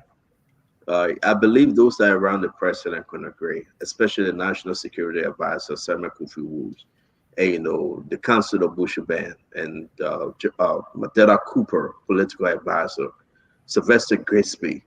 When you have people around the president of that caliber, they are very serious people can agree. Those are people that will push the president agenda. Those are people that will not play double games, having extra meeting at the homes and coming to the office and in-office fight. It's disturbing. When the president speaks, the nation moves. Justice, Chief Justice, they all will question. Ministers will question when the president speaks. There should be no way President Joseph Yima Barker will speak and people are still sitting there and say, oh, he didn't mean this wrong. Oh, let's take it back. There should be no way the president will sign on nomination and appointments. Like Sister Glennie said, when they come back to say, oh, you got 2 appointments going to LP, RFC, 2 appointments going to WWE. These things are not right, folks. As much as we're going to put all the blame and question, but yet it's still the work of the executive mansion, folks that in the executive mansion. They are the people around the president protecting his statement, guarding him, advising him. How can we sit here and these things happening repeatedly? So for me, I would say people got to speak on it. We wish Joseph Yima Barker well. For the 6 years, we pray that God guide him as president. I see that he's going to lead. But if we don't speak on these things and we pretend, it's a problem. So I want all Liberians to say, I'm not listening. Sylvester Grisby is, oh man, I met him, I know him. But he got to make some adjustment. I don't think the president is satisfied with Sylvester Grisby. They can come up with a press statement tomorrow, that's fine. I don't think President Joseph Yima Barker, I think he got to start rethinking the activities of Sylvester Grisby. It's like, it's just not going down well with a lot of folks. You cannot have your advisor, your political advisor, having disagreement with a minister of state. You cannot have this minister, this advisor, have an issue with Grisby, and you think that it's okay. Liberians need to hear this. Our country will not function if those people don't work together. Could agree. National Security Advisor go to place, Sylvester Grisby go to place. Legal advisor go to this place, Sylvester Grisby. You cannot do that. Nobody owns Joseph Yima Barker. He decides who to appoint and who to put around him. When he make a decision, you guys got to come together and make sure it's for the good of the country. It's the big wahala at the executive mansion. People can come out and pretend. People can come out and think that it's all good. No, it's not. The lawmakers know, ministers know. So Sylvester Grisby need to adjust. We're not going to beat you and say you wasn't part of the campaign. It's okay. You're President Barker friend for 40, 50 years. But bring everybody around and have a common goal. You can stay there for 6 years. It's up to you. But the start just doesn't look good. And Sylvester Grisby should hold and bear the responsibility that he needs to do better. And if he doesn't, it's bad for the president. $170,000 for NASCAR, Sylvester Grisby. $4,500 to give lawmakers, Sylvester Grisby. Appointment, Sylvester Grisby. keeping this person there, Sylvester Grisby. How long would this be? How long should we ride on this? Those of us that want to defend it, how long? Sylvester Grisby called a meeting yesterday, telling everybody around that y'all got to come through me before you see. The people that work at the executive mansion, those advisors, he said, y'all got to come through me before you see the president. Can you imagine? I mean, folks, somebody needs to tell him. Governance. Places that Sylvester Grisby went through and collected money during the campaign, we know. We have documents like we revealed from NASCA. Things that he did during the transitional period. Should we show it? Should we show it? Seriously, couldn't agree? Things that these guys and how they operated, should we reveal it? So Sylvester Grisby need to adjust. He need to. He's the Minister of State. He's 75 years old. He will be 81 years old when he should stay there for 6 years. He been working in government. So this need to start. Somebody need to tell him. You either get it straight, or they will blame the president. They will hold the president responsible. But they will meet again, man. If your citizen will come out again, Glennie, and brings another document from another place that has Sylvester Grisby name on it, then what you will say? Then what you will say? Senor, can you talk on the rubber? Can you talk on the rubber something, because they keep testing me? They say what the CEO say because it concerns the citizens of Liberia. All the people not working. Let's talk in the chat room. You and Dr. Richardson and Glennie, they can decide when to bring them off. Then we can bring them on. But let's do our closing. Glennie, I'm done. I want to say thank you to you. You know, Glennie, I really, really like you. You're a good person. I just be joking with you. Thank you. I want to sleep tonight. Oh. No, I don't like your attitude. I don't like your attitude. Thank you. The best person on this show, I think that Fatima, but that's I think okay. Her brother gotta go. Her brother Gwen, he cheat. Her brother Gwen, because we don't need him. Dr. Richard said thank you. Let me go, guys. Thank you very much. We'll see you guys tomorrow by God's grace. Thank you. Yeah. All right, great show. All right. Great show. See everybody. See you all tomorrow. Have a great night. And your mama, be safe. Good night. Thank you. Thank you. That's exactly how great show. Yes. Mm-hmm. I'll wait for her. So we do our closing? Yeah, that closing. But I have to go. No, I have to go. So, but great show. Okay. Thank you, guys. Bye bye. Thank you, God. Remy, you want I think it's my turn, though. Go ahead, Mama. Always good because you have to go and break your fast. Yeah, I already broke it, but anyway. But I just wanted to say it was a great show. It was nice coming on, because most people have been asking, Fatima, where are you? But I think you guys know I'm working as well and I'm fasting. So that's why you haven't seen me. But sometimes when people, from where you come from, everybody's saying this, we're in campaign mode. No, we're not. But if the facts are distorted, you have to come in and say something. If you come from a government where there was a Boys and Girls Club and everything was as is and everybody did whatever they did, and then you come to a government where, not everything that is being done right now that we know is 100%, but we can feel that there is no one stepping on our necks, that our country will thrive, our country will do better, that we know that this president is not there to go follow his friends, then women. He ain't there to go steal from the government. What play he carrying the money? What play you use that money at? He ain't there to go steal the Liberian people money and use it on everything. That he spoke of accountability and we will hold him responsible. We know he just wants to leave a legacy. So we come here every day. I know me, y'all know me, y'all can constructively criticize me. I will take it.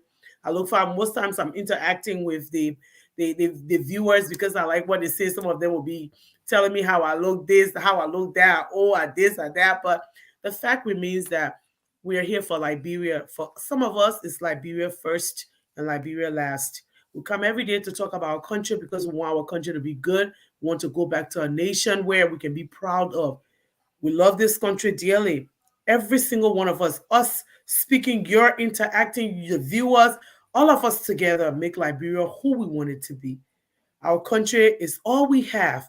And as the oldest republic, it should be reflective that this is where she needs to go. So, yeah, thank you so much to the viewers. It was a good show. Thank you, guys, my brothers on the show, my sisters on the show. Thank you all for always, keeping the Liberian people. This is a show that keeps us honest. Let's keep it honest. Let's keep it clean. And let's inform the Liberian people. Thank you. And to all the Muslims around the globe, Ramadan Mubarak. Happy fasting. Thank you and goodbye, my brothers. Thank you, Fatima. Isaac, Mr. Togwa, the problem with the presidency and those around him has always been a contentious moment. I remember when one Sam Manor came into being, interfaced with probably Finda Bondo. There was some big brawl. You remember that? And go back to even Madam Salif when you have McLean, then you have other individuals around there. There was this big brawl. There was this prime minister that emerged, branding himself as a Maurice Setuma. He was the go-to guy. He wanted the power so bad, more than even the president. So you will always have those kinds of moments. And I think President Burka is no exception to that rule. I'm pretty sure I can imagine the level of brawl around him. That's why you see an appointment in today. For instance, one of my guys was so happy. He was celebrating already. He was appointed assistant minister. I mean, deputy minister of defense for administration. Before I look, they change him.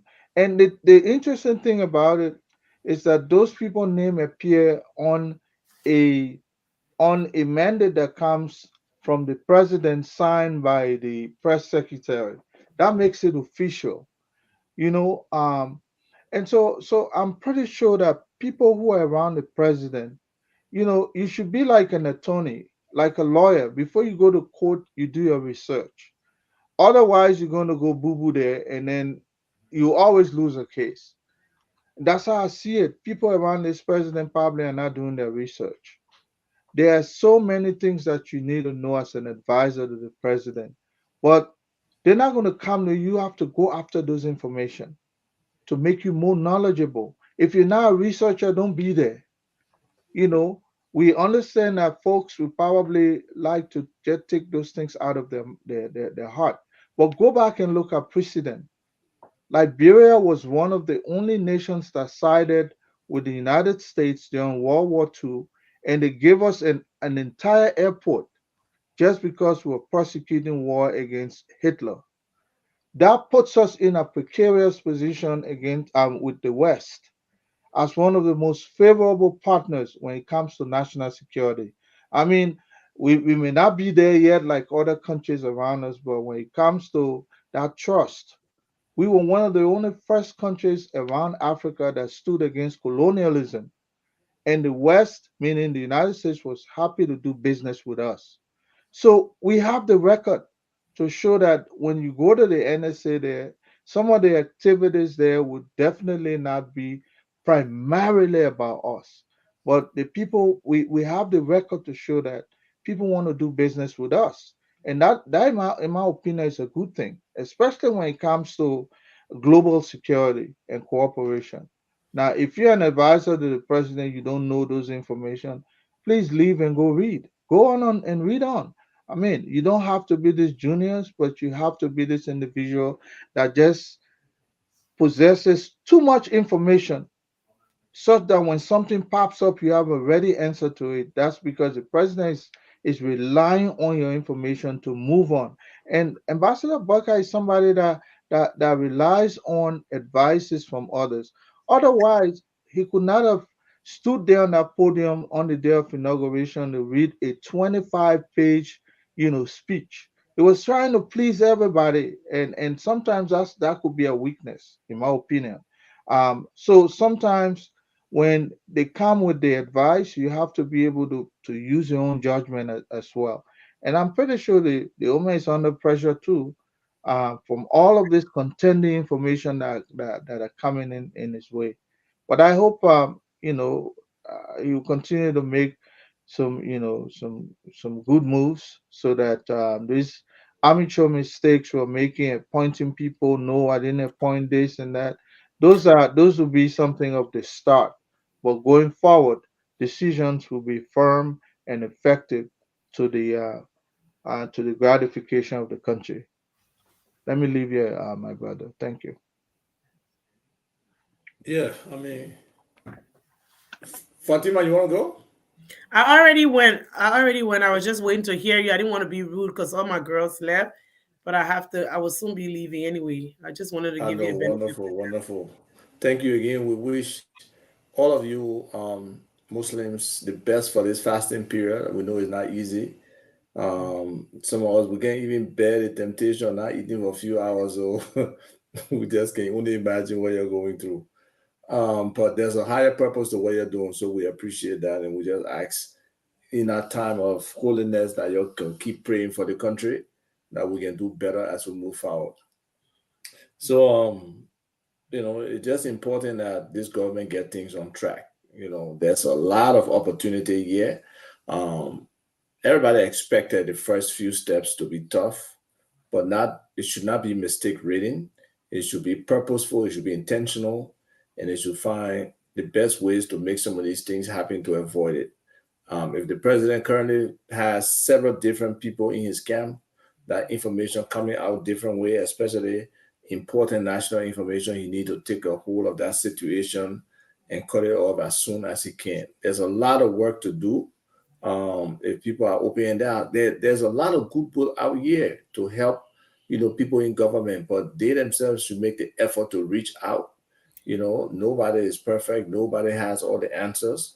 So they themselves definitely don't have the answers. And it's important that they embrace other Liberians who want to participate in this development process, who want to help. There's money to be made in the private sector, but government has to open it up and be welcoming to people with ideas. Some of the people on the ground who have these ideas and are already doing stuff, they should be willing to put some money in there. So, and even on the nonprofit side, take for example, we don't have any library in the country. And this young man, Leo Johnson, has sacrificed over the last, I think, 8-9 years to build a library. And he has it to a decent point. Even the president went there, and somebody was telling me when the president goes somewhere, that's an acknowledgement. That means he supports that, he approves it. So now, where are the ministers of education, the minister of information, cultural affairs and tourism, and any other agency that can touch that facility and help improve it? Even the minister of finance, they're giving subsidies and grants all around in this budget. So something critical as a Liberian Learning Center or national entity should be something that they should put some effort in and say, what do you need? How can we help? How can we facilitate some of the things you want? There's donor money out there that it takes government to initiate for it to happen.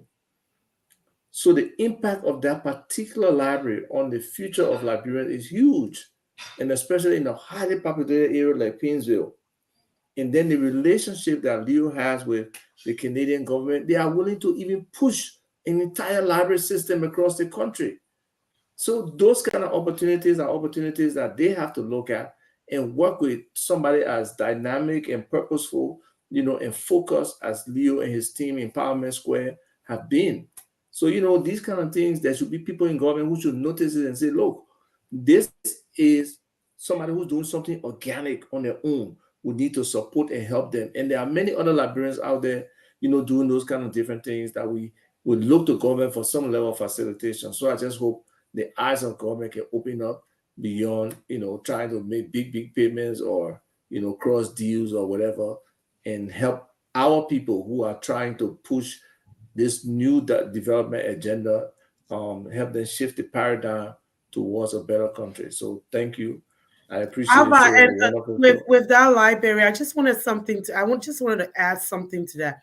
The former Painesville Mayor Pam Taylor she was very instrumental with the Canadian government. She actually did a lot. I know she has not been mentioned, but she really did a lot to ensure that the Canadian government helped the people of Painesville with that library. She was really all into it. She did a lot for that. That's a great point. Pam was 2 years behind me in CFBA. She's a very good friend, and I know she traveled to Canada, and Leo facilitated, most of that relationship in that building. But the key thing is that building is government's building, right? It's on government property. It's not Leo property. That's why it's not the Leo Learning Center. It's the Liberian Learning Center. So it's important that government recognizes that, other people recognize that, and see how they can help make this an impactful institution to affect me. Because for some of me, my best earliest memories were going to it was like a library opposite the Centennial Pavilion there that we used to go and read to. And that's what spurred me to reading. I used to read 2 books. I never had money to buy books. I used to borrow people books at school and read while in class. So reading can expand your mind. I could describe some stuff in New York. I had never been there before. And then when I got there, it resonated with me. So let's do what we can to support efforts like Leo's and other librarians out there who are doing wonderful things. So thank you. Nelson, how you doing? Anyway, cousin, hi. Thank you for having us, and have a good night. Cousin. Thanks, guys. Gonna grab my setting my phone on you and my fast on you too. I'll call you for it. All right, Mama. Nelson, what time you can go home? 4 o'clock in the morning. Nelson has a room in that place. I get done sometimes 4 a.m. Yeah. A little past 4 a.m. Yeah. So you can just crash until in the morning when you like before you can go home, right? Sometimes. Most times he leaves. Okay. All right, cousin, love you. Thanks. You're brave, man. Thank you so much. Thanks a lot. You for watching. And be safe. But let me ask you a question now, Nelson. Do you feel a sense of better security right now in terms of the time you go home and stuff compared with what it was before? Yeah. I mean, that question is political. Man. No, it's not political. Don't make the folk go and talk about Pekin saying that. Oh, okay. You stay how the bad guys there, right? No, we just want a safer community, man. There's always an issue when it comes to security, especially for the kind of work we do. The fact that a lot of people know you and you don't know them, even broad day in the daylight you're working, somehow it's insecure for you, because there have been times where I'll be walking in the street and people walk to me, oh, you Nelson, eh? And I'm like, what if this person is a bad person who wanted to harm me? I'm just working. I don't know them, But again, so it's much better now, because back then, especially in the heat of the election, there were threats of arson attack, and sometimes I'll be in here and I'm worried. And when I hear a sound and I want to look at what's going on, but it's okay. Yeah, I can relate. It's okay to be scared, but just in your mind, you should be ready to fight back or do something if any real attempt is there. But fear is a natural thing. Nobody should ever say they're not scared. Be scared, whatever, but then have a plan to hit back or do whatever you can, to protect yourself. So, thank you for all you're doing, man. Holding down the fort at night. I will talk to you guys later tomorrow, hopefully. Hey, Remy, we gotta talk, man. We gotta talk about that whole what do you call it? Kind of discussing all the different Civil War aspects and stuff like that. So I will call you probably tomorrow early. Okay. All right, gentlemen. Take care. All right, gentlemen. Folks, you guys are the greatest in terms of your commentary. You guys got the freedom to cuss any of us anytime. So take advantage of it. But you know what's funny? Many of these people who will insult you on social media, when they meet you in person, they don't do it. They can. For me now, most of the time they are nice, they're respectful. They want to engage. So we can't take the stuff people say on social media personal. You know, they just in the No, heat of the moment the or human they in a aspect chat. will always kick in. The human aspect, I mean, somebody that will tell you word sometimes, they meet you. Yeah, I mean, that warm touch will always come across. You know, somebody else said, let me get low IQ, you know, blah, blah. But if that individual and myself meet, you understand? So you don't take those things personally. And I know from the time when we were, you know, opposed to Ambassador Buckeye, man, I had so many folks that would meet me and say, "Hey, my man, stop giving our own man hell." You understand? But I mean, the Right. idea that that you speaking against somebody who someone else, you know, cherishes and they hold with high esteem, it's that's the game of politics, you know, and people will curse you, but when they meet with you, they, you know, want to shake hands with you, offer, you know, for you to sit, and you know, that camaraderie will always come across, because us Liberians, we're humans, you know, we're Very some of human. the And to a large peculiar type. extent, we are friendly and we Yeah, host. yeah, yeah. So I don't All take right. those personally, you know. You don't Yeah, take it personally, man. we Because if you, shouldn't. if you do, you're just gonna have so many enemies. I tell you what, you're gonna have so many enemies, because social media is one thing. It's meant to socialize, but then it's like we're using it for the opposite, you know, objective. It's become very unsociable. But then when you meet the person to interact with them one on one, it's a different situation. Yeah. But Nelson, your show is coming on the night. Today is Tuesday, right? Oh yeah, we have we're coming on in about 30 minutes. A little, yeah, I about see 30 you. minutes. Yeah. Oh, yeah. Yes, sir. So, oh, in 30 minutes. Yeah. But then, so what do you do, man? When you come in our studio, you stay there in excess of some 10 hours, my man. Yeah. I was So supposed to be on your show when I was there, but something came up, you you had know. love, but you couldn't make it. Yeah, something came up, man. You know, number one, uh, you know, security wise was not okay. So Okay. because I was supposed to be at your end early in the morning, right? Yeah, That maybe show was early in the morning. Was it early in the morning? yeah. So here in Liberia it's early morning hours. So it's from 1 a.m. to 3, 4 a.m. Yeah, so it's early morning hours. Yeah, Yeah. I was not sure, man. I'm not sure. Yeah, the individual that's supposed to have covered me, you know, did not show up, and I Well, you didn't. could join in from anywhere, can agree. Okay, I did not.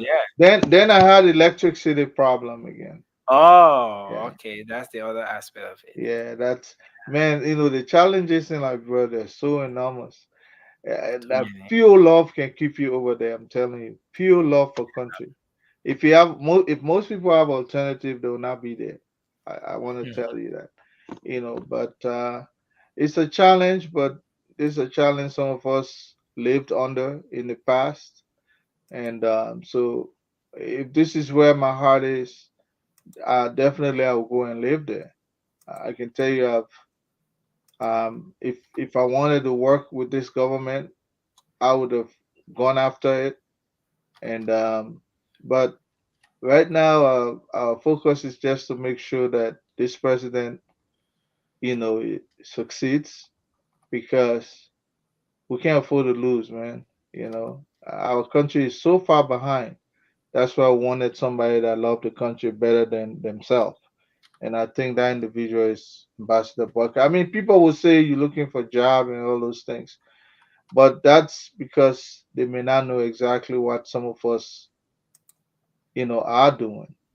If you get to know what I'm doing, there is no way you make the argument that I will leave it and go jump working for government anymore. I've done my part. I did it. Like I said, I didn't get pension, but I don't have that luxury again to miss the boat. If I don't create wealth for myself and my family, now I'm done. I just feel my family will be poor, and I'm not going to make that kind of money if I go to government.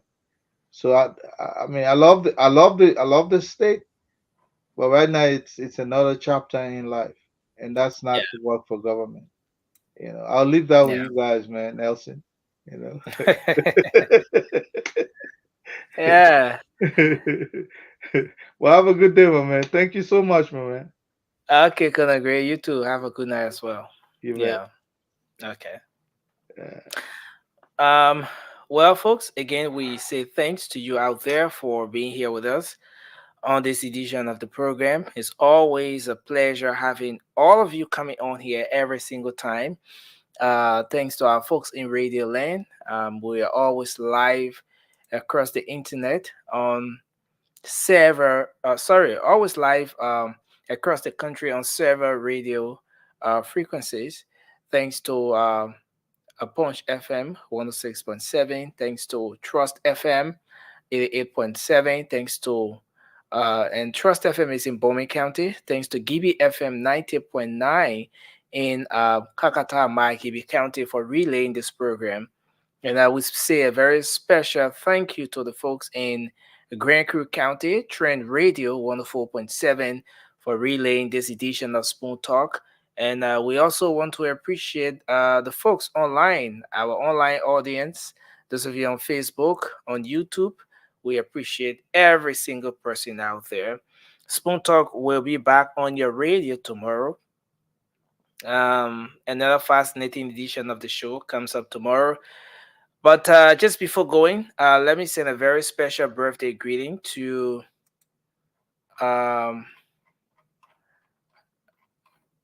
okay, so let me send a very special birthday greeting out here just before leaving you on this one.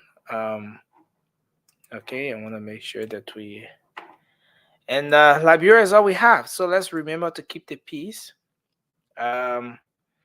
Let's do everything we can to get our country moving forward, because in the absence of peace, we will not have the space that we have now to do what we do. So let's promote the peace of our country in the midst of our diverse views. So let me say a very special birthday greeting to Madam Elizabeth Morgan. Today is her birthday. She's celebrating a special day today. She's there in the US. Happy birthday to you as you celebrate your natal day today. And your daughter, Lucky Stewart, is wishing you happy birthday as well as you celebrate this special day of yours. She's wishing you long life, all the best as you go ahead celebrating this unique birthday. She says she's wishing you many birthdays to come. That's you, Madam Elizabeth Morgan.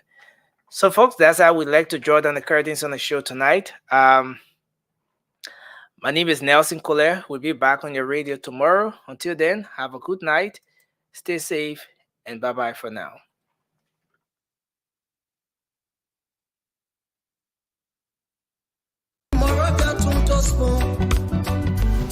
Politicians want to make their decision just